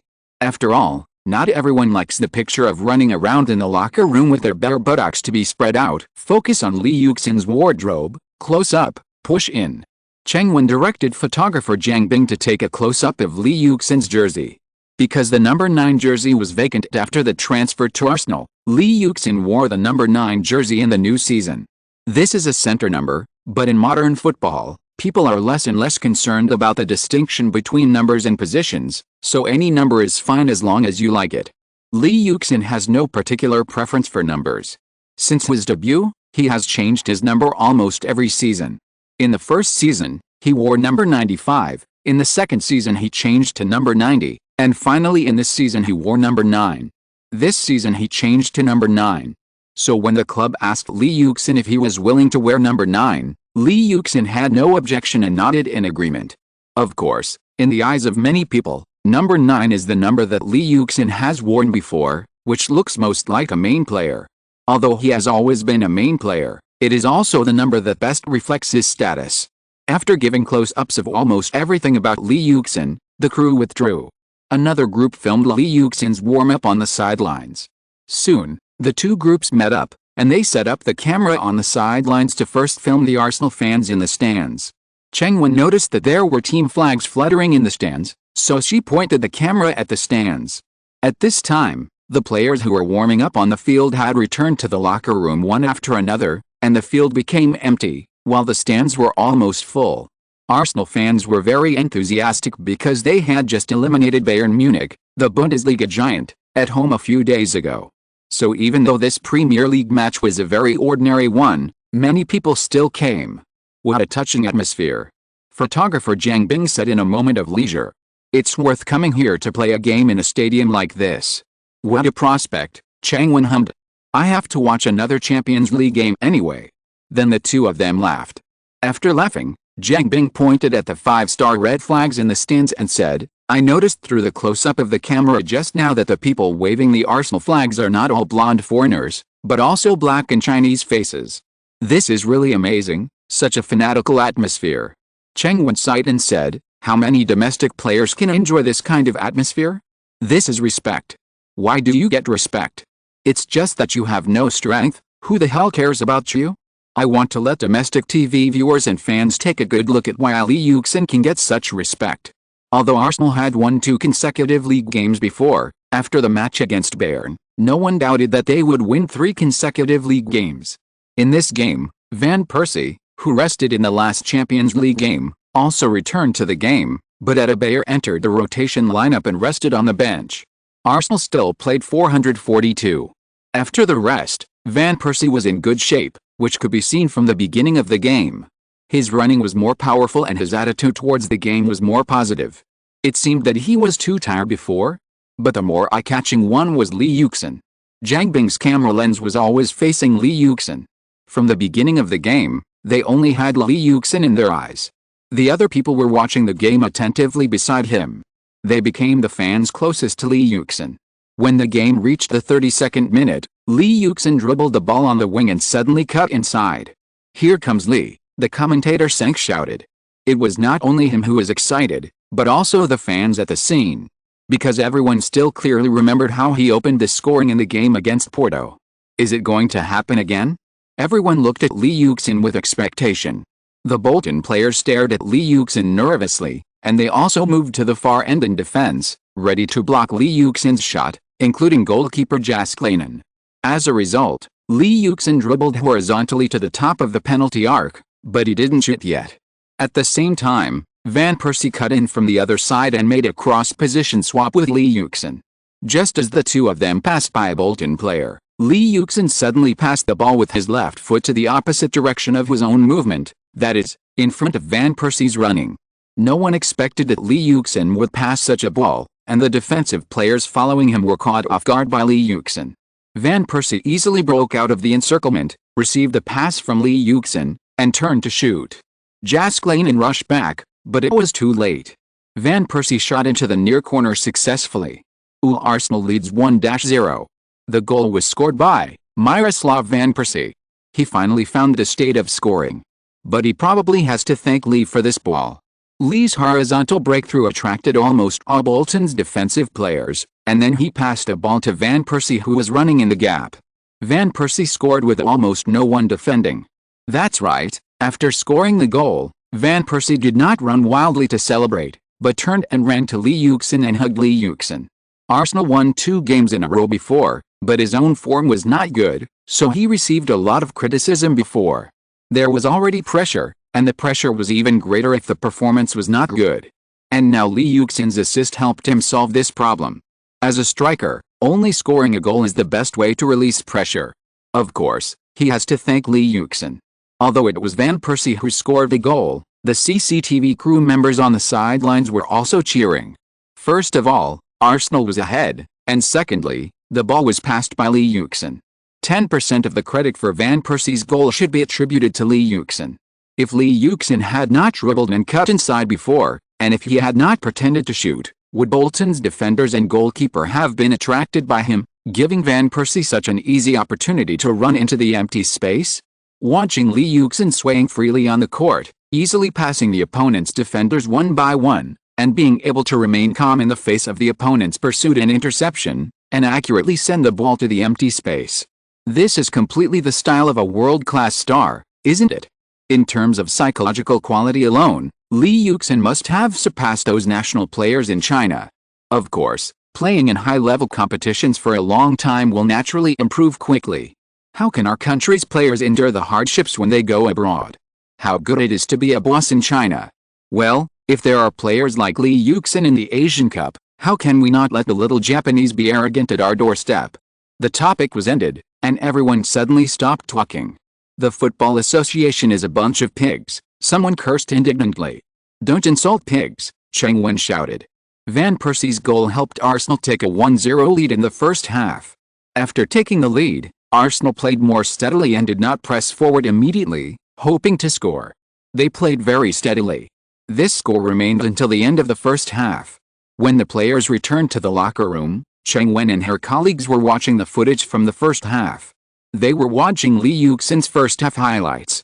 Wow, this dribbling is so fucking beautiful. This speed is awesome. Speed combined with technique, an invincible rhythm. Dribbling past Bolton's defender was like playing.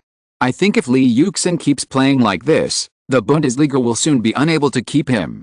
Several young people were discussing while watching Lee Yuxin's performance highlights. The only regret is that he didn't score a goal.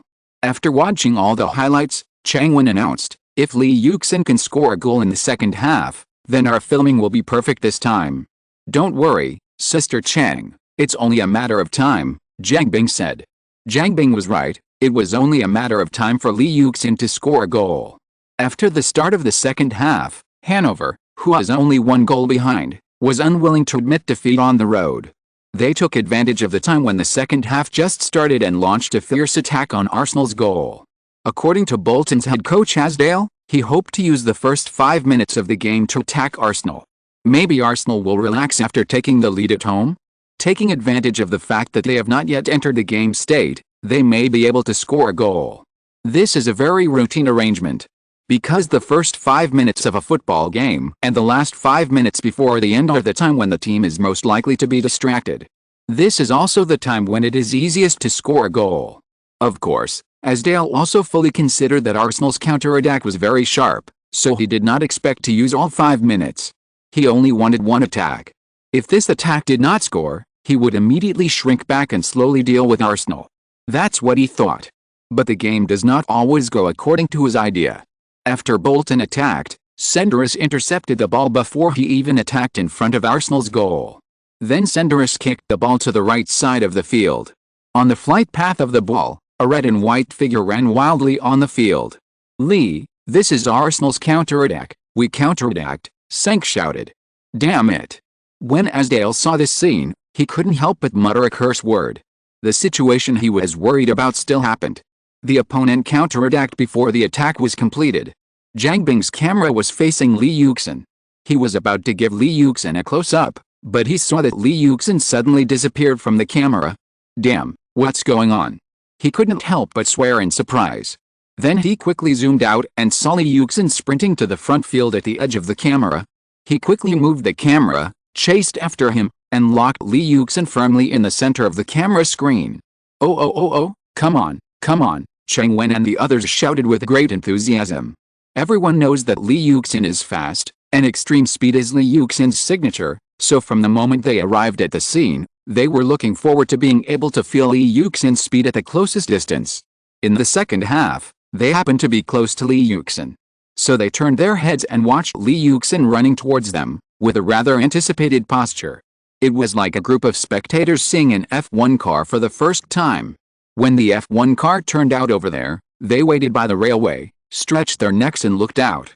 As the F1 car got closer and closer, they became more and more excited, waving their arms and shouting, here it comes, that's it. With their shouts, Li Yuxin ran over. In Zhang Bing's close-up shot, Li Yuxin looked up at the football in the air, then retracted his gaze, looked firmly ahead, and kept his feet moving, coming at a high speed. The image in the camera lens quickly increased and occupied the entire lens. He pulled the camera away again. Li Yuxin's eyes were fixed on the ball, and he didn't even look at his compatriots who were setting up a few positions on the sidelines. He rushed in front of them. With a whoosh, it was like a high-speed F1 car. Then he slowed down a little while running and raised his right foot. He took the ball steadily.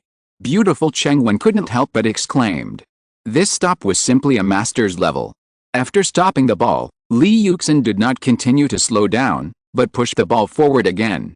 There was no technical content, but it was what Hanover players were most afraid of now, and it was also what made Arsenal fans most excited. This was Li Yuxin's most sharp breakthrough, passing the ball to himself 3 seconds later. After dribbling the ball, Li Yuxin continued to accelerate and chase forward. When he caught up with the ball again, he had reached the edge of the penalty area. Because Bolton's players were participating in the attack before, there were not many in the backcourt at this time. Goalkeeper dazzling decisively chose to attack. Li Yuxin lowered his center of gravity and made a fake move to continue to pass the ball to the right, tricking dazzling to fall to the right, but he suddenly dribbled the ball with his right foot, and then broke through from the left with a ball. He passed the goalkeeper. The next thing was much easier for Li Yuxin. After Li Yuxin dribbled the ball past goalkeeper dazzling, he caught up with the ball and directly pushed it with his right foot. The ball flew into the goal without any suspense. In fact, when Li Yuxin dribbled past the goalkeeper, huge cheers had already sounded over the Emirates Stadium.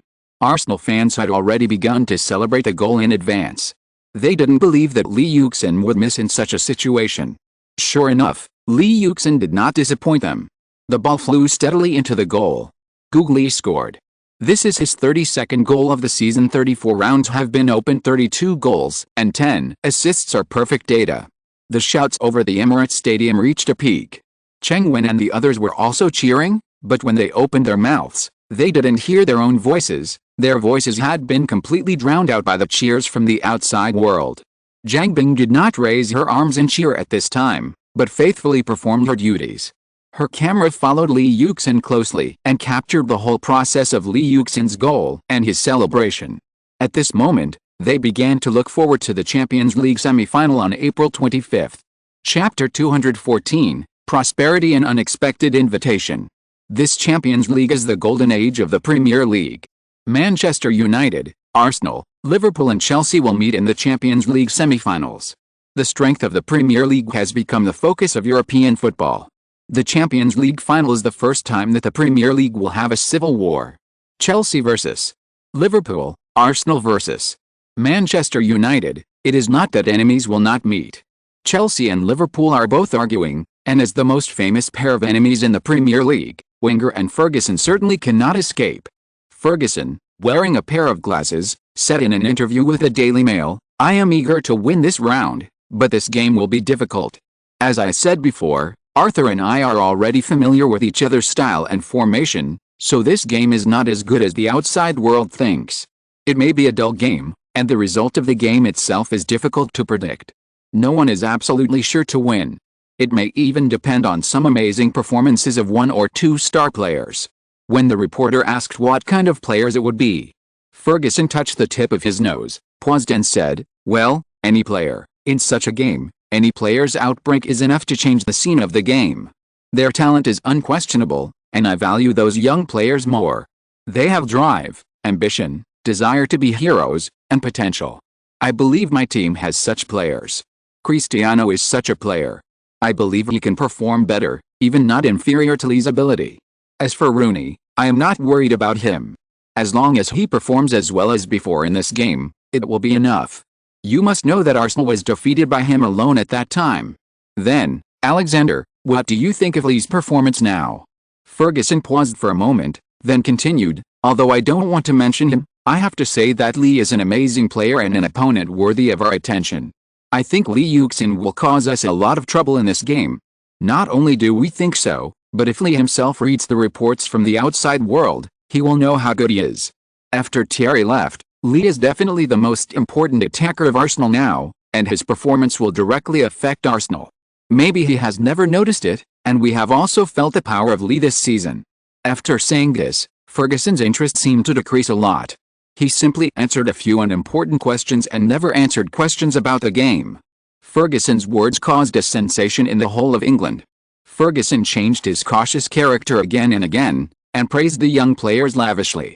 At the same time, he also praised Lee Yuxin in public, which made the whole of England feel a little weird. At this time, after hearing the report about Ferguson's words, Ronaldo and Rooney threw themselves into training even more frantically. At this time, they were all in a state of excitement, looking forward to the coming of the game. The other Manchester United players were also full of energy, determined to win the game. The newspapers then mentioned several young players: Ronaldo, Rooney, Van Persie, Fabregas. Lee Yuxin's name was mentioned the most times. He had successfully played the hero in the games last season and this season. How would he perform? This was everyone's guess. Now no one dared to question Lee Yuxin, so most newspapers were promoting Lee Yuxin, believing that he would play the new hero again in the game. Even The Sun changed its usual practice and pointed out that Arsenal's victory or defeat would depend on Lee Yuxin's performance. When Ferguson finished speaking, Wenger did not escape either.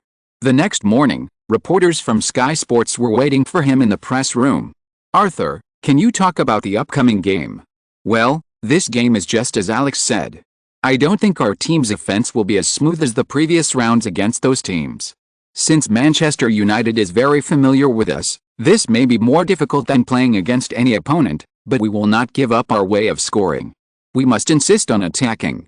I also think that the result of the game may be determined by some players of the team, but I think the game depends more on some experienced players, because they know what this level of game means, and they know how to do it. They know how to seize opportunities and are more likely to seize opportunities. For young and talented players, I have always been very supportive and like such players, but in this game, it is still the best players who determine the progress of the game. It may take some time for young players to fully display their talents, not now." When talking about Lee Yuxin, Wenger said in a serious tone, "Lee's performance this season is indeed outstanding, and he can even win the title of the best player of the season, but the game is for 11 people. And Lee is just an ordinary member, although he is the captain." In an interview with Sky Sports, Wenger unexpectedly expressed reservations about the young players, and even deliberately belittled Lee Yuxin's role on the field. Wenger, who is considered to be a shotgun, made a bigger sensation. At this time, the British press was full of two different arguments, tit for tat, but both were said by two unexpected people. The effect of these two arguments would only be known after the game. At this time, in the training ground of Highbury, Van Persie, Fabregas, and Herleb, who have already achieved something, have been training vigorously for the past 2 days, especially Van Persie, who seemed to be recharged and put in great enthusiasm in the training. Lee Yuxin, however, still trained according to his own steps, seemingly in no hurry. Seeing Van Persie sweating in the cold weather, Lee Yuxin didn't know what he was thinking, and stared at them training in a daze, with a bit of contemplation. However, when they arrived at the restaurant they had arranged to meet, Cheng Wen discovered that Lee Yuxin was abnormal. "What's wrong, Lee?" Cheng Wen, who was beside him, saw Lee Yuxin's appearance and couldn't help asking curiously. "Nothing, Just, Cheng Wen, do you think that several of our young players can defend the Champions League title? Li Yuxin suddenly asked. How, Li, don't think too much. You can definitely do it if you are so outstanding. You are a group of talented players. Don't question your abilities, and don't be disturbed by the outside world. The professor's words may not mean that. Cheng Wen felt a trace of doubt in Li Yuxin's mind, patted his shoulder, and thought that he was affected by Wenger's words, and hurriedly persuaded him. Thank you, don't worry, I don't care about the coach's words, I'm just in a bad mood recently, don't worry, I'm not that easy to break. Li Yuxin smiled and hurriedly explained. Li Yuxin's eyes flashed with excitement. In this game, he had to win no matter what, and no one could stop his winning heart. Then, he said, come, I'll treat you to authentic German food. The cold dish was fish jelly and garlic roasted pork tenderloin with an egg salad. The first dish was a thick soup, which looked like chicken soup, but Li Yuxin said it was German bean soup. The second dish was pork chop with meat patties, and the third dish was sausage with stewed cabbage. The dessert was cookies, which tasted good. After lunch, Li Yuxin said to Cheng Wen, let's go and talk about the problem somewhere else. When we arrived at the hotel where Cheng Wen lived, don't mistake it for the lobby. Hello, Mr. Li Yuxin. The other party seemed very polite. We are Mr. Perez's assistants, and our boss hopes to have a chance to meet with Mr. Li Yuxin. Mr. Perez. Li Yuxin frowned. Florenti Perez. Yes. The other party replied. Wait, I'll change my clothes. Our boss is waiting for you in the cafe downstairs. Li Yuxin returned to the room, immediately took out his mobile phone and called. What? Taking a shower. Cheng Wen was a little angry. Li Yuxin almost fell down. He could hear the sound of water. He could imagine a beautiful woman taking a shower answering his call. This scene was so exciting. Perez asked me to meet him. Do you want to come? Li Yuxin asked. Yes, wait for me. I'll be there soon. 3 minutes later, Cheng Wen appeared in Li Yuxin's room. She was still fragrant like a lotus emerging from the water. She was very tempting. The two went downstairs and went directly to the coffee shop. They recognized the fat middle-aged man at a glance. He was the Real Madrid helmsman who created the first and second phases of the Galaxy battleships. He was Florentino Perez, a Spanish real estate tycoon. Hello, Mr. Perez. Li Yuxin greeted him with a smile. Hello, Mr. Li Yuxin. Nice to meet you. Florentino shook hands with him tightly. This is. Li Yuxin smiled and introduced, my friend, Ms. Cheng Wen from the Chinese Reporter. Oh. Florentino had some wrong ideas, and his ambiguous eyes made Cheng Wen blush. After the three of them sat down, Li Yuxin was the first to break the silence with a smile. I wonder if Mr. Perez asked me out, what's the matter? Li Yuxin absolutely did not believe that Florentino's appearance here at this time was accidental, but the Real Madrid presidential election will be in a few years, and he should have a lot of things to do at this time, such as continuing to maintain the ambiguous relationship between him and the beneficiaries, and continuing to lie dormant and wait for the opportunity. First of all, I have to clarify that I have nothing to do with Baldesano who has been rumored recently, and I will not use such low-level means. Florentino seemed very graceful. After all, he is a real estate tycoon in Spain and Europe. I believe it. Li Yuxin replied with a smile. To be honest, I admire Mr. Li Yuxin's temperament and demeanor. I can analyze my plan to you directly. I am very confident about the position of Real Madrid chairman in a few years, and I also believe that I can be elected. Li Yuxin listened quietly without interrupting. In my opinion, Real Madrid is the most noble team in the world. It should have the most outstanding players in the world, just like what President Mendoza did back then, gathering the best players in the world and playing the most beautiful offensive football in the world. This is my positioning of Real Madrid. Li Yuxin kept nodding his head. He believed that Florentino really thought so. Real Madrid is indeed the top giants, but Florentino wants to raise this top level to a whole new level, that is, the galactic battleship era. In his plan, the addition of a superstar like Li Yuxin can make this team shine to an unprecedented degree. I know your requirements for the team, and I can also guarantee you that you will have the power to talk to me directly. I will also give you the greatest power in Real Madrid except for the captain. I can even guarantee that I will not ask about the appearances of the first team players. Obviously, this is the most generous condition that Florentino can give. Just imagine, his ambition is so big, and the transfer right is very important to him. Without the transfer right, Figo, Zidane and others can't come at all, so he must firmly grasp the transfer right. But from his willingness to let go of the power of the first team and the qualification of giving Lee Yuxin to talk directly with him, it can be seen that he really values Lee Yuxin and is really sincere. However, there is always a sense of superiority in his words. "I'm sorry, Mr. Perez." Lee Yuxin replied with an apologetic smile. "I can't promise you." Even Cheng Wen couldn't believe this. Real Madrid, the stage that countless superstars dream of going to, he actually refused. Why? Florentino was a little out of control and supported his glasses. Lee Yuxin shook his head. "Because I promised Mr. Wenger and all Arsenal fans that I would lead this team to realize the glory and honor of Arsenal. Before that, I will not leave Arsenal." This incident is indeed true. It spread all over the world at that time. Countless fans applauded Lee Yuxin's pledge. After a pause, Lee Yuxin sighed deeply. "I have a lot of shortcomings, but breaking my promise is not one of them.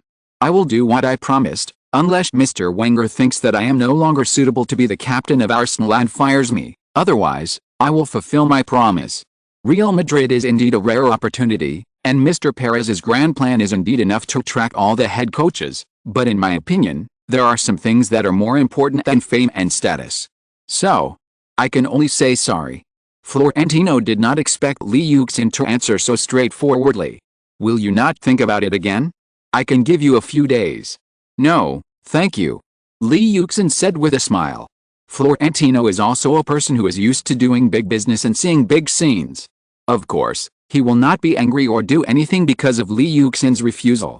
He will only feel a little regretful, but it will soon be swept away.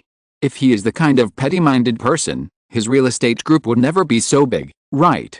In any case, I am very happy to meet you, and today's conversation has also made me understand you better. Florentino still smiled kindly. "Thank you." Lee Yuxin stood up and shook hands with him and said goodbye. "Oh, please rest assured, my friend and I will never leak a word of today's conversation to the outside world, I promise." Florentino nodded in appreciation, and after watching Lee Yuxin leave, he shook his head and sighed. "What a pity, he is such a smart guy. It's a pity not to come to Real Madrid." "No, I will never give up." "Why did you refuse Real Madrid?" After walking out of the cafe, Cheng Wen immediately caught up and asked. "I said, keep your promise." Cheng Wen knows that this is indeed Lee Yuxin's character, but I always feel that you don't seem to be very interested in Florentino's plan. Of course, it is difficult to achieve results if the team is not formed according to the will of the head coach. Besides, I have many problems, one of which is that I don't like someone to do the same thing next to me, and he never gave me this guarantee. Chapter 215 Chapter 219 You come and I go. When the players from both teams came out, the live broadcast was announcing the names of every player from both teams. When the Arsenal players were called, there were sporadic boos in the stands at Old Trafford. When Lee Yuxin was called, the boos got louder. This is not to say that Manchester United fans have any dissatisfaction with Lee Yuxin, but because the two sides are now opponents, Manchester United fans are using this method to harass the opponent's players, especially the opponent's core players, who will naturally be more harassed. After reading the names of the visiting Arsenal players, the live broadcast began to announce the names of the home team Manchester United players. The atmosphere was completely different from before. Every name that was read out would receive huge cheers from the fans in the stands. When it was Ronaldo's turn, he received the loudest cheers. The decibel of the cheers shows how popular a player is in the hearts of the fans. Ronaldo is obviously the most popular. The huge volume caused Lee Yuxin to turn his head and look at Ronaldo. If he remembered correctly, this was Ronaldo's dormant season at Manchester United, right? It seems that he has completely won the hearts of Manchester United fans. See, Ronaldo, who was walking behind, had actually been staring at Lee Yuxin the whole time, so when Lee Yuxin turned his head to look at him, he noticed this immediately. Although Lee Yuxin quickly turned his head back, Ronaldo still noticed it. What does this mean? A silent challenge? Lee Yuxin thought to himself. When the players from both sides lined up to shake hands, when Lee Yuxin shook hands with Ronaldo, he found that Ronaldo was staring at him straight. That look was not friendly, no, it was polite to say so. It can be said that Ronaldo's eyes were full of provocation and hostility. Such a look surprised Lee Yuxin. He never expected that C. Ronaldo would stare at him like this. Lee Yuxin quickly let go of C. Ronaldo's hand and walked towards the next Manchester United player. The goalkeeper behind him, German Lehmann, gave C. Ronaldo a fierce look. He thought that C. Ronaldo's behavior was very rude. But C. Ronaldo didn't even look at him, so his stare was in vain. "What's the matter with that kid?" Lehmann asked Lee Yuxin after shaking hands with the Manchester United players. "I don't know." Lee Yuxin shrugged. "You praised him in front of his country's media, but his attitude is so bad." Lehmann spoke up for Li Wuxin. Li Wuxin smiled and didn't care about it. "I don't expect everyone to treat me with the same attitude before I speak or do anything." "Well, don't think about other people's things, the game is about to start." Although Li Wuxin said so, Lehmann still glared at Ronaldo unhappily, and then stepped back step by step, keeping this posture until he retreated to his own goal. The game started soon. As the captain and top star of Arsenal, whenever Li Wuxin took the ball, Manchester United fans would boo in the stands. As mentioned before, this is not to say that Manchester United fans are dissatisfied with Li Wuxin, but just because Li Wuxin is the most threatening player of Arsenal, Manchester United fans hope to use such boos to disturb Li Wuxin. But in these boos, Li Wuxin's performance was very calm. It can even be described as free and easy. When he got the ball in the front ribs, facing Manchester United's defense, he did not use his speed to break through, but slowed down and stopped. Manchester United's left back ever moved inward and blocked in front of Lee Yuxin. He lowered his center of gravity and was ready. Facing a long-established star like Lee Yuxin, he dared not slack off. Lee Yuxin swung his right leg on the spot and made a kicking motion. Judging from his action, it should not be a shot, but a pass, and a pass to the goal. At the same time in the penalty area, Adebayor and Van Persie were preparing to grab the ball. Evra thought that Lee Yuxin's kick should be a pass. Lee Yuxin kicked the ball with his right foot, and Evra immediately moved his center of gravity to the road. He tried to use his body to block Lee Yuxin's pass. But he did not see the ball flying over. Just before Lee Yuxin kicked the ball, his left foot, which was originally the supporting foot, suddenly poked forward and poked the ball to the side with the tip of his toe. With a wonderful fake move, he passed the ball to the side and passed it to Haleb, who came from behind him. At this moment, Manchester United's defense did not expect Lee Yuxin to pass the ball to the side. When he raised his right foot, everyone thought he was going to pass it directly. So Manchester United's defensive forces were all shrunk in the penalty area, and there was no defense at all for this side. Haleb could easily catch the ball. Lee Yuxin's beautiful fake move with the cheers of the English commentator, Evra turned around hastily to defend Haleb. But his turn was too fast and too hasty, causing him to lose his center of gravity in the process of turning, lose balance and fall to the ground. A burst of exclamations from Manchester United fans could be heard in the stands. Everyone's heart was instantly hanging in their throats. Is it going to lose the ball in the first 7 minutes? Seeing Evra fall, Haleb rushed directly into the penalty area with the ball. Vida quickly made up for the defense and put pressure on Haleb. Haleb passed the ball. Van Persie inserted from behind and kicked before Ferdinand. Van Persie shot, just when the hearts of all Manchester United fans were about to fall out of their mouths. A long arm appeared across the sky and blocked the ball kicked by Van Persie. Van der Sar. This time it was the turn of Manchester United's DJ to yell. He saved the team and prevented the team from falling behind at the beginning of the game. A huge exhalation sounded in the stands of Old Trafford Stadium while Manchester United fans breathed a sigh of relief. Of course, they were still a little scared. Van der Sar, who pushed the ball out of the baseline, rolled on the ground, jumped up, clapped his hands and shouted loudly, "Are you still asleep?" while concentrating. Evra was a little embarrassed. It was his mistake that caused the opponent's threatening attack. Ferdinand came up and patted Evra on the shoulder. "It's okay, it's not your fault. Lee's fake move was too realistic. Anyone in your position would be fooled." Evra still couldn't let it go immediately, and Ronaldo in the front field witnessed a fake move of Lee Yuxin from behind. It must be said that when he saw Lee Yuxin's right foot fake kick, but used his left foot to secretly poke the ball to the side, his eyes widened. Because Lee Yuxin's kick was really beyond his expectation. This guy is really getting stronger. But I can't lose to him. Ronaldo clenched his fist. What a genius idea. When the TV broadcast was replaying Lee Yuxin's move, England's commentator Martin Taylor praised this move. Manchester United's defenders were completely lost in front of his fake move. If it weren't for Van der Sar's outstanding performance, Arsenal might have taken the lead now. Even the German commentator Marcel Reif was impressed by Lee Yuxin's performance after watching the replay of this move. They are indeed future superstars with artistic temperament. They always have a way to make their kicking movements look like a work of art.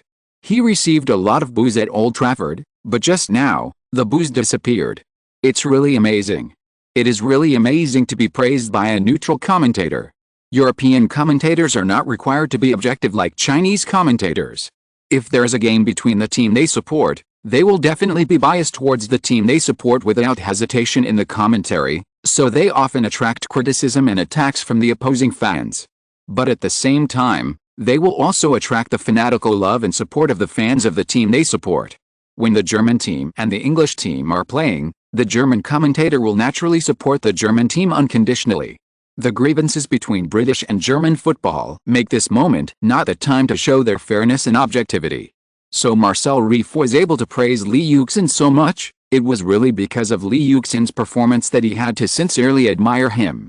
Although Arsenal's attack did not score a goal, I think from this attack we can see that the entire Arsenal team is in very good shape, and Lee Yuxin's own condition is surprisingly good. Playing in the semi-finals away from home, there must be some pressure and tension, especially when Manchester United fans will boo him as soon as he gets the ball. But in such an environment, Lee Yuxin performed freely and easily. From his action just now, we can see how calm he is. Such Lee Yuxin is the most terrifying, so Manchester United must not think that they can relax. In fact, on the contrary, they are now starting to worry.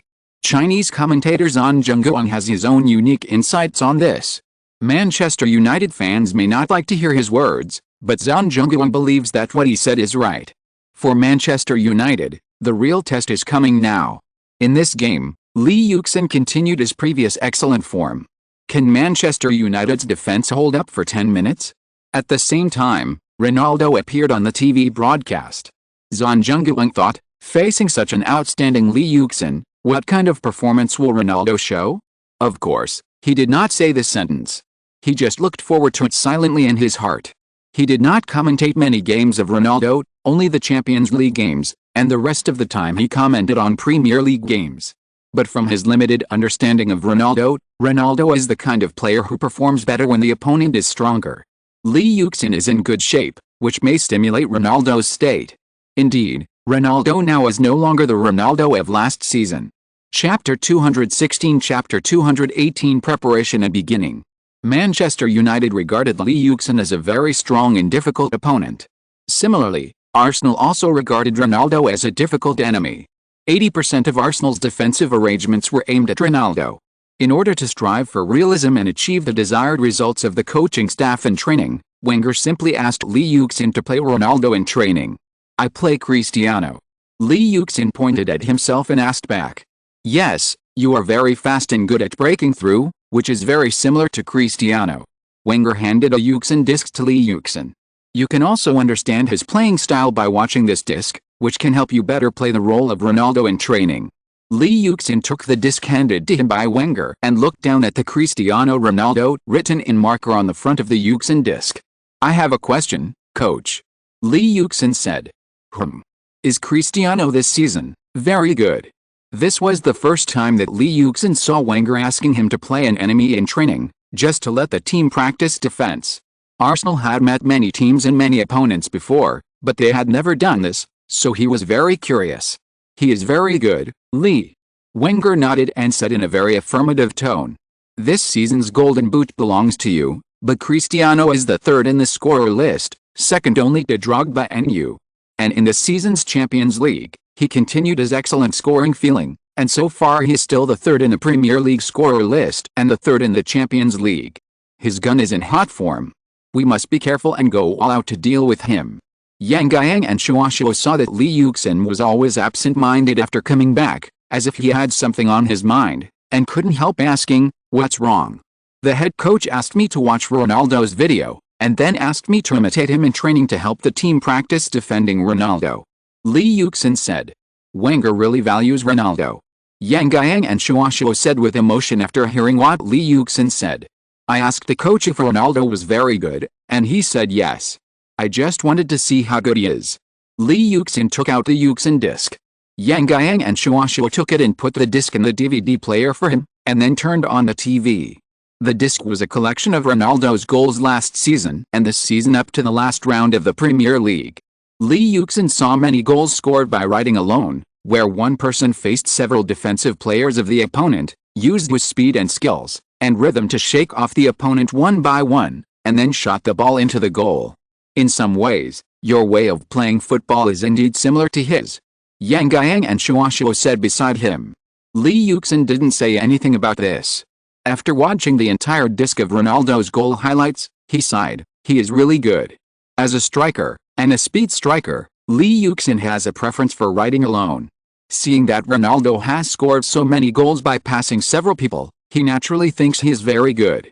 He felt that this future European Golden Boot seemed to be more powerful than the European Golden Boots he had seen before. In his opinion, Ronaldo should have reached his peak in 2008, but at this time Ronaldo was about to end his dormancy. However, after watching Ronaldo's goal highlights, he corrected his prejudice against this future European Golden Boot. He may not have reached his peak, but he is stronger. So the head coach attaches so much importance to Ronaldo that he even requires himself to play Ronaldo in defensive training, which can be understood and accepted by Li Yuxin. That night, Li Yuxin watched Ronaldo's goal highlights overnight. In the team's defensive training the next day, Li Yuxin gave full play to his fast speed and good breakthrough characteristics, and broke through the defense line led by Lucio and Ismail. Wenger, who was watching this, couldn't help shaking his head. With this kind of defense, there's no way to stop Cristiano. Assistant coach Pat said, I think Li is more terrible than Ronaldo. Because Li is faster than Ronaldo. I've never seen such a Li in training. Isn't the standard we set for the defense too high, Felix? We must be strict with ourselves, Michael.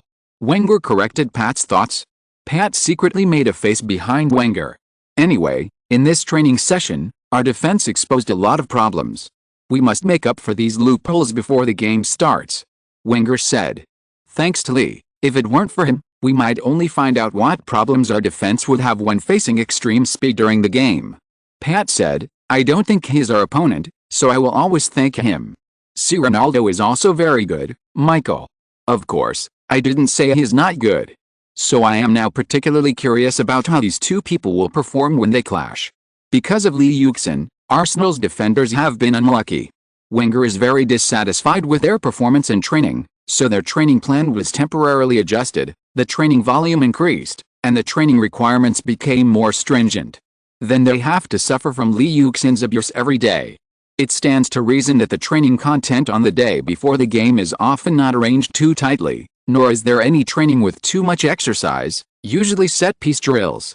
But this time, on the last day before the game, Wenger was still seizing the time to let the defense line practice more, and Li Yuxin, as a qualified sparring partner, naturally had to participate.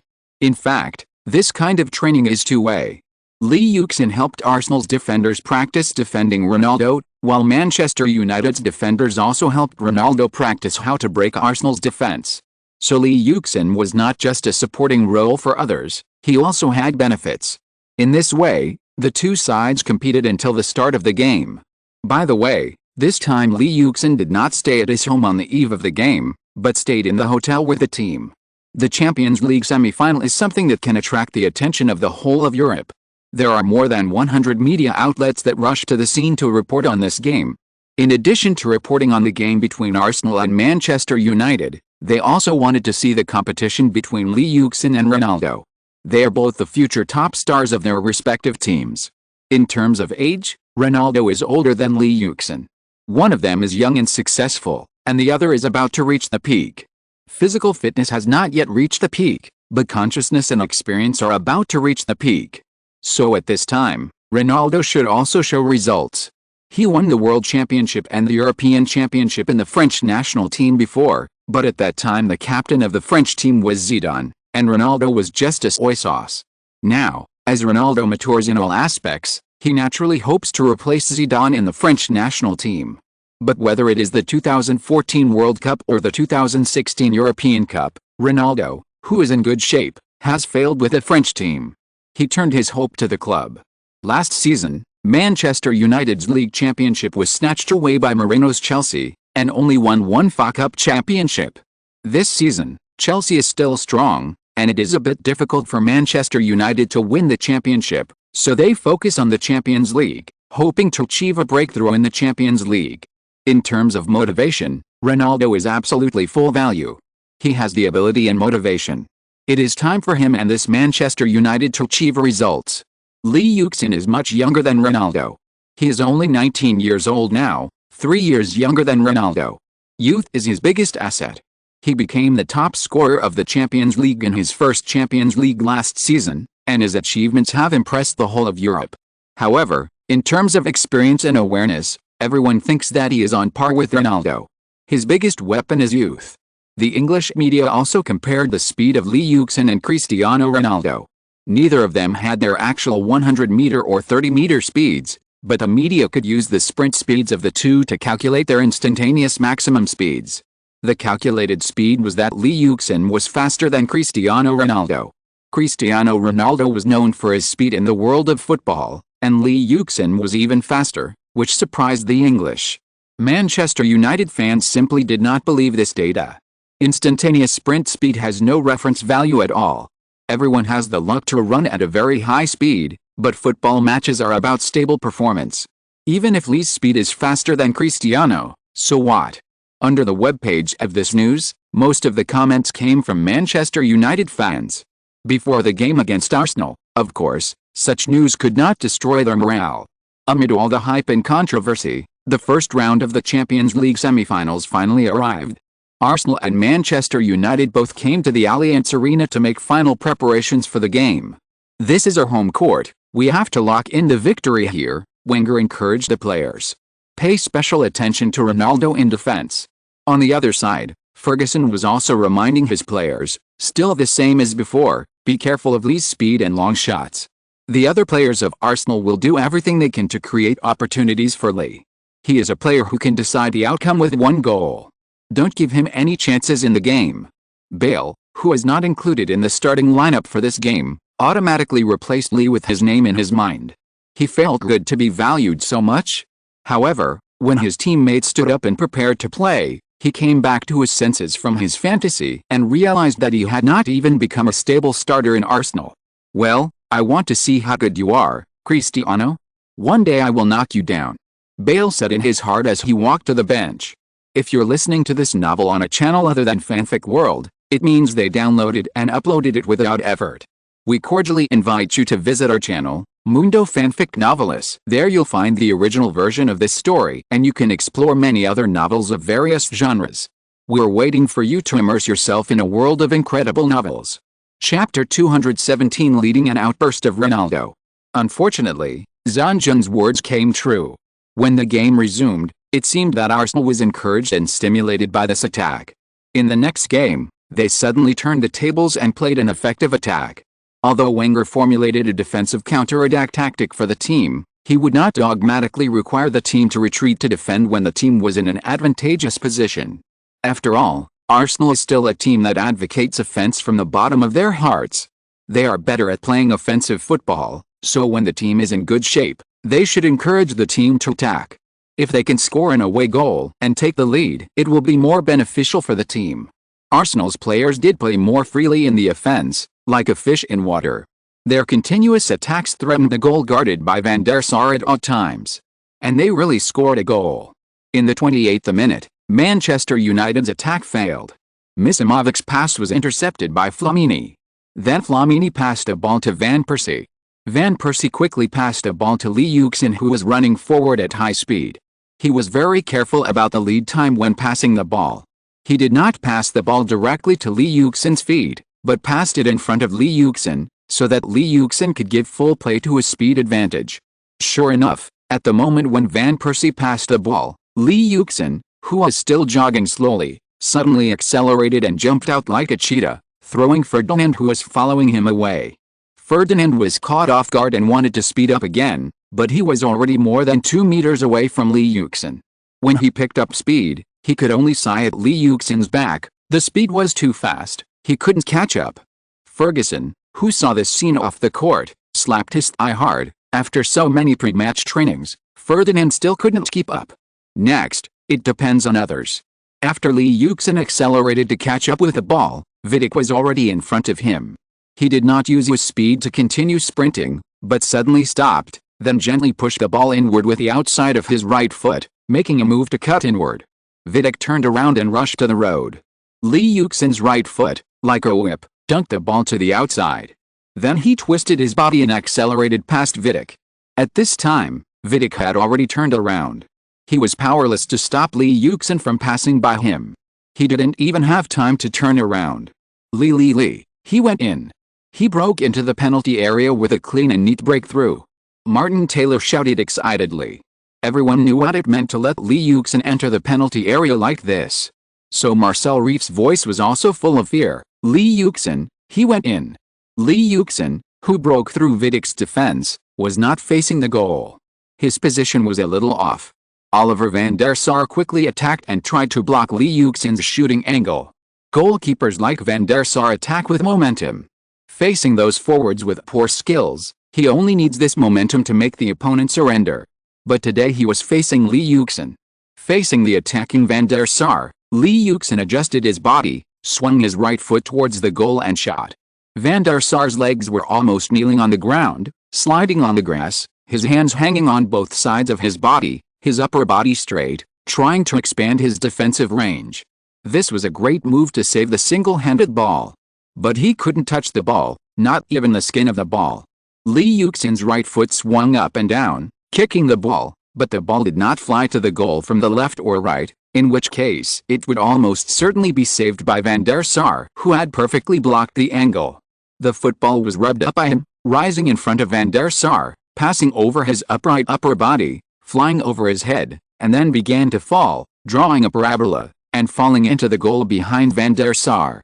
It was a lob shot, and a very close-range lob shot, which required a higher level of control over the football. When facing the Dutch goalkeeper van der Sar, Lee Yuxin easily completed such a difficult lob shot, helping Arsenal take the lead. Yuxin? Lee, wonderful goal, Martin Taylor screamed. At the same time, in many pubs in North London, fans wearing Arsenal jerseys jumped up and cheered. A beautiful counter-attack by Arsenal. Lee Yuxin combined his speed and skills perfectly. In front of him, Manchester United's defense was useless. Now Arsenal got an away goal. It was perfect. At the same time, in Germany, Marcel Reef's voice was full of annoyance. The ball went in. Lee Yuxin's goal helped Arsenal take the lead away from home. Sure enough, Lee Yuxin was in very good condition today. He was very relaxed in check in both breakthrough and shooting. Although Manchester United's defense had tried very hard and successfully defended several of his shots before, this time he finally used his personal ability to break the deadlock. Lee Yuxin, who scored the goal, turned and ran towards the corner flag area. When he approached, he knelt on his knees, slid over, and raised his index fingers to the sky with both hands. This is one of Lee Yuxin's signature moves to celebrate a goal. The TV broadcast camera quickly pushed up and gave a close-up of the number and name behind him. Of course, this is also one of the signature ways to celebrate after Lee Yuxin scored a goal in the broadcast. Arsenal's number 9, Lee Yuxin, the King of Gunners. The King of Gunners. The few Arsenal fans at Old Trafford cheered loudly. At this moment, they felt that they were the happiest people in the world. Other Arsenal players swarmed and rushed to Lee Yuxin. Lee Yuxin is in very good form this season. The captain's armband seems to give him endless motivation. He leads Arsenal to build a dynasty. With such a captain, Arsenal may really be able to challenge the Champions League title. Zhang Zhengguang also praised Lee Yuxin. He had to be more neutral when commentating, because fans from different countries have different requirements for commentators. When commentators are working, they must be careful to hide their personal preferences. Of course, even if they look neutral, they will never be recognized by the fans, so the commentators are always the ones who are scolded the most. If you praise Arsenal at this distance, then Manchester United fans will think you are Arsenal's running dog. And if you praise Manchester United in the next sentence, Arsenal fans will think you must be a Manchester United fan. Fans are clear creatures, and it is ridiculous to ask them to be rational, so Zhang Zhengguang is used to it. After seeing Lee Yuxin score, Wenger rushed out from the coaching booth, waving his arms vigorously. He was still relatively reserved. Behind him were the even crazier Arsenal coaching staff and substitute players. Damn it. Next door, Manchester United coach Ferguson fell back exaggeratedly after seeing the goal, and his back hit the back of the seat. Our defenders have tried very hard, but talent is hard to defend. The assistant coach held his head with both hands and sighed, feeling both annoyed and helpless. After Lee Yuxin scored, except for the Germans, people all over the world cheered for Lee Yuxin's goal. England, France, Spain, Italy, China, the United States, Brazil, Argentina, the United Arab Emirates, Saudi Arabia, Qatar, and so on. When he scored, cheers came from the studios of countries around the world. Then there was endless praise. Because Lee Yuxin's goal was really beautiful. It was a perfect embodiment of personal ability, speed, rhythm, skills and calm and composed psychological quality. While Lee Yuxin is one of the best shooters in the world was fully demonstrated in this ball. Only the German commentator Marcel Reeve turned his eyes to Cristiano Ronaldo.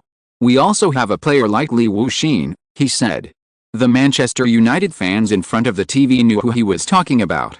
They also turned their eyes to Cristiano Ronaldo on the TV screen.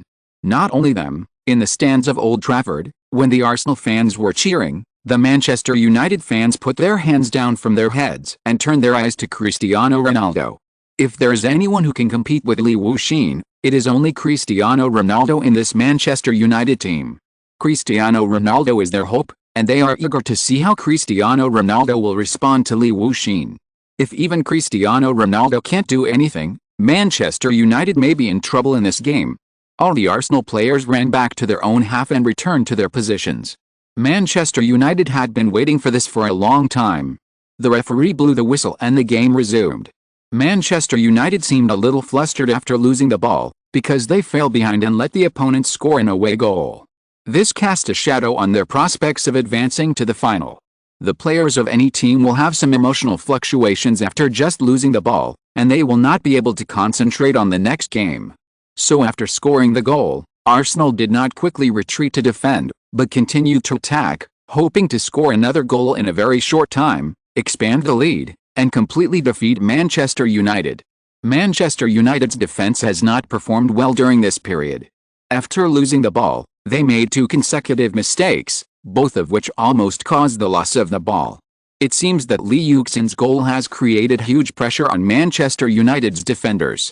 This second mistake best reflects this point.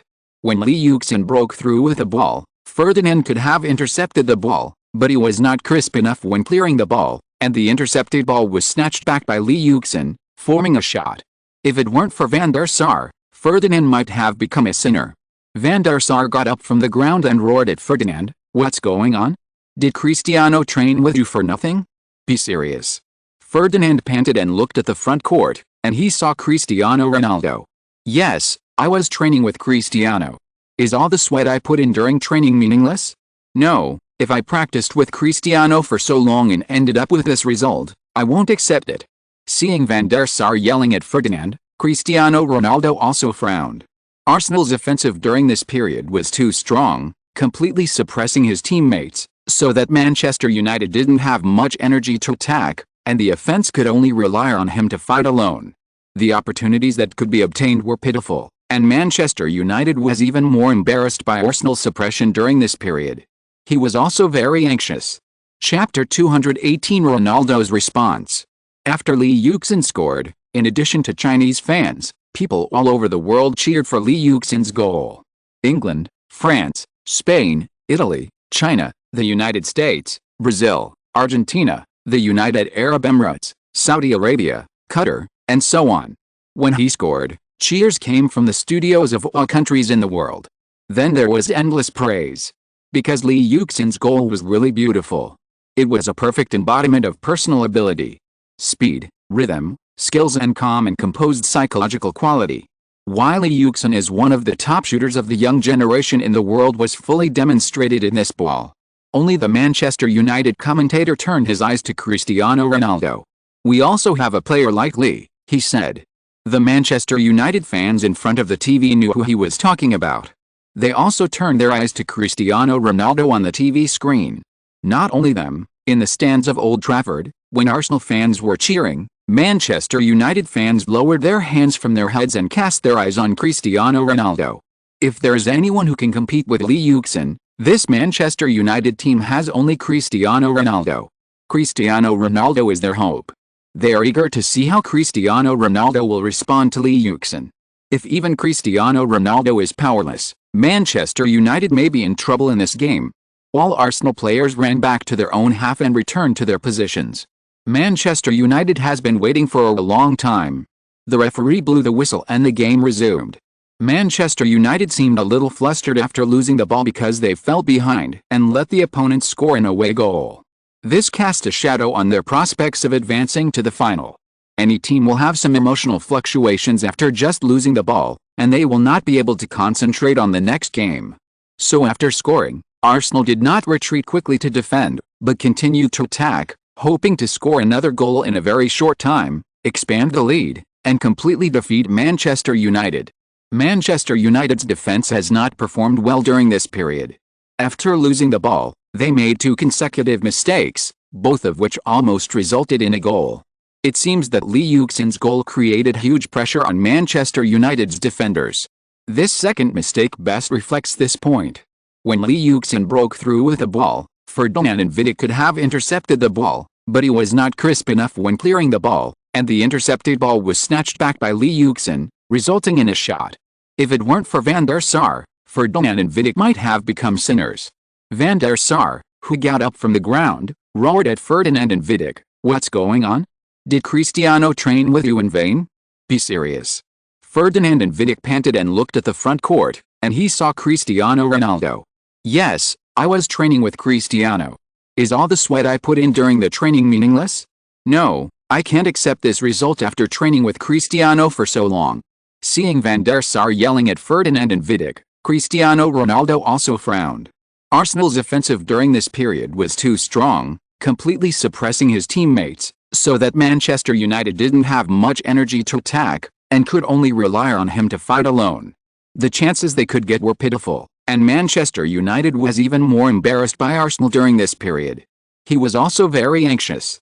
If they lost the ball again, how could they advance to the final? What made him even more unhappy was that Lee Yuxin was really active. He participated in almost every threatening attack of Arsenal.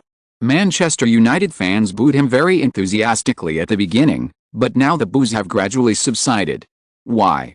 That's because Manchester United fans also found that booing was useless to Lee Yuxin, so don't waste that energy.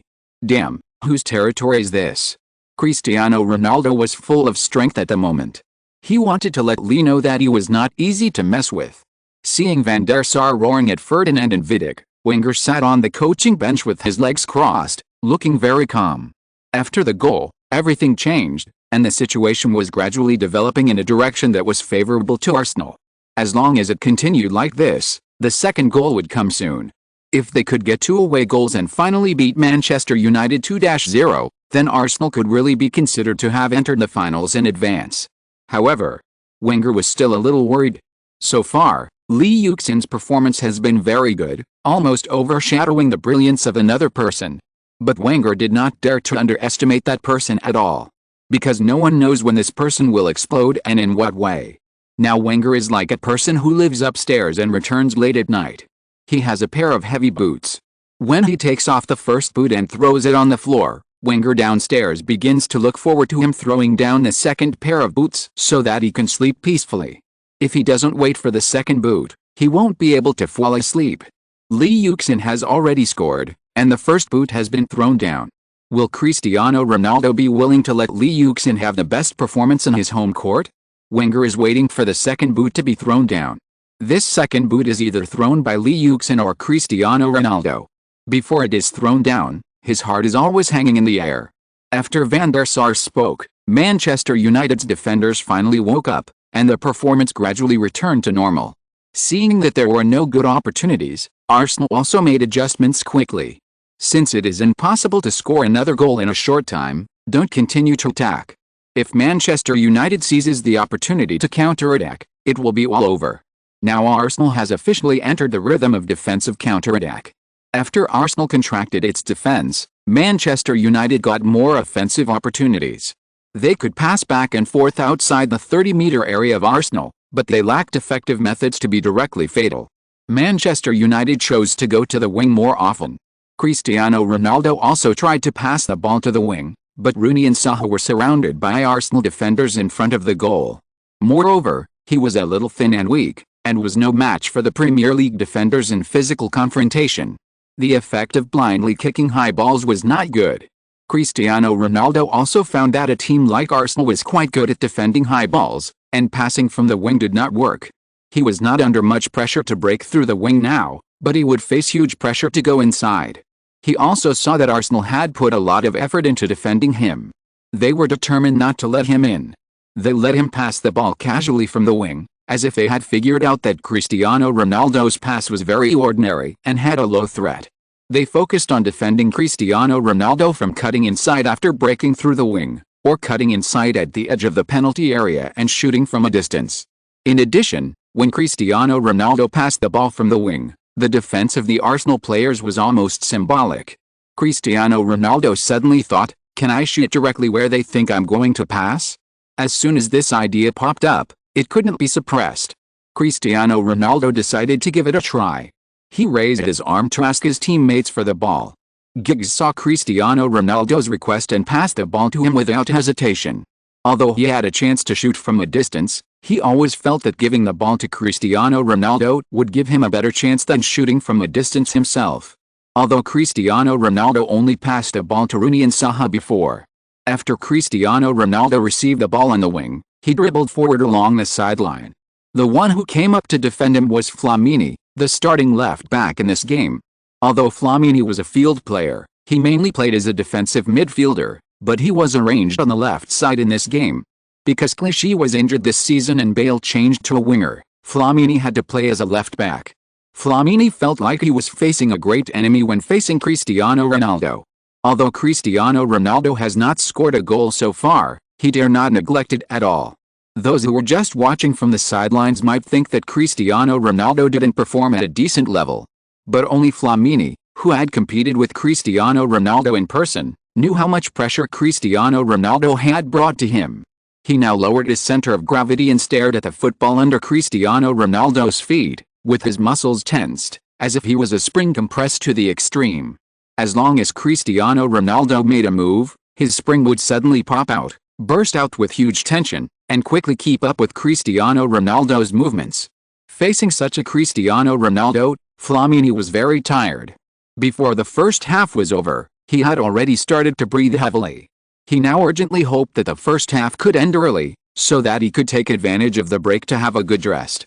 But now he dared not slack off at all. He stared at Cristiano Ronaldo with all his attention, and followed Cristiano Ronaldo back. Cristiano Ronaldo's speed is not too fast now, he can still keep up, but he knows that this situation cannot continue. Cristiano Ronaldo will definitely speed up. The most critical moment is that moment, and he must not be thrown away. Just thinking of this, he saw Cristiano Ronaldo's upper body shook violently, and he knew that Cristiano Ronaldo was going to speed up. So he didn't look at what Cristiano Ronaldo did next, and rushed up in one step, intending to get in front of Cristiano Ronaldo. But he was still slow. When he did this, a gust of wind blew around him, and Cristiano Ronaldo dragged out a residual image and passed by him at a very fast speed. Although Flamini had seen this many times in this game, this time, he still couldn't help but exclaim in his heart.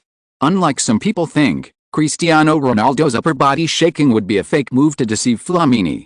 Facing Flamini, Cristiano Ronaldo didn't bother to use fake moves at all. He was absolutely confident in his speed, which was also proved in the previous match against Flamini. So he directly increased his speed, intending to force a breakthrough. He dribbled the ball several meters away, then accelerated and squeezed Flamini behind him in just 2 steps. Gilberto Silva immediately came up to fill the position and blocked the inside line. Wenger didn't expect Flamini to succeed in defending Cristiano Ronaldo one-on-one, so he also arranged other backup plans. Gilberto Silva was one of them. He stuck to the inside, making it difficult for Cristiano Ronaldo to break through the penalty area, forcing Cristiano Ronaldo to pass. If Cristiano Ronaldo wanted to force a breakthrough, Gilberto Silva would stick to him and entangle Cristiano Ronaldo. At the same time, Flamini, who has previously passed, would quickly return to defense. With 2 people defending him, it would be even more difficult for Cristiano Ronaldo to break into the penalty area. Wenger stared at the edge of the penalty area. Gilberto Silva was very important to determine whether the defense was successful this time. Silva arrived in time and appeared on the path that Cristiano Ronaldo had to take to cut inside. Wenger breathed a sigh of relief. The timing was very good, not too early or too late. The beast was trapped again. He could only choose to pass. Sure enough, he saw Cristiano Ronaldo swing his right leg and kick the ball to pass. Huh? The next second Wenger's eyes widened, because he saw that after the ball was kicked out by Cristiano Ronaldo, it did not fly into the penalty area, but flew straight to the goal and then flew over the crossbar and out of the bottom line. A regretful shout was heard in the stands of the Allianz Arena. Shoot? Was it a bad pass or a deliberate shot? Wenger frowned. Cristiano Ronaldo's kick suddenly flew towards the goal, and goalkeeper Lehmann was startled. He jumped up and stretched out his arms reflexively, but it was still a little slower than the ball. Fortunately, the ball flew directly over the crossbar. He secretly breathed a sigh of relief, and then looked at Cristiano Ronaldo, thinking that the kid should have wanted to pass, but in a hurry, he accidentally shot it. When Flamini caught up, the ball had already flown over the crossbar. He asked Gilberto Silva beside him, "Is it a pass or shot?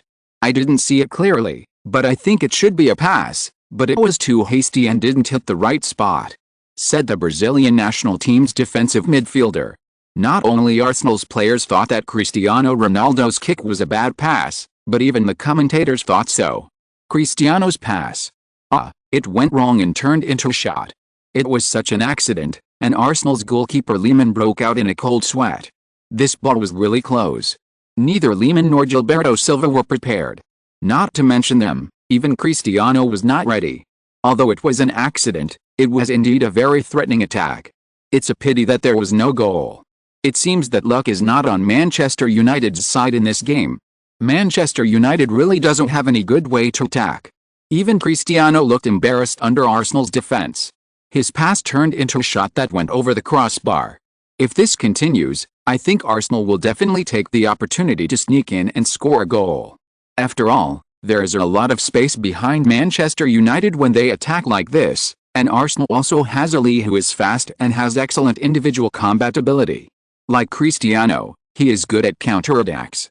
Not only the commentator, but also Manchester United fans, players and coaches all thought that Cristiano Ronaldo wanted to pass the ball, but he didn't kick it well and it became a shot. The reason why they all thought so was that the angle was too small, which was not Cristiano Ronaldo's shooting range. He basically never shot at this position, so this time it was definitely not a shot. Cristiano Ronaldo also held his head with both hands, and he must be upset that he didn't kick the ball well. Cristiano Ronaldo didn't think so. He held his head with both hands because he felt that his shot was not good. Before, he was busy exerting force, and his control over the ball decreased, and he couldn't hold the ball down. And it was very difficult to hit the near corner, because the Arsenal goalkeeper was in a position close to the corner, and it was easy for him to block the angle. So he had to go around him. That left only the far corner. Cristiano Ronaldo, holding his head with both hands, looked at the far corner. There seemed to be only one way to get the ball around Lehmann and into the far corner. He thought of his own trick. He decided to try again. So he put down his hands, turned around and ran back. To outsiders, he was upset because of his mistake, but in fact Cristiano Ronaldo was already planning the next attack.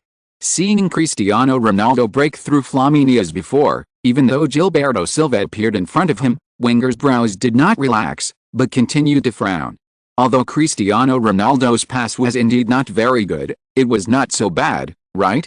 2 consecutive passes flew directly out of the baseline? Such a mistake can only occur when the player is in very bad condition. But is Cristiano Ronaldo in a bad state? Not good, but definitely not bad, right? Why did Cristiano Ronaldo do this? What exactly is he doing? Seeing Cristiano Ronaldo stubbornly swinging his right leg again, an idea suddenly popped out of Wenger's mind. Unless he was not passing the ball, but shooting? When this thought came to Wenger's mind, it was as if a thunderbolt exploded in the blue sky. At the same time, Cristiano Ronaldo swung his right foot and hit the football hard. Chapter 219 Halftime Draw. When Cristiano Ronaldo kicked the ball with his right foot, his head was down. He didn't look at the goal. It really didn't make any difference whether he looked at the goal or not in his position. Because the angle was too small, the area of the goal he could see was extremely limited. Cristiano Ronaldo felt that looking at the goal would affect his shooting. Because the available space was too small, he would have a lot of messy thoughts. It would be better to lower his head, look at the ball, and then rely on his feeling. He lowered his head and looked at the ball, his eyes firmly locked on the ball, so that he could ensure that the part that touched the ball when he kicked could be more accurate. Then he used the 3 toes on the outside of his right foot to kick the ball hard to the left of the body. Bang! The outer skin of the Nike sneakers rubbed against the ball. When the right foot passed by, the ball was also pulled up, soaring into the air, drawing an arc in the air, and flying towards the goal. Gilberto Silva, who was standing in front of Cristiano Ronaldo to prevent him from breaking through, suddenly felt a gust of wind flying across his forehead. When he reacted, he realized it was a football. Another pass? Or a failed cross? He turned his head and followed the football.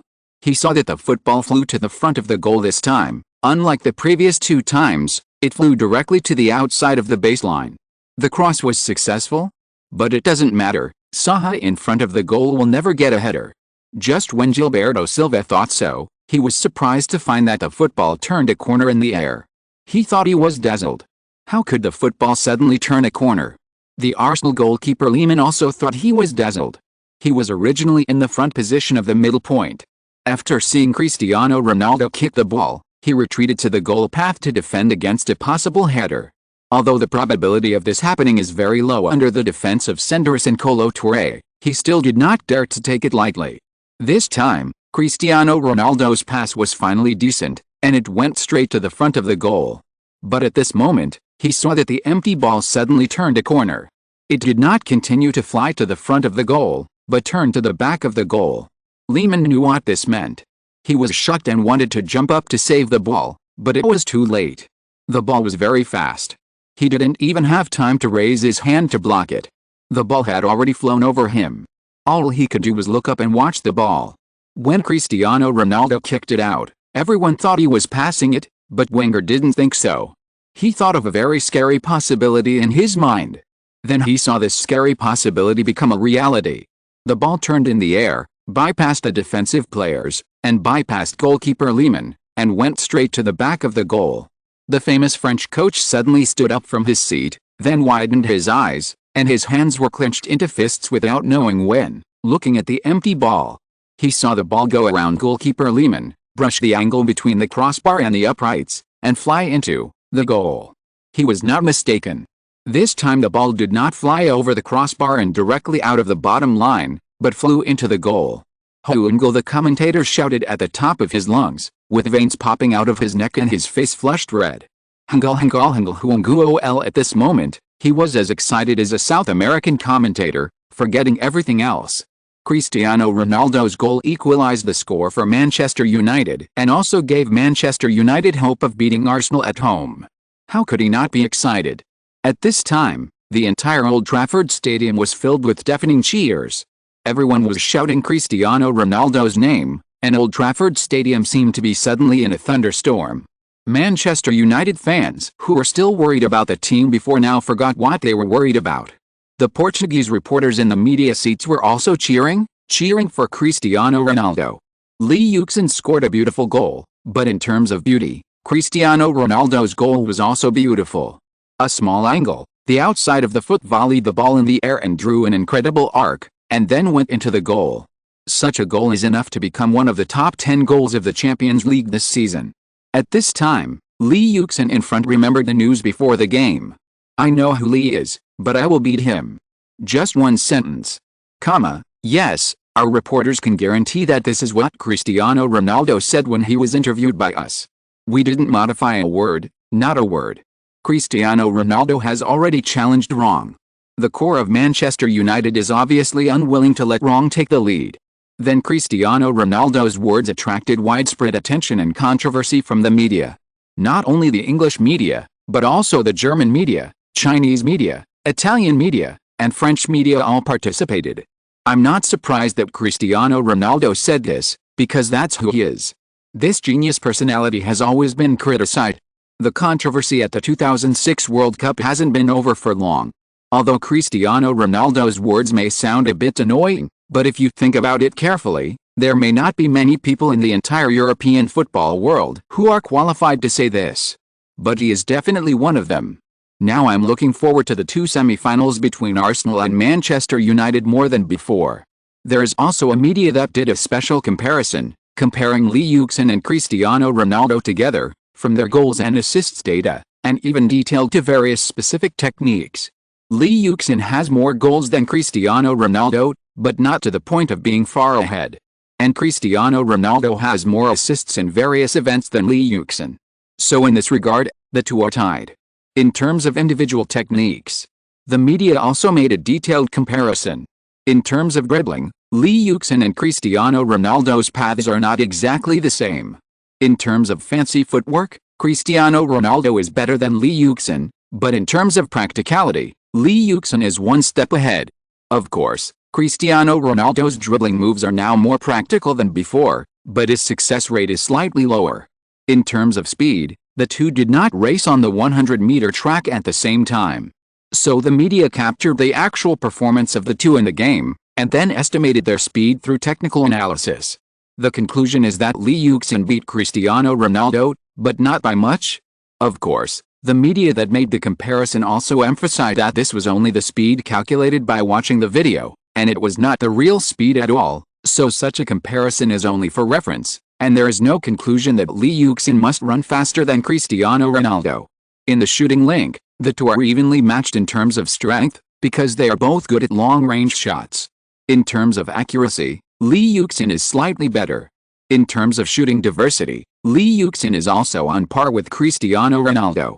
Because they can score with both feet, their shots are rich and varied, including long shots, left feet, right feet, ground balls, and high balls. In addition, there are headers, which is the most important difference. There are only 3 ways to score a goal: left foot, right foot and header. In terms of left and right feet, the two can be said to be evenly matched. In terms of headers, Cristiano Ronaldo is slightly inferior to Yuxin. After all, Yuxin is a center forward, and Cristiano Ronaldo is a winger, but the actual performance difference is not much different. In the end, from these comparisons, a result that is not too unexpected was obtained: the two tied. A tie is really an expected result. If you don't want to cause too much controversy in this comparison, a tie is the best result, and both sides are taken care of. Unless the difference in strength between the two sides is particularly large. But if it is particularly large, what is the point of comparing? So this kind of comparison basically ends up with a tie. Now, Ronaldo demonstrated to himself with a fairy ball. I have to fight back. Cristiano Ronaldo's goal happened when there were still 6 minutes left in the first half. After this goal, Manchester United launched another wave of offensives, trying to turn defeat into victory at the end of the first half. However, Arsenal's good defense this season is not just a joke. The defense of the players is really good. So until the end of the first half, Manchester United was unable to score any more goals. The two sides entered the break with a draw. When they just lost the ball, the Arsenal players were a little flustered, but fortunately they quickly adjusted their mentality, so they did not lose the ball. Because they figured out that even if this game ended in a draw, they would still have the advantage. There was an away goal, and they had not let the opponent win at home. And they returned to their home court in the second round and had the home advantage. As long as they scored a goal, they could eliminate Manchester United. After thinking about this, Arsenal's defensive mentality immediately calmed down.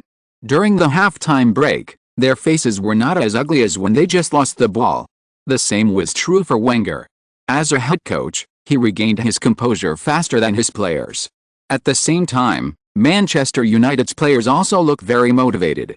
The score was tied at the end of the first half, which restored the players' confidence and made them realize that there was still a lot to be done in this game. There were still 45 minutes left in the game, which was enough for them to do something. So when the players from both sides left, their expressions were still quite relaxed. The TV broadcast gave Yuxin and Cristiano Ronaldo a close-up shot each. Yuxin walked off the court with light steps, and greeted his teammates along the way, with a relaxed expression. Cristiano Ronaldo walked off the court while talking to Rooney, and from his expression, he was also talking and laughing happily. The second half is worth looking forward to. said Martin Taylor, the English commentator, when he saw this scene.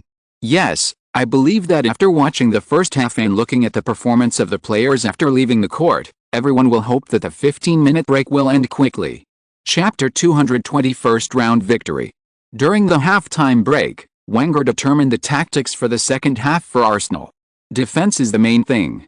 If there is no good opportunity, it is better not to attack. Firmly defend. Especially to block Cristiano. He wrote and drew on the tactical board, telling everyone what to do in the second half. Gilberto, from now on, you should block Cristiano faster. Don't just block him inside, but also block his shot. He also said to Flamini, if Cristiano intends to shake you off with speed, it doesn't matter if you foul. This requirement is actually quite sad. You have to foul to stop someone. But there is no way. Who made Cristiano Ronaldo so good? Flamini is already a player with excellent defensive ability, but in front of Cristiano Ronaldo, it is not good enough. Cristiano Ronaldo didn't play any other tricks with him, just speed, speed, speed. With this trick, Flamini was exhausted like a dog in the first half. Now Flamini could only nod in response to the coach's orders. His panting was very heavy and he had no strength to speak. He was the most tired player in Arsenal in the first half. He played as a left-back for more than 1 or 2 games. In this position that he was not familiar with before, he had met many opponents, but only Cristiano Ronaldo gave him such a feeling. Every time he faced him, his muscles were torn and his lungs were burning. He felt depressed when he thought that he would have to fight against such a monster who was almost the same as Lee for 10 minutes in the second round. On the Manchester United side, Ferguson asked the whole team to do their best to cooperate with Cristiano Ronaldo and create opportunities for him. Cristiano Ronaldo's position can be more flexible. He should not always bully Flamini on the wing. Although he is easy to bully, this offensive routine is still a bit monotonous. Cristiano Ronaldo should be able to go to other places to continue to ravage Arsenal's defenders. So in the second half, Ferguson asked Cristiano Ronaldo to appear in more places during the attack, run more actively, and have more diverse positions.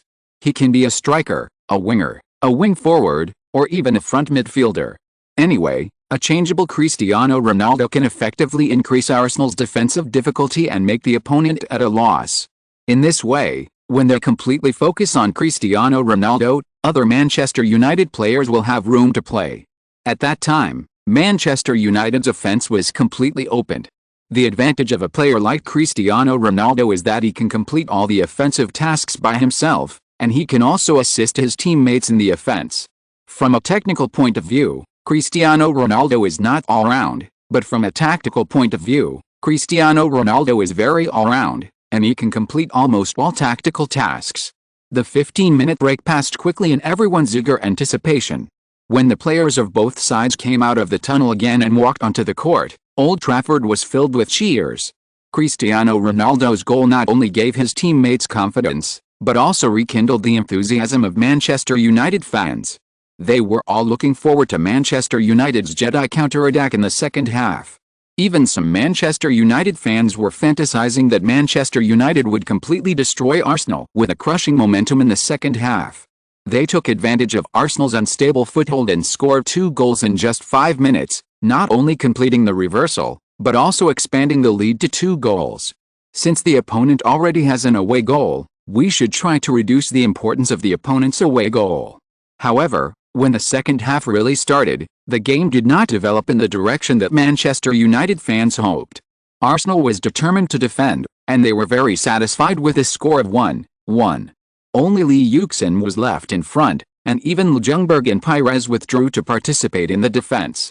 It seemed that they were very satisfied with a draw, but in fact, everyone knew that Arsenal had a chance to win. Because of Lee Yuxin's goal, even if Manchester United scored a goal, it would only be a draw. In their home court, Manchester United would definitely not be willing to accept the result of a draw, and they would definitely attack. Especially in the last stage of the game, if they still couldn't score a goal, they would attack crazily regardless of the team. At that time, it would be Arsenal's chance. With Lee Yuxin's speed and skills, it would not be too difficult for him to score a goal alone. In comparison, the situation on Manchester United's side was slightly more dangerous.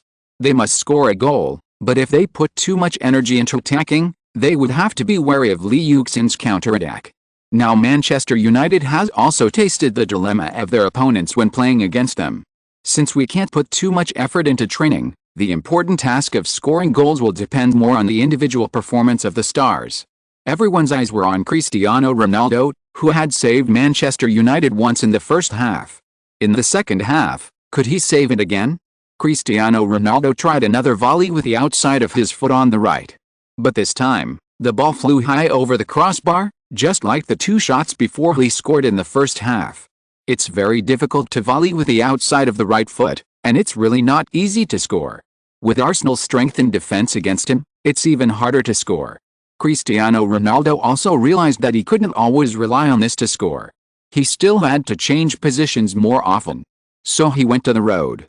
Flamini was relieved when he saw him running to the road. This play god finally left. It was Gilberto Silva's turn to be unlucky. Cristiano Ronaldo also encountered great resistance after going to the road. Arsenal's defense on the road was particularly tough. At the same time, the back line shrank very far back, trying not to give Cristiano Ronaldo space to break through with speed, so Cristiano Ronaldo could only shoot from a distance. Facing such a long shot, Lehmann, who was trying to compete with Kahn, had little difficulty in saving it. There were not many opportunities on the road, and Cristiano Ronaldo switched to the left again. Cutting in from the left and shooting with the right foot was less difficult than cutting in from the right and shooting with the outside of the right foot, but it was easier for Arsenal to defend such a conventional offense and defense. In this way, Cristiano Ronaldo kept changing his position on the field, and other Manchester United players fully cooperated with him. But after 15 minutes of the second half, the score remained unchanged. It was still a 1-1 tie. Arsenal is really hard-working to have such a defense. Even Manchester United's assistant coach Henk had to marvel at Arsenal's defense. In the past, Arsenal has always given people the impression of excellent defense and average defense. I didn't expect their defense to be so good this season. The main players were injured and forced.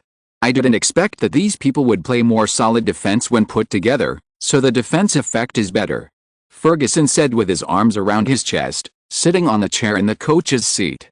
He was a little absent-minded because he was considering whether to make substitutions to strengthen the offense.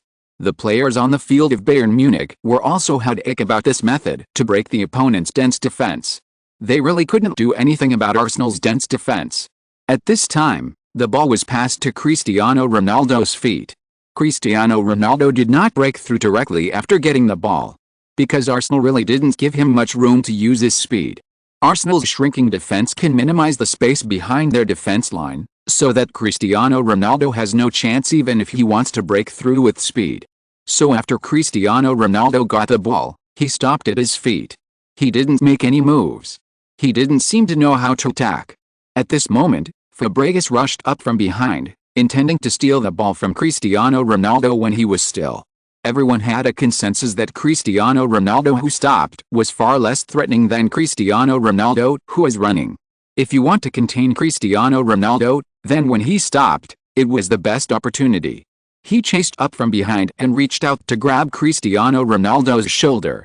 But just when he thought he was about to grab Cristiano Ronaldo's shoulder, Cristiano Ronaldo suddenly disappeared from his sight, and he grabbed nothing.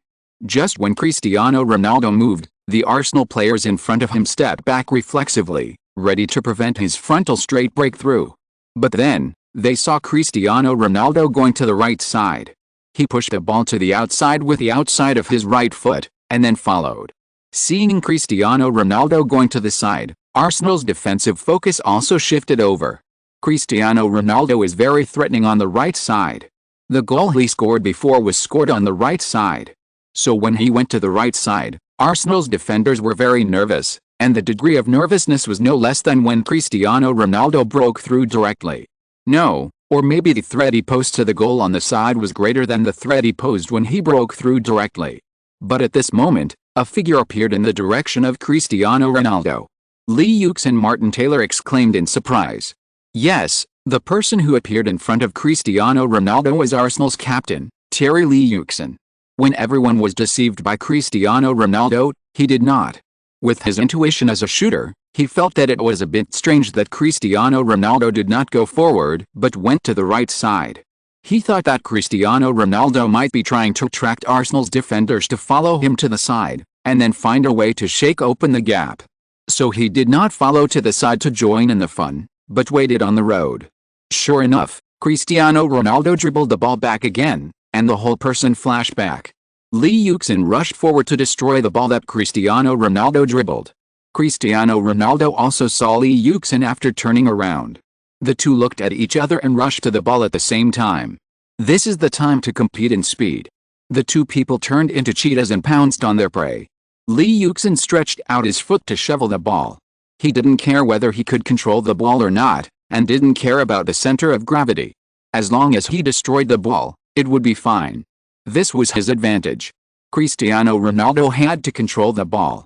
If he just touched the ball before Lee Yuxin, it would actually be meaningless. If he couldn't control the ball, he would fail in this attack. No matter how you look at it, it would be difficult for Cristiano Ronaldo to continue to complete this attack. When Cristiano Ronaldo was about to kick the ball first, Lee Yuxin jumped up. He rushed forward and touched the ball. Arsenal intercepted the ball in counterattack. He turned too fast, and the inertia made him stagger. But it didn't matter at all. Because after rushing to Manchester United's half, almost no Arsenal player could stop him. He easily caught up with the ball with his explosive power, and then he raised his left foot and shot directly. At the edge of the penalty area, his left foot shot made the ball draw an arc, bypassing the arm of goalkeeper Lehmann, who jumped into the air, and then flew into the goal. Compared with Lee Yuxin's previous thrilling interception of Cristiano Ronaldo, this shot was really a bit mediocre. But who cares about that?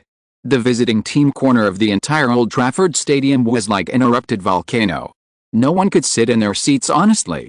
As long as they were Arsenal fans, they would jump up from their seats at this time and cheer.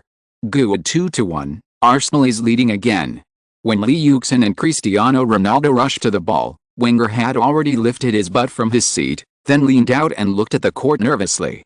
After seeing Lee Yuxin hit the ball into the goal, he raised his arms, clenched his fists, rushed out, and rushed into the court before turning back. 2-1, Arsenal led in the total score. Although it was only one goal ahead, it had two away goals. Now, Arsenal has the initiative back in its hands, but this is not enough. Winning 2-1 away is enough, especially when the opponent is the old enemy Ferguson. Afterwards, Arsenal defended desperately, and even Lee Yuxin received a yellow card. In the end, Arsenal defeated Manchester United 2-1 away. Chapter 221. You are actually the same. In the final moments of the game, Manchester United almost surrounded Arsenal's penalty area and bombarded them. They tried long shots and headers, but still failed to equalize the score. Cristiano Ronaldo did not stop during this period. He was in full action. He stood in the midfield, leaning forward, staring at the court very attentively.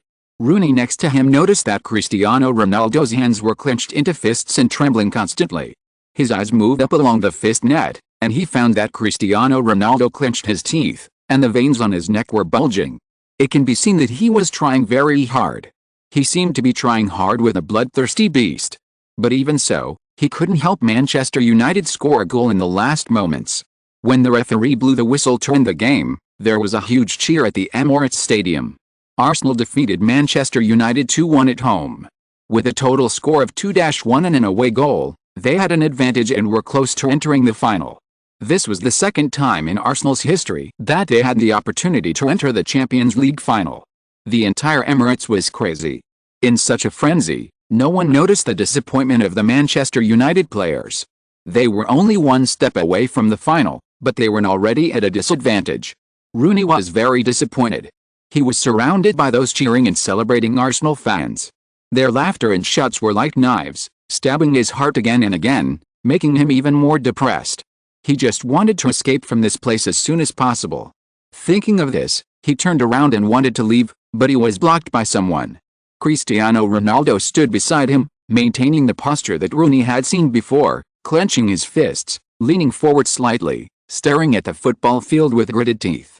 Rooney was frightened by him and had to call him, "Cristiano Ronaldo, Cristiano Ronaldo." Cristiano Ronaldo came back to his senses and turned his head to look at him. "What's wrong?" "Up, the game is over, Cristiano Ronaldo." Rooney was a little embarrassed.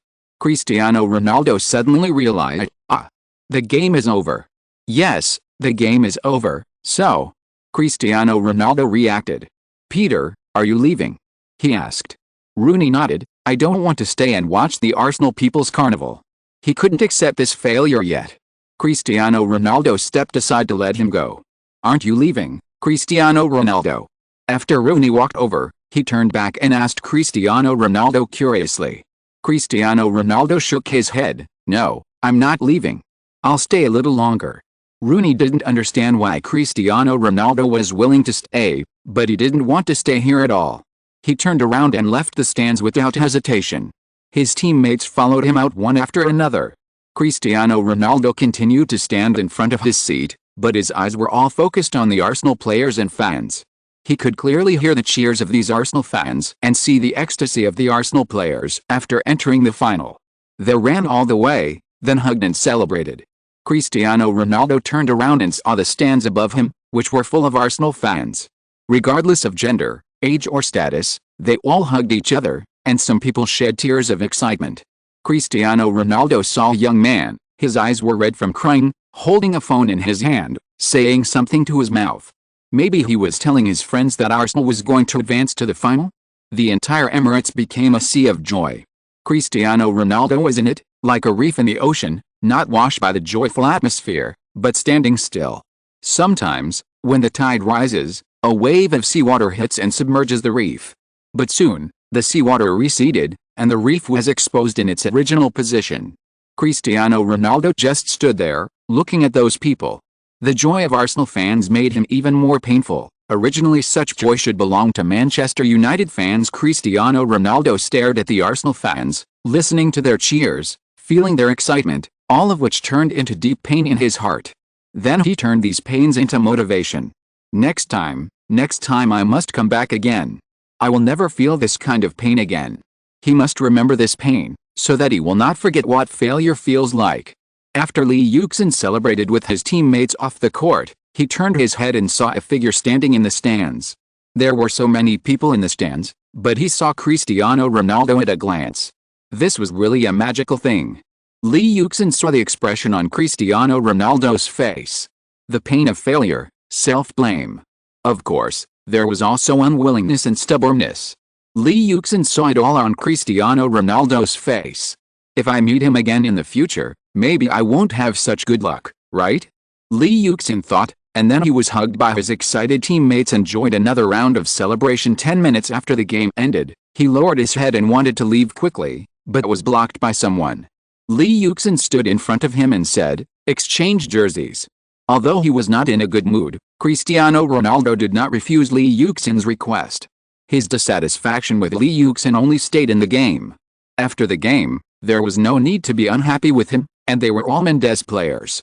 So he didn't say anything, took off his jersey directly, and handed it to Yuxin. Yuxin also handed over his jersey. The two completed the exchange.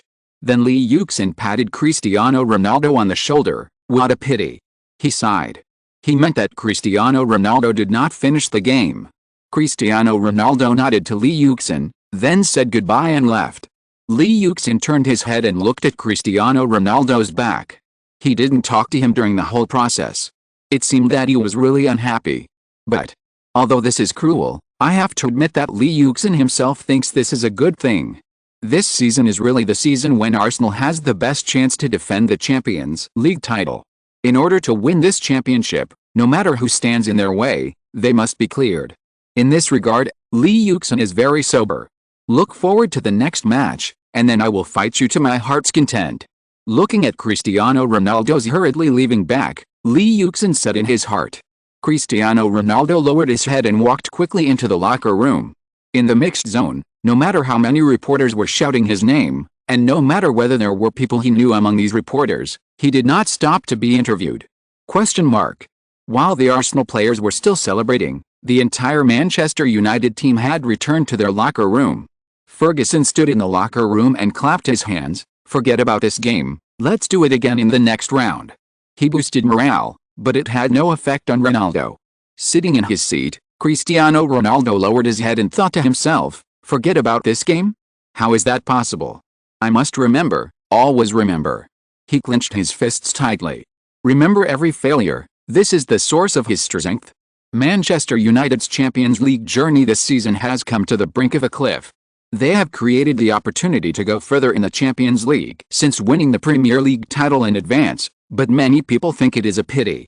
If it was last season, Manchester United could reach the semi-finals of the Champions League, which would only make Manchester United fans and the media shout King Manchester United is recovering. But now, they are not willing to be just the semi-finals. Because this season they have a more mature Cristiano Ronaldo. They are indeed stronger than before, and they should have achieved better results. If that yellow card. In the singing of those Manchester United fans who came to pick up the plane at Manchester Airport as the dejected Manchester United players filed out of the exit, a huge song rang out in the hall outside the exit.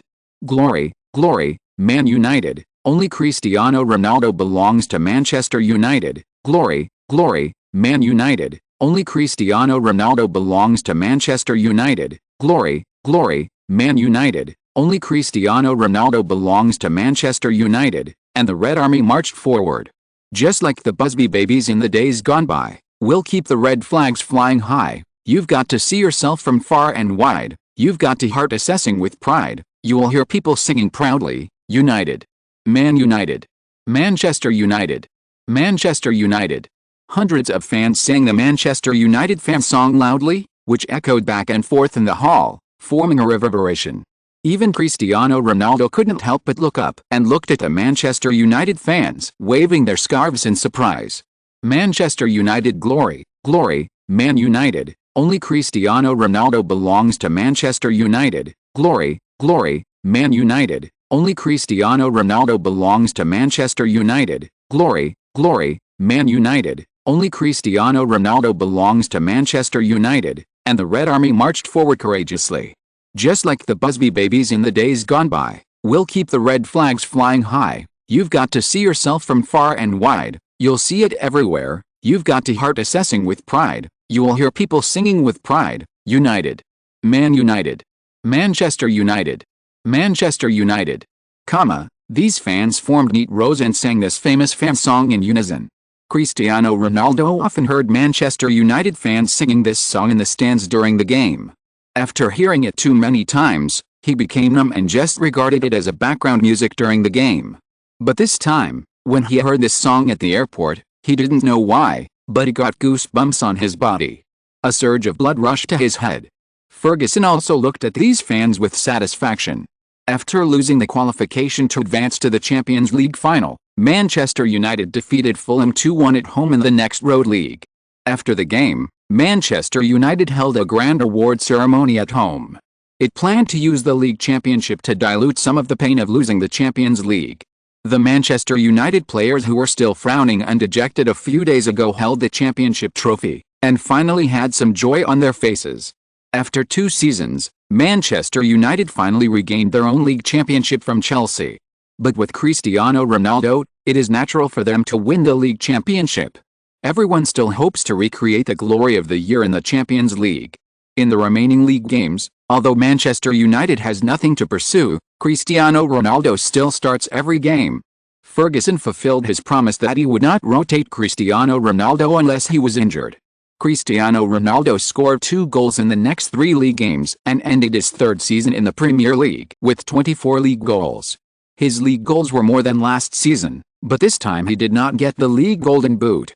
The league's top scorer was won by Yuxin with 32 goals. Drogba scored 25 goals in Chelsea, just 1 more than Cristiano Ronaldo.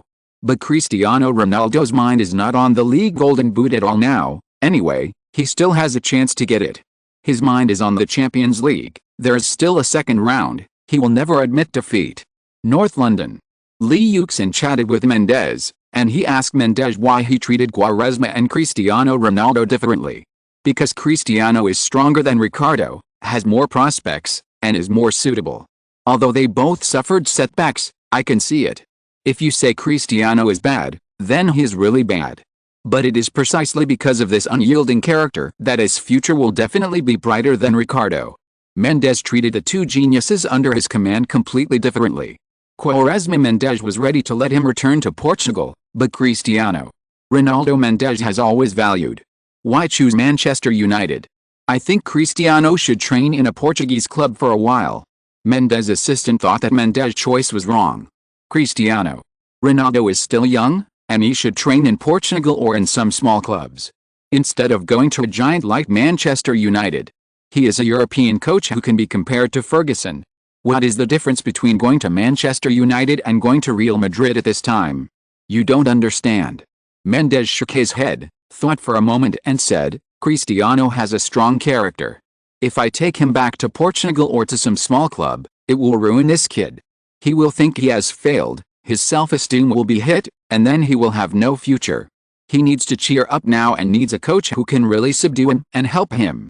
Coach Ferguson is one of them. At the beginning, I believed that Cristiano would succeed, and of course you, Lee, too. You are the same person. Chapter 222 An uninvited guest with good intentions. The next day, when Lee Yuxin got up, it was already 7:40 in the morning. The professor asked him to have a good rest because the rest of the league was meaningless. Yang Yang had prepared breakfast for him. When he got home, the lights in the restaurant were on and the food was already on the table. Lee Yuxin stretched, did a simple training, said hello to Yang Yang, and then went to take a shower. When he got home, he only needed to take a shower and he could eat a hot meal as soon as possible. Lee Yuxin liked this kind of life. But there was one more thing today, that is, Lee Yuxin received a call from his agent Mendes, who told Lee Yuxin some news. By the way, Lee, I received a few calls here. Mendes suddenly said. Lee Yuxin immediately understood what kind of calls Mendes meant by received a few calls. It must be some other teams that contacted Mendes and tried to introduce him. Received a few calls? Lee Yuxin asked with a smile. Although he had no plans to transfer, it was still a good feeling to be pursued by other teams. This is a recognition of his strength. There are about 5 or 6 more important ones. Mendes said that he began to talk to Lee Yuxin in detail on the other end of the phone. In fact, the call Mendes received was simply to contact Mendes. He has not yet contacted the Arsenal club. After all, it is not the summer transfer period. One of them is the Bundesliga giants Bayern Munich. Germany's football emperor Beckenbauer has always admired Lee Yuxin very much. In addition, Bayern Munich also knows that Ribery and Lee Yuxin became good friends during the World Cup.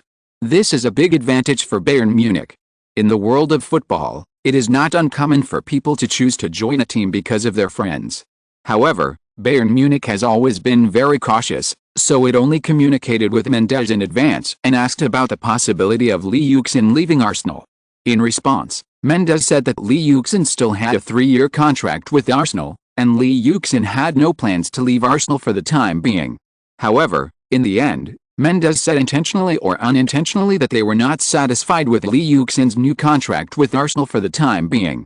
Well, this intentional or unintentional hint was enough, that is, Lee Yuxin and Arsenal were not so happy, and it was not impossible to bring Lee Yuxin from the San Siro Stadium to the Allianz Arena.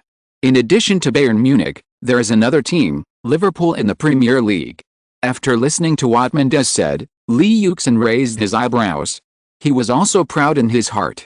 This is not that Lee Yuxin wants to leave Arsenal and transfer to another team, but mainly because of vanity. As for the invitations from Chelsea and Real Madrid, Lee Yuxin was not surprised. These two teams had thrown olive branches to Lee Yuxin before, and this time it was just a new round of offensive. Of course, both Chelsea and Real Madrid are still attractive to Lee Yuxin, especially Real Madrid.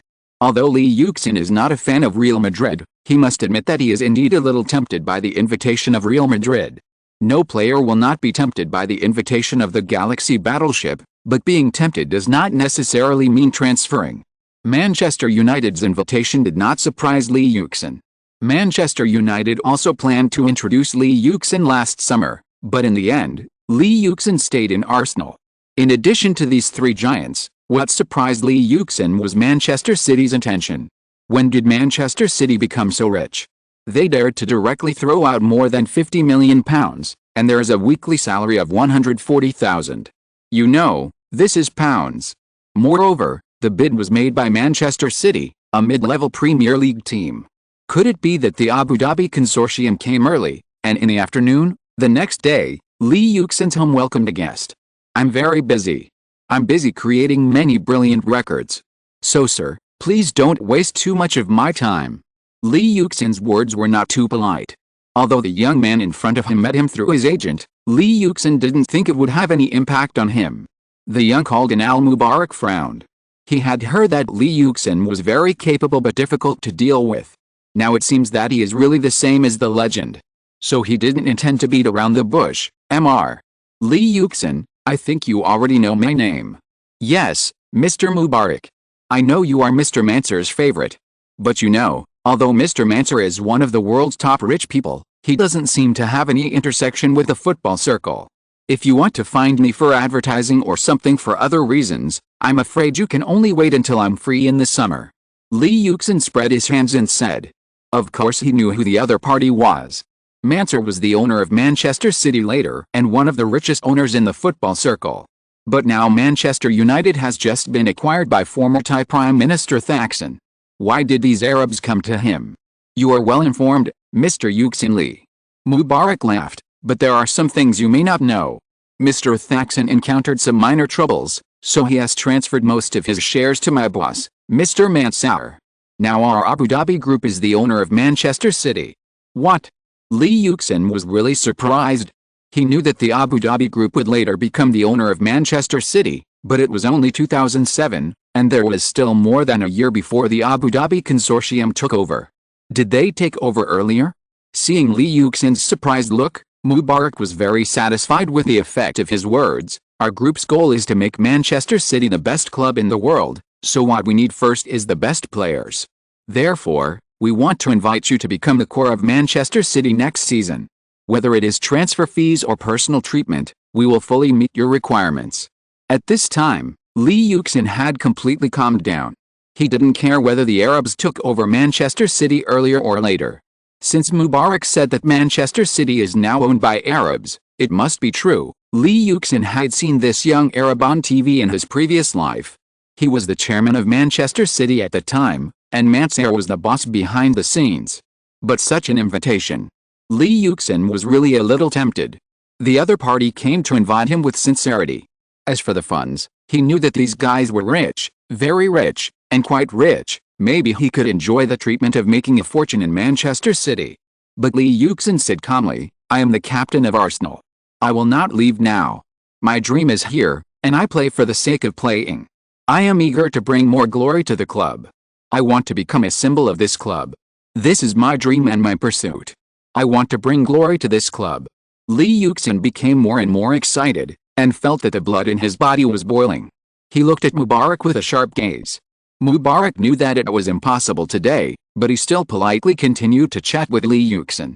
After all, it was to enhance their relationship, and Lee Yuxin was happy to chat. At this time, Manchester of course. It was also indispensable for the young man who was being discussed in this conference room at this time.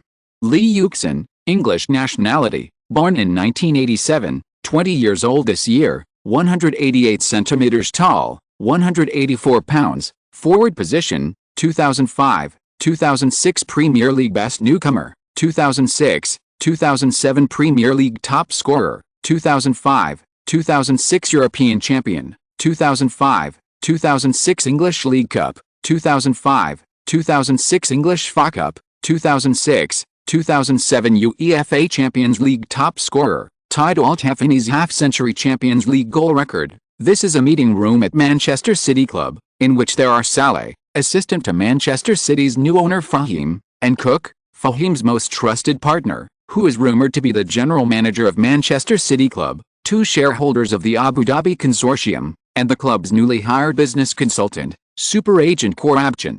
This is our current number one target, Lee Yuxin. Saleh pointed to the young man who was holding up the championship trophy on the screen and said, what we want to know is the approximate value of this player. A bald shareholder said. Cook glanced at Korabchan. This is a professional. Find novel materials here? Korabchan pondered for a moment and said, Lee Yuxin is the most popular shooter in today's football world. I have always been surprised that a player can reach such a height at such a young age. This guy really deserves high praise. It can be said that with him, the club will no longer have to worry about scoring goals for a long time. At the same time, as far as I know, Manchester United, Chelsea, Real Madrid and Bayern Munich are also chasing him. So, It is conceivable that if we want to get such a player, it will not be easy. Yuxin took out a marker and wrote a number 5,500 on a piece of paper, then drew a circle to circle the number and said, £55 million. This is the generally agreed valuation of Li Yuxin. As soon as he finished speaking, Yuxin crossed out the number. He wrote a new number range. 6,507,000. However, in my opinion, if we want to get Li Yuxin, we need at least £65 million, and this number may even rise to £70 million. To put it bluntly, our base salary and reputation are not as good as those of the big clubs, which means we need to show greater sincerity when buying players. Yuxin said, looking at everyone. This can be seen from the London team's purchase of players in the past few years.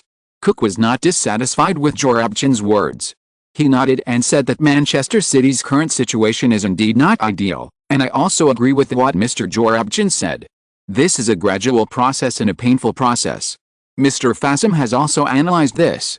Manchester City wants to become the focus of everyone's attention and grow rapidly to attract the attention of superstars. Then, the first big signing is very important. There is a saying in the Far East, that is, 1,000 gold coins buy horse bones, which is the truth.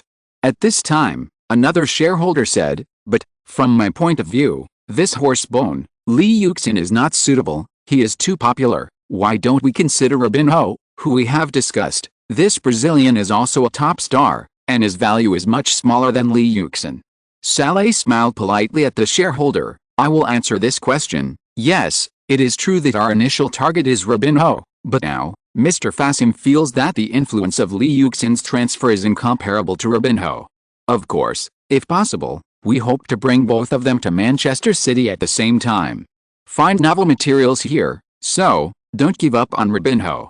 If our striker is a partner of Li Yuxin and Robinho, then the influence will be unprecedented, and the fans will definitely be conquered by Mr. Fasim at the first time. Finally, Saleh smiled politely again, and said, I will repeat what Mr. Fasim said. As long as we can buy Li Yuxin, money is not a problem. At this time, Cook laughed, attracting everyone's attention, and then clicked the computer mouse, and a long list of names immediately appeared on the screen. When deciding to acquire Manchester City, the Mansard family listed a long list of names, all of which were pillars of today's wealthy clubs. At this time, Cook pointed out this mysterious list. In the Manchester City list, there are these names. The top four are Li Yuxin, Kaká, Cristiano Ronaldo, Messi, followed by the names that appear on this list, which are also the most familiar names to the fans: Robinho, Buffon, Gerrard, Lampard, Villa, Casillas, Rooney, Adebayor, Ribéry, Robben, Ibrahimovic, Essien. Then, Cook clicked the mouse again. These names were still glowing, but they kept disappearing one by one. In the end, only one person's name was left. This person's name gradually became larger and brighter. Now, our goal is this person. Make every effort to take Zhang. This will be the most significant door to open the glorious history of Manchester City Club. Saleh still smiled politely. The two shareholders of the Abu Dhabi consortium exchanged glances. As long as this investment can bring returns corresponding to the investment, we have no objection. Rest assured, Mr. Hodel, Mr. Mohammed, this young man will become the most powerful shooter in the history of football, and his influence will be unprecedented. Yuxin spoke. He was the most knowledgeable about football among these people, and his speech was the most professional. At this time, it was indeed the most appropriate for him to say these words. Okay, we agree. At all costs, take this young man. The two shareholders nodded, and one of them spoke on behalf of the two. A few minutes later, the five people left a meeting room. Perhaps they forgot to turn off the lights and computers. On the slide projector screen of this meeting room, the picture of the Chinese boy holding the trophy high was still there. The young man's eyes were filled with tears of excitement. This was the most important championship in his career so far. According to news from England, the operation of Abu Dhabi consortium to acquire Manchester City is nearing completion. The owner of Manchester City, the assistant of former Thai Prime Minister Thaksin Shinawatra, has issued a statement saying that the debt transfer will be completed within a few working days. The transfer work, which was originally expected to be completed within more than a month or even 2 months, has been carried out very quickly. Manchester City Club formally proposed to Arsenal Club to acquire the sharpshooter Li Yuxin. Their first offer was as high as £56 million, which is a sky-high price. However, considering that this is only the first offer of Manchester City Club, we can fully look forward to what will happen in the future. Arsenal Club issued a public statement stating that there is no problem with the renewal of the contract between the club and Lee Yuxin, and the renewal negotiations have been completed long ago. As for the fact that Manchester City Club publicly launched a pursuit of Lee Yuxin, the English giants have not yet responded. Lee Yuxin's agent Mendes said in an interview with The Times that Lee Yuxin will not leave Arsenal. He lives well here, has no reason to leave Milan, and Lee Yuxin likes it here. According to rumors, in the acquisition list of Manchester City's new owner, in addition to Lee Yuxin, there are many other names. Kaká, Cristiano Ronaldo, Messi, followed closely, and the names that appear on this list are also the most familiar names to fans: Robinho, Buffon, Gerrard, Lampard, Villa, Casillas, Rooney, Adebayor, Ribéry, Robben, Ibrahimovic, Torres. Are the Arabs sure that they are just acquiring an old mid to lower level team in the English Premier League? Are they sure that they are not going to build a world-class star team? Chapter 223: Arsenal's greatest treasure. After all, it is not the transfer period yet, and people's focus is back on the Champions League. On Thursday, May 3, 2007, Arsenal's Champions League semi-final against Manchester United was about to begin. It was raining in London at this time. However, at this time, old John walked out of his home. He was ready to leave this warm little house that was sheltered from the wind and rain and walk into the cold wind and rain. "Hey, old man, it's windy and rainy today. The weather is so bad, you don't go, okay?" The door opened again, and an old lady in her 70s walked out. She naggingly persuaded old John from behind. Old John didn't even turn his head, but just waved back coolly. "You don't understand." Old Lady Fiona was about to persuade, but was blocked by old John's next words. "Which game have I missed in the past 50 years? Not to mention the rain, even the heavy snow 30 years ago didn't stop me. A little wind and rain, what's there to worry about, you are really?" The old lady smiled bitterly and shook her head helplessly. The temperature difference between day and night is huge. It's better when it doesn't rain. Once it rains, the whole city seems to have entered winter all of a sudden, without even a transition time. Moreover, London is very humid. When it gets cold, it is often the kind of cold that makes people feel uncomfortable from the nose to the lungs. Therefore, people who come to London for the first time may not be able to adapt to the weather here.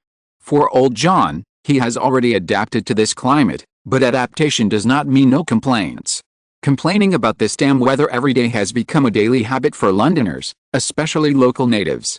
Complaints are complaints, life must go on, and watching the game cannot be delayed. Facing the rain, old John walked forward for a while and came to a big house. Knock knock knock. Knock knock knock. Old John knocked on the door. Although there was a doorbell next to the door, old John didn't like to use that thing. He stubbornly believed that knocking on the door was the most correct move. What a stubborn old man. After a long time, the door opened and a middle-aged man appeared in front of the door. A warm air poured out of the room, blowing through like a spring breeze, making old John feel quite comfortable. "Want to come in, Dad?" The man turned aside and made way. "No." Old John pursed his lips and shook his head stubbornly. The cold and rigid lines, coupled with a motionless black windbreaker, made him look like a sculptor standing in front of the door. "Call my grandson out, I want to take him to watch the game." Old John continued. "Watch the game?" The man's face showed obvious confusion. Old John didn't say anything, just looked at him. "Oh, right." Not long after, the man suddenly slapped his head. "Hey, look at my memory, today is Arsenal's home game against Manchester United, right?" Old John still didn't say anything, just nodded slightly. "Hey, Dad, if you ask me, what's so good about a team that is already in decline?" Noticing old John's cold eyes, the man immediately raised his hands with an innocent look on his face. "Okay, I was wrong, I apologize, I shouldn't have said that.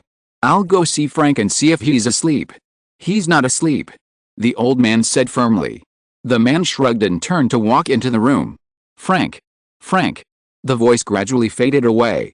Looking at his son's gradually receding back, old John suddenly sighed. "No championship. Who doesn't want to win the championship? Who doesn't want to win the championship? But what can we do if there is no championship?" If there is no championship, should we abandon our beliefs and chase after those nouveaux riches? Bah. Old John is not the kind of person who changes his mind every day. Since he was a child, Old John followed old John to watch football and watch the Gunners games. At that time, the Gunners Stadium was still called Highbury. At that time, there were not so many big-name stars, but so what? At that time, the Gunners were still without a championship.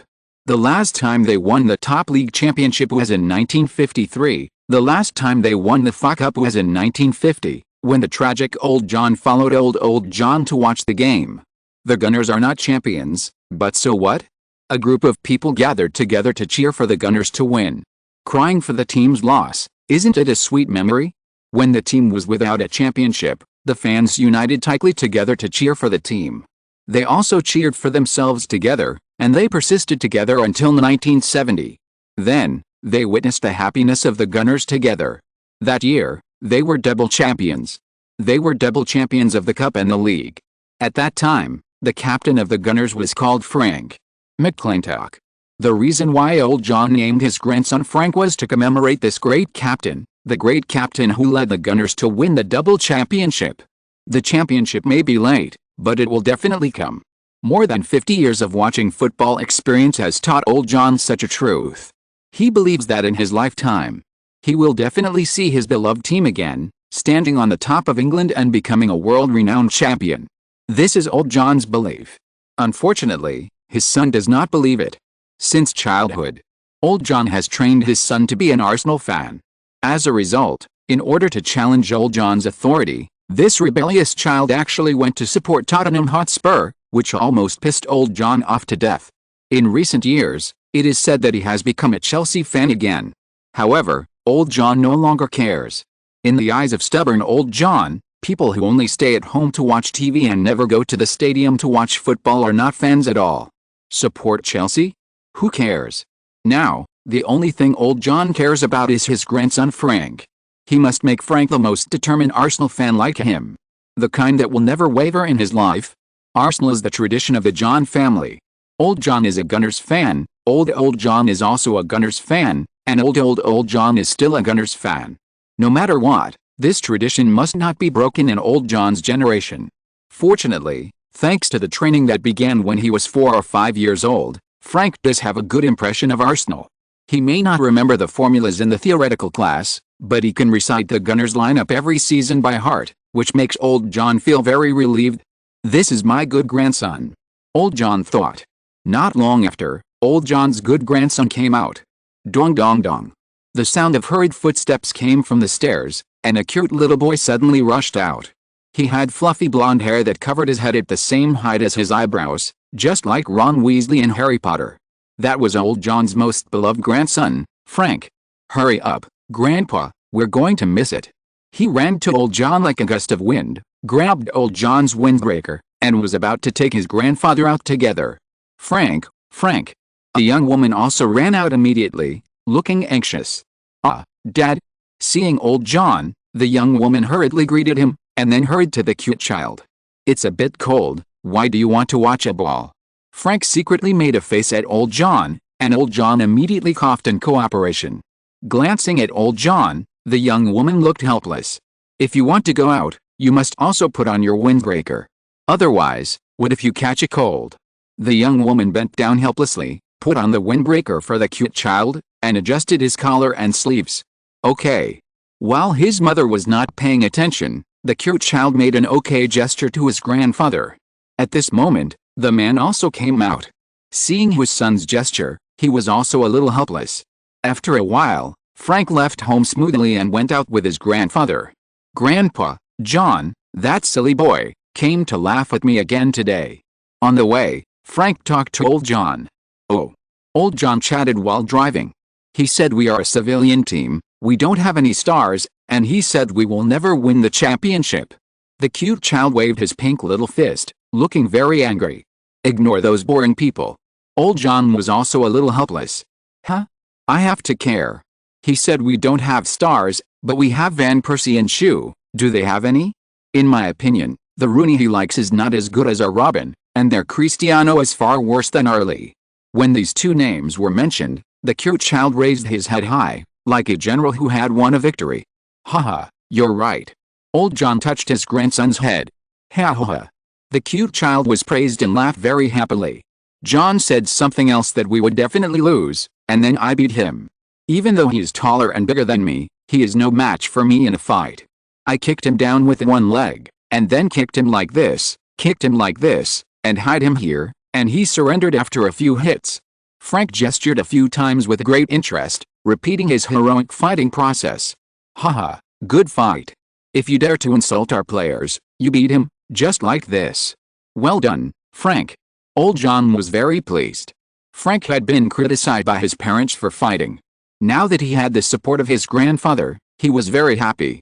Everyone was naughty when they were young, and everyone had fought with friends. Old John didn't care about these things. As long as his grandson didn't suffer, who cared who he beat? In the heated discussion, the car was getting closer and closer to the Emirates Stadium. Hi, John. Hi, John. After coming out of the parking lot of the Emirates Stadium, there were many uncles that Frank knew or didn't know along the way who greeted Frank's grandfather. Frank looked familiar to most of them, but he just couldn't remember their names. Because there were too many. Despite this, whenever Frank saw those people with different looks and heights, but with red and white scarves around their necks, he would feel very cordial. Because he knew that they must be his own people. Walking into the stadium, it was like entering another world. Outside, the cold wind and rain made people shiver. But inside it was warm as spring, warm as spring. In fact, the Emirates Stadium is an open stadium, and the temperature difference between inside and outside is not big. However, seeing those enthusiastic fans gathered together, looking at their excited expressions, and feeling the warmth from their bodies, you will not feel how uncomfortable the cold weather is. Frank can also see a few shirtless uncles with tattoos on their chests and backs walking around in the stands. Frank looked at them with envy. He felt that it was cool to be like those uncles, shirtless in the cold weather. Those who are afraid of the cold are not real men. Frank straightened up and stopped curling up in his windbreaker. He wanted to grow up, and he wanted to be an upright man. Among all the major clubs in the Premier League, Arsenal's tickets are the most expensive. For a focused match like the match against Juventus, the most expensive ticket costs £100. And at Manchester United's Old Trafford, the most expensive ticket is only £55. Not only are the tickets expensive, but even Arsenal season tickets are the most expensive in the Premier League. But, so what? Arsenal's stadium will always be one of the most visited stadiums in the Premier League. Even if there has been no championship for 8 years, even in today's generally sluggish economy, every time the Gunners play a game, fans will still flock to the Emirates Stadium from all corners of London, filling the stadium to the brim. Fans have never abandoned Arsenal. The weather in London is changeable, but there is only one weather at the Emirates Stadium, and that is the hot summer. Here, the Gunners can enjoy the cheers of nearly 60,000 people in every game, and receive encouragement and cheers from 60,000 people. In this stadium, the Gunners will never lack the motivation to move forward. There is only one team in North London, and its name is Arsenal. Before the game started, the fans were shouting slogans in an orderly manner under the command of the fan organization leader to warm up the game. Frank also watched the slogans with the fans next to him, looking quite excited. Old John, however, sat next to Frank with his sleeves rolled up and his eyes closed, not moving. Everything that happened around him seemed to have no effect on him. Most traditional teams have their own dedicated stands for die-hard fans. The formation of die-hard fan stands is often not a matter of a day or a night. Most of them have gone through a long historical process and carry a team. The team has a profound historical heritage. Historically, Arsenal's traditional fan stand is the North Stand at Highbury. In 1935, the year when Arsenal's meritorious coach Herbert Chapman died, the Gunners built a wind and rain shelter for die-hard fans on the slope north of Highbury Stadium. Since then, the North Stand at Highbury has become the exclusive stand for Arsenal's die-hard fans. During World War II, London suffered a German air raid, and Arsenal's North Stand also suffered an unprovoked disaster. After the war, the North Stand was renovated, and people still come to the North Stand on match days. Old clubs gathered there to cheer for their beloved team. In the early 1960s, there was a steam laundry behind the then stadium, on Gillespie Road. Therefore, the slope where the North Stand is located was called Laundry Corner, which is the origin of the nickname that Highbury has had since it was built. On May 2, 1992, the Old North Stand witnessed its last game. Afterwards, Highbury Stadium was overturned by a bulldozer and disappeared into history. To this day, Old John misses the old stadium and the green years he spent there. I miss those little squirrels jumping around on the field. However, history's history, and people always have to look forward, right? The completion of the new stadium is a very beneficial thing for the team. Both the stadium facilities and the ticket revenue have provided great help to the Gunners. Therefore, despite his reluctance to leave the old stadium, Old John still supports the club's move to build a new stadium. Today, the North Stand has 12,500 seats.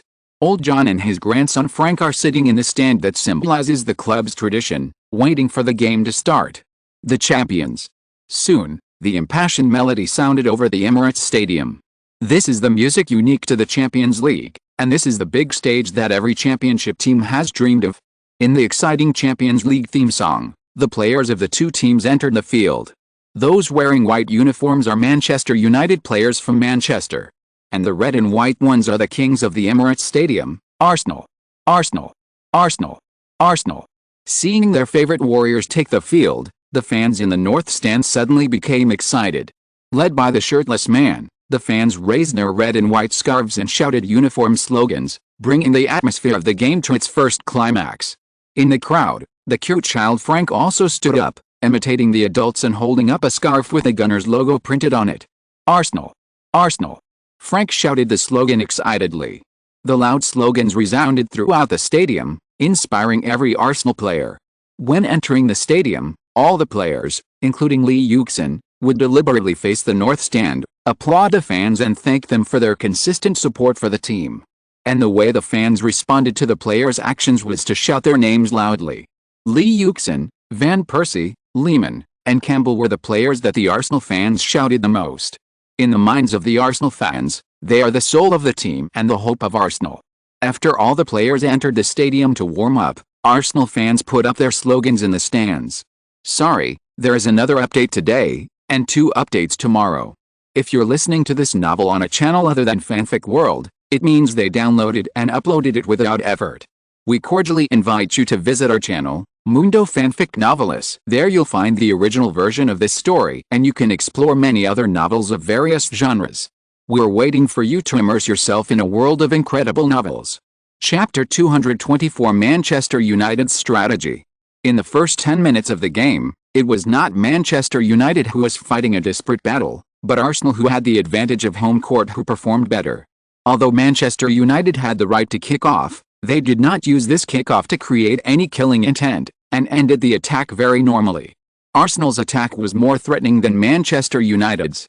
Or it was Lee Yuxin's performance that made Arsenal's attack more threatening than Manchester United. From the beginning of this game, Lee Yuxin's performance was very active and conspicuous. He ran tirelessly and had a very large range of activities. Therefore, Arsenal could always pass the ball to Lee Yuxin's feet when attacking, so that Lee Yuxin could create threats. It's really worthy of Lee Yuxin's first Champions League semi-final as captain. He was very excited and seemed to want to make up for the regret of not participating before. Liu Hong said. CCTV naturally had to broadcast this game live. CCTV was not qualified to broadcast a FA Cup live, so he missed the opportunity to witness that great goal in the studio. Ferguson thought of Cristiano Ronaldo's recent good form, and he relaxed for a while. But soon he started chewing gum again, and even faster. Because Lee Yuxin had a long shot from outside the penalty area. If goalkeeper Van der Sar hadn't reached out to support the ball at the most critical moment, the ball might have gone in. This ball made Ferguson nervous again, and he started chewing gum again quickly. 10 minutes of the game was enough for him to draw a conclusion. Lee Yuxin was in good form in this game, and his fighting spirit was very strong. Such a Lee Yuxin is very dangerous. He must be contained. How to contain him? Ferguson stood up from the coaching seat, then walked down the steps and walked to the sidelines. He gestured to the players. Soon his latest instructions were passed on to the court. Ferguson's strategy was nothing mysterious or novel. It was to force Lee Yuxin to the sidelines and not let him move on the sidelines. Although Lee Yuxin was also threatening on the sidelines, it was always not as threatening as on the sidelines. Ferguson clearly realized that he couldn't make Lee Yuxin completely non-threatening. No head coach in the world dared to say that he could do that. A good coach would be great if he could reduce Lee Yuxin's threat. It was impossible to completely eliminate Lee Yuxin's threat. Just like it was impossible to completely eliminate the error could only be reduced to controllable range. Lee Yuxin certainly had the ability to threaten Manchester United's goal on the wing, but the degree of this threat was much lower than when he was on the wing and in the penalty area. Just don't let Lee Yuxin face the goal, whether in the penalty area or outside the penalty area. Look at the ball just now. It was the threat caused by Lee Yuxin's direct long-range shot on the wing. When the game resumed, Lee Yuxin quickly felt the change in Manchester United's defensive strategy. They didn't defend him from getting the ball on the wing as strictly as other teams. Other teams hated not letting him get the ball anywhere on the court. But Manchester United was not like that. When he appeared on the wing, there was only one person around him. But once he wanted to go to the wing, he would immediately fall into Manchester United's siege. The importance of his defense immediately rose by more than one level. If he was on the wing, let alone shooting, it would be difficult to even control the ball. Sometimes he had to use all his strength to barely ensure that the ball was not intercepted, but this also lost the best offensive opportunity. Shooting was impossible, and it was difficult to pass the ball well. In short, Manchester United's defensive strategy on the wing was to try not to let Lee Yuxin create threats here. Even if he had to shoot in the end, he had to disturb him and make him miss the shot. If he wanted to pass the ball, he would be forced to not pass a threatening ball. The situation in a football game is changing at any time. As long as they can stay on the wing at the front of the penalty area and delay Lee Yuxin for one more second, maybe the person he wants to pass the ball turns offside. The effect of Manchester United's doing this is quite obvious. Soon Lee Yuxin will find it difficult to get any good opportunities in the wing area. Arsenal's offensive threat also decreased. Ferguson's mouth movement frequency also slowed down. Next, we have to see how Cristiano Ronaldo performs. He cast his eyes on Yuxin, his favorite player, the Portuguese. Although the ambition of this favorite player is getting bigger and bigger, and it is getting harder to manage. But Ferguson has his own plan. He hopes to use the championship to retain Cristiano Ronaldo and let him know that what he gets from Real Madrid can also be obtained at Manchester United. In terms of influence and popularity around the world, Manchester United is not worse than Real Madrid, and is even higher than Real Madrid. In terms of championships, Real Madrid has completely suppressed Barcelona in the league, while Manchester United has already won the championship in the Premier League and has won the championship in advance. In the Champions League, Real Madrid was eliminated in the top 8, while Manchester United made it all the way to the semi-finals. As long as they can beat Arsenal, they will enter the final again. In the FA Cup, Manchester United also reached the final, and their opponent is Chelsea. In other words, Manchester United now has the hope of winning the treble again after 1999. Ferguson is holding back to do this. He believes that the glory of a treble is enough to keep Cristiano Ronaldo at Manchester United. What's good about going to Real Madrid? Manchester United is your home, isn't it? Cristiano Ronaldo's performance was indeed very active and positive, and he seemed to have been stimulated by Lee Yuxin. 10 minutes into the game, Arsenal, who played away, turned the tables and put Manchester United in danger. In Arsenal's offensive, Lee Yuxin was the most active. This made Cristiano Ronaldo very unhappy.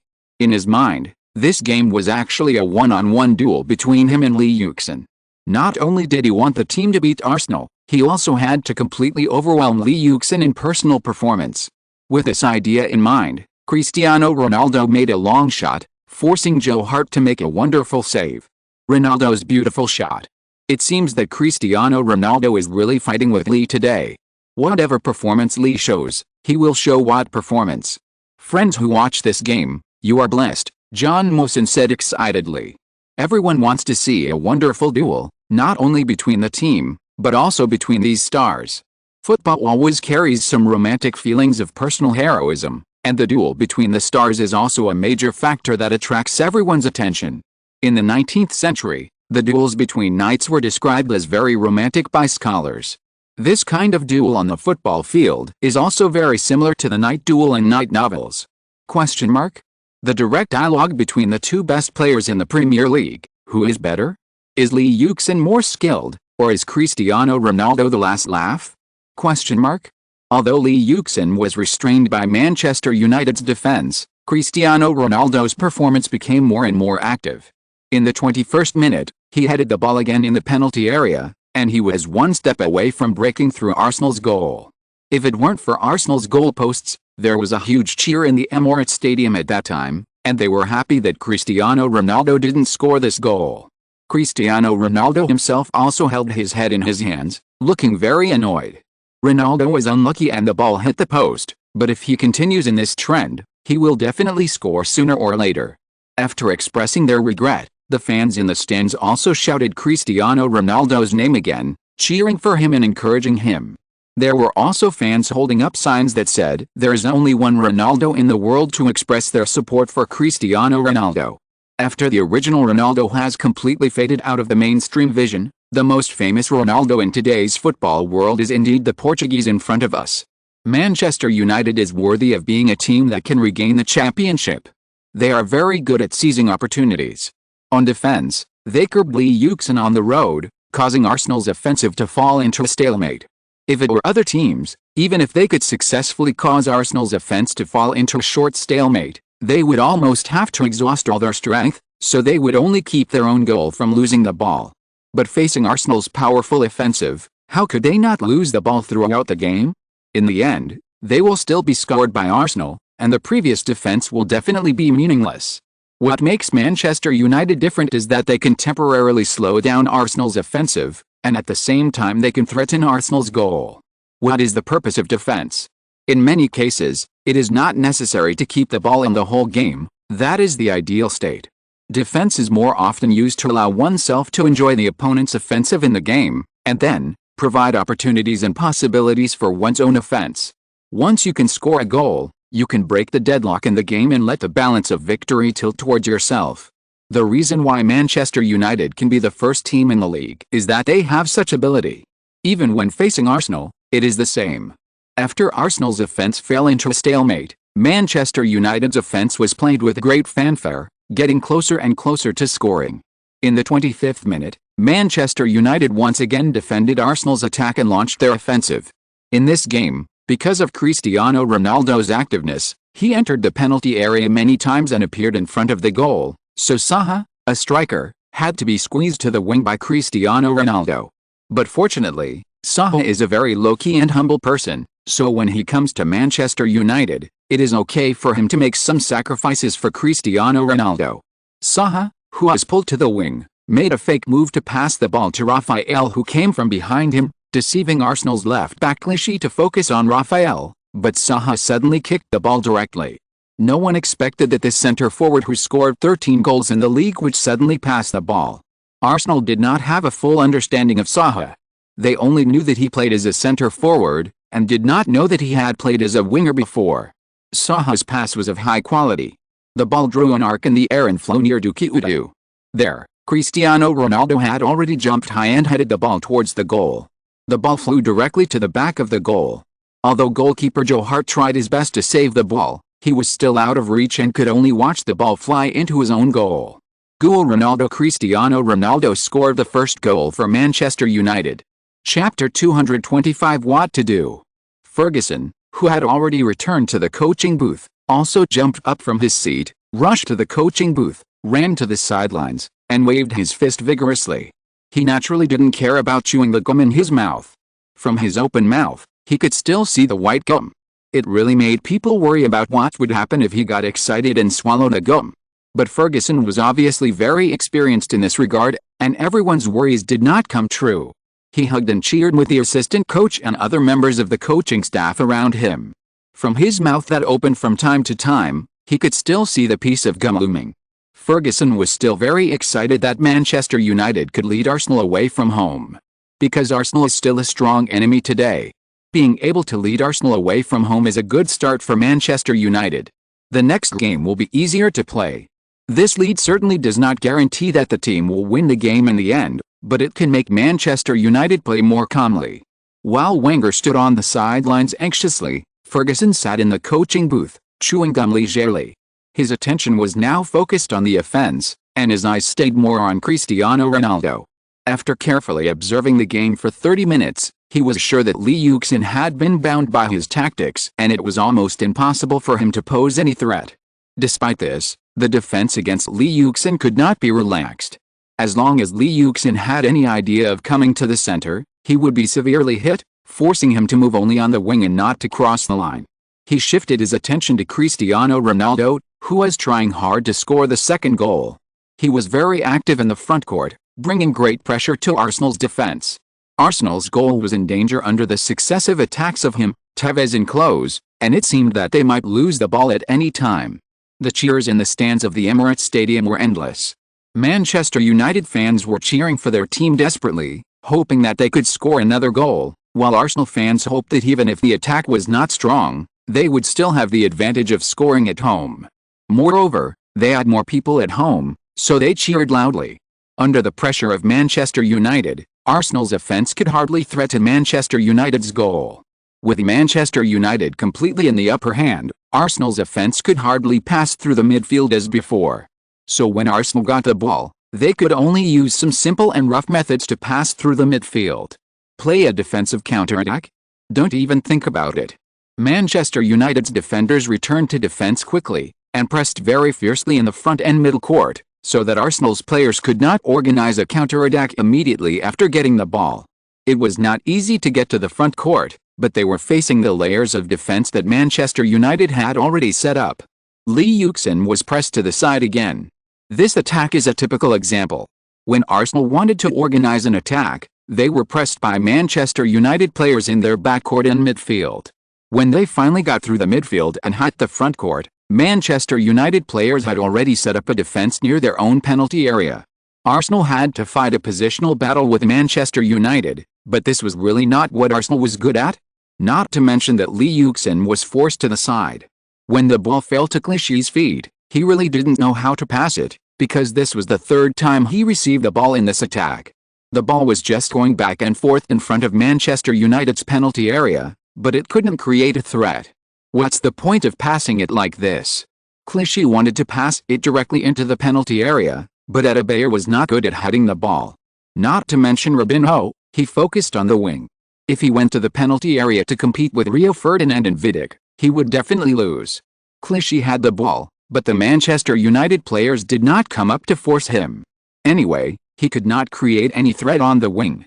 The main thing was to defend the center. He must not divide his troops to defend the wing just because the Arsenal players picked up the ball on the wing. If so, the center would be empty, which would give Lee Yuxin an opportunity to take advantage of. So Clichy could control the ball at his feet and observe carefully. He found that the two wing of Manchester United were really empty compared to the center. There was only one ever on the right side where Lee Yuxin was, but he was still in the penalty area and did not follow Lee Yuxin. Clichy thought about it and decided to pass the ball. But he didn't intend to pass the ball over by passing it horizontally, but to pass it diagonally. Clichy thought of this and kicked it long. But when he just kicked it, he knew that the ball was bad, because it was obviously too long. The ball didn't fly towards Lee Yuxin, but flew straight to the bottom line. The ball would be kicked out of the bottom line by him.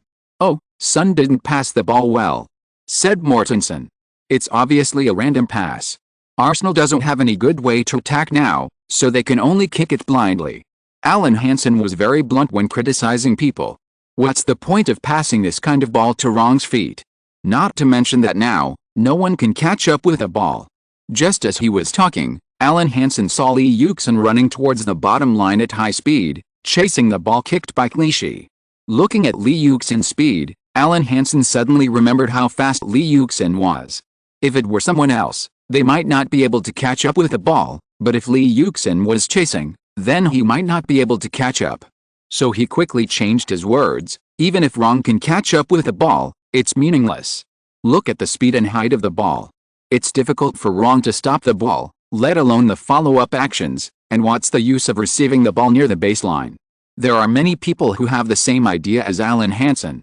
With Lee Yuxin's speed, he can indeed catch up with the ball, but what's the point?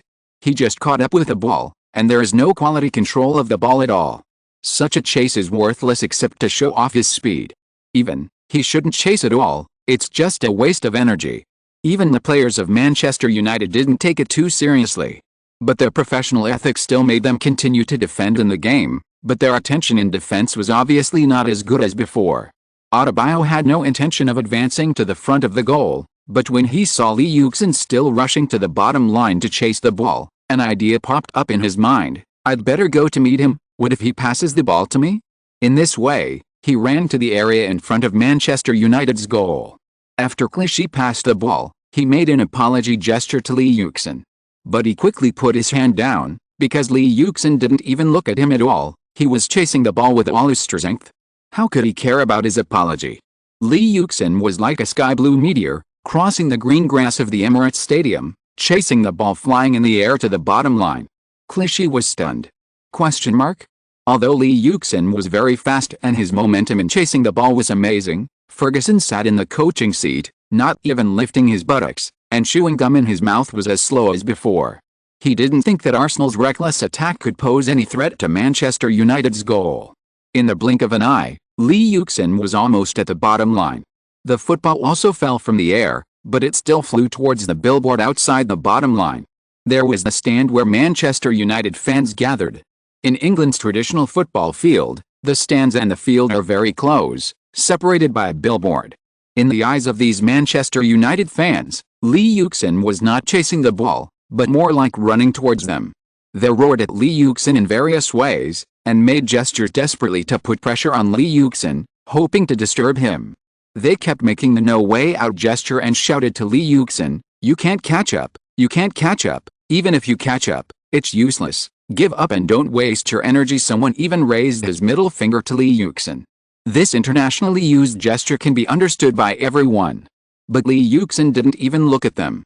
The disturbances that Manchester United fans tried so hard to make were no different from air in Lee Yuxin's eyes.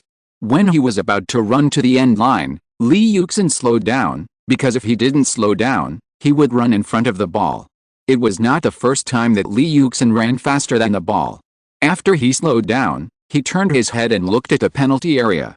Manchester United's goalkeeper Van der Sar noticed this detail. When Lee Yuxin chased the ball, he thought that Lee Yuxin would choose to cross the ball. Because in this case, after he caught up with the ball, the only option was to kick the ball directly in front of the goal. As for whether the pass was accurate, it was not for him to consider. Anyway, as long as he could send the ball back to the front of the goal, Lee Yuxin would have completed the task. Now Lee Yuxin turned his head to look at the action in the penalty area, which further confirmed Van der Sar's guess about Lee Yuxin's choice. Then what he had to defend was Lee Yuxin's cross. If he could directly pick the ball out of the air when it flew in front of the goal and end Arsenal's attack, that would be the best result. Thinking of this, Van der Sar moved 2 steps outside the goal, so that he could better control the area in front of the goal and prepare for intercepting the cross. He also glanced at the goal and saw Adebayo. The Arsenal centre-forward was also actively moving forward. It was indeed a routine of passing from the wing and grabbing the ball in the middle. Adebayo also saw Lee Yuxin turning his head. As expected, Lee Yuxin was going to pass the ball, so he had to be ready to grab the ball. So he accelerated and rushed to the front of the goal, intending to head the ball. Although his header was not his best, it was not so bad that he could not even score a goal with his head. End of this chapter. Thank you very much for reaching the end. Don't forget to like. Looking for more exclusive content and immediate access? Subscribe to our Patreon. Remember, every like, subscription, or donation encourages us to continue. Thanks to everyone. See you in the next video.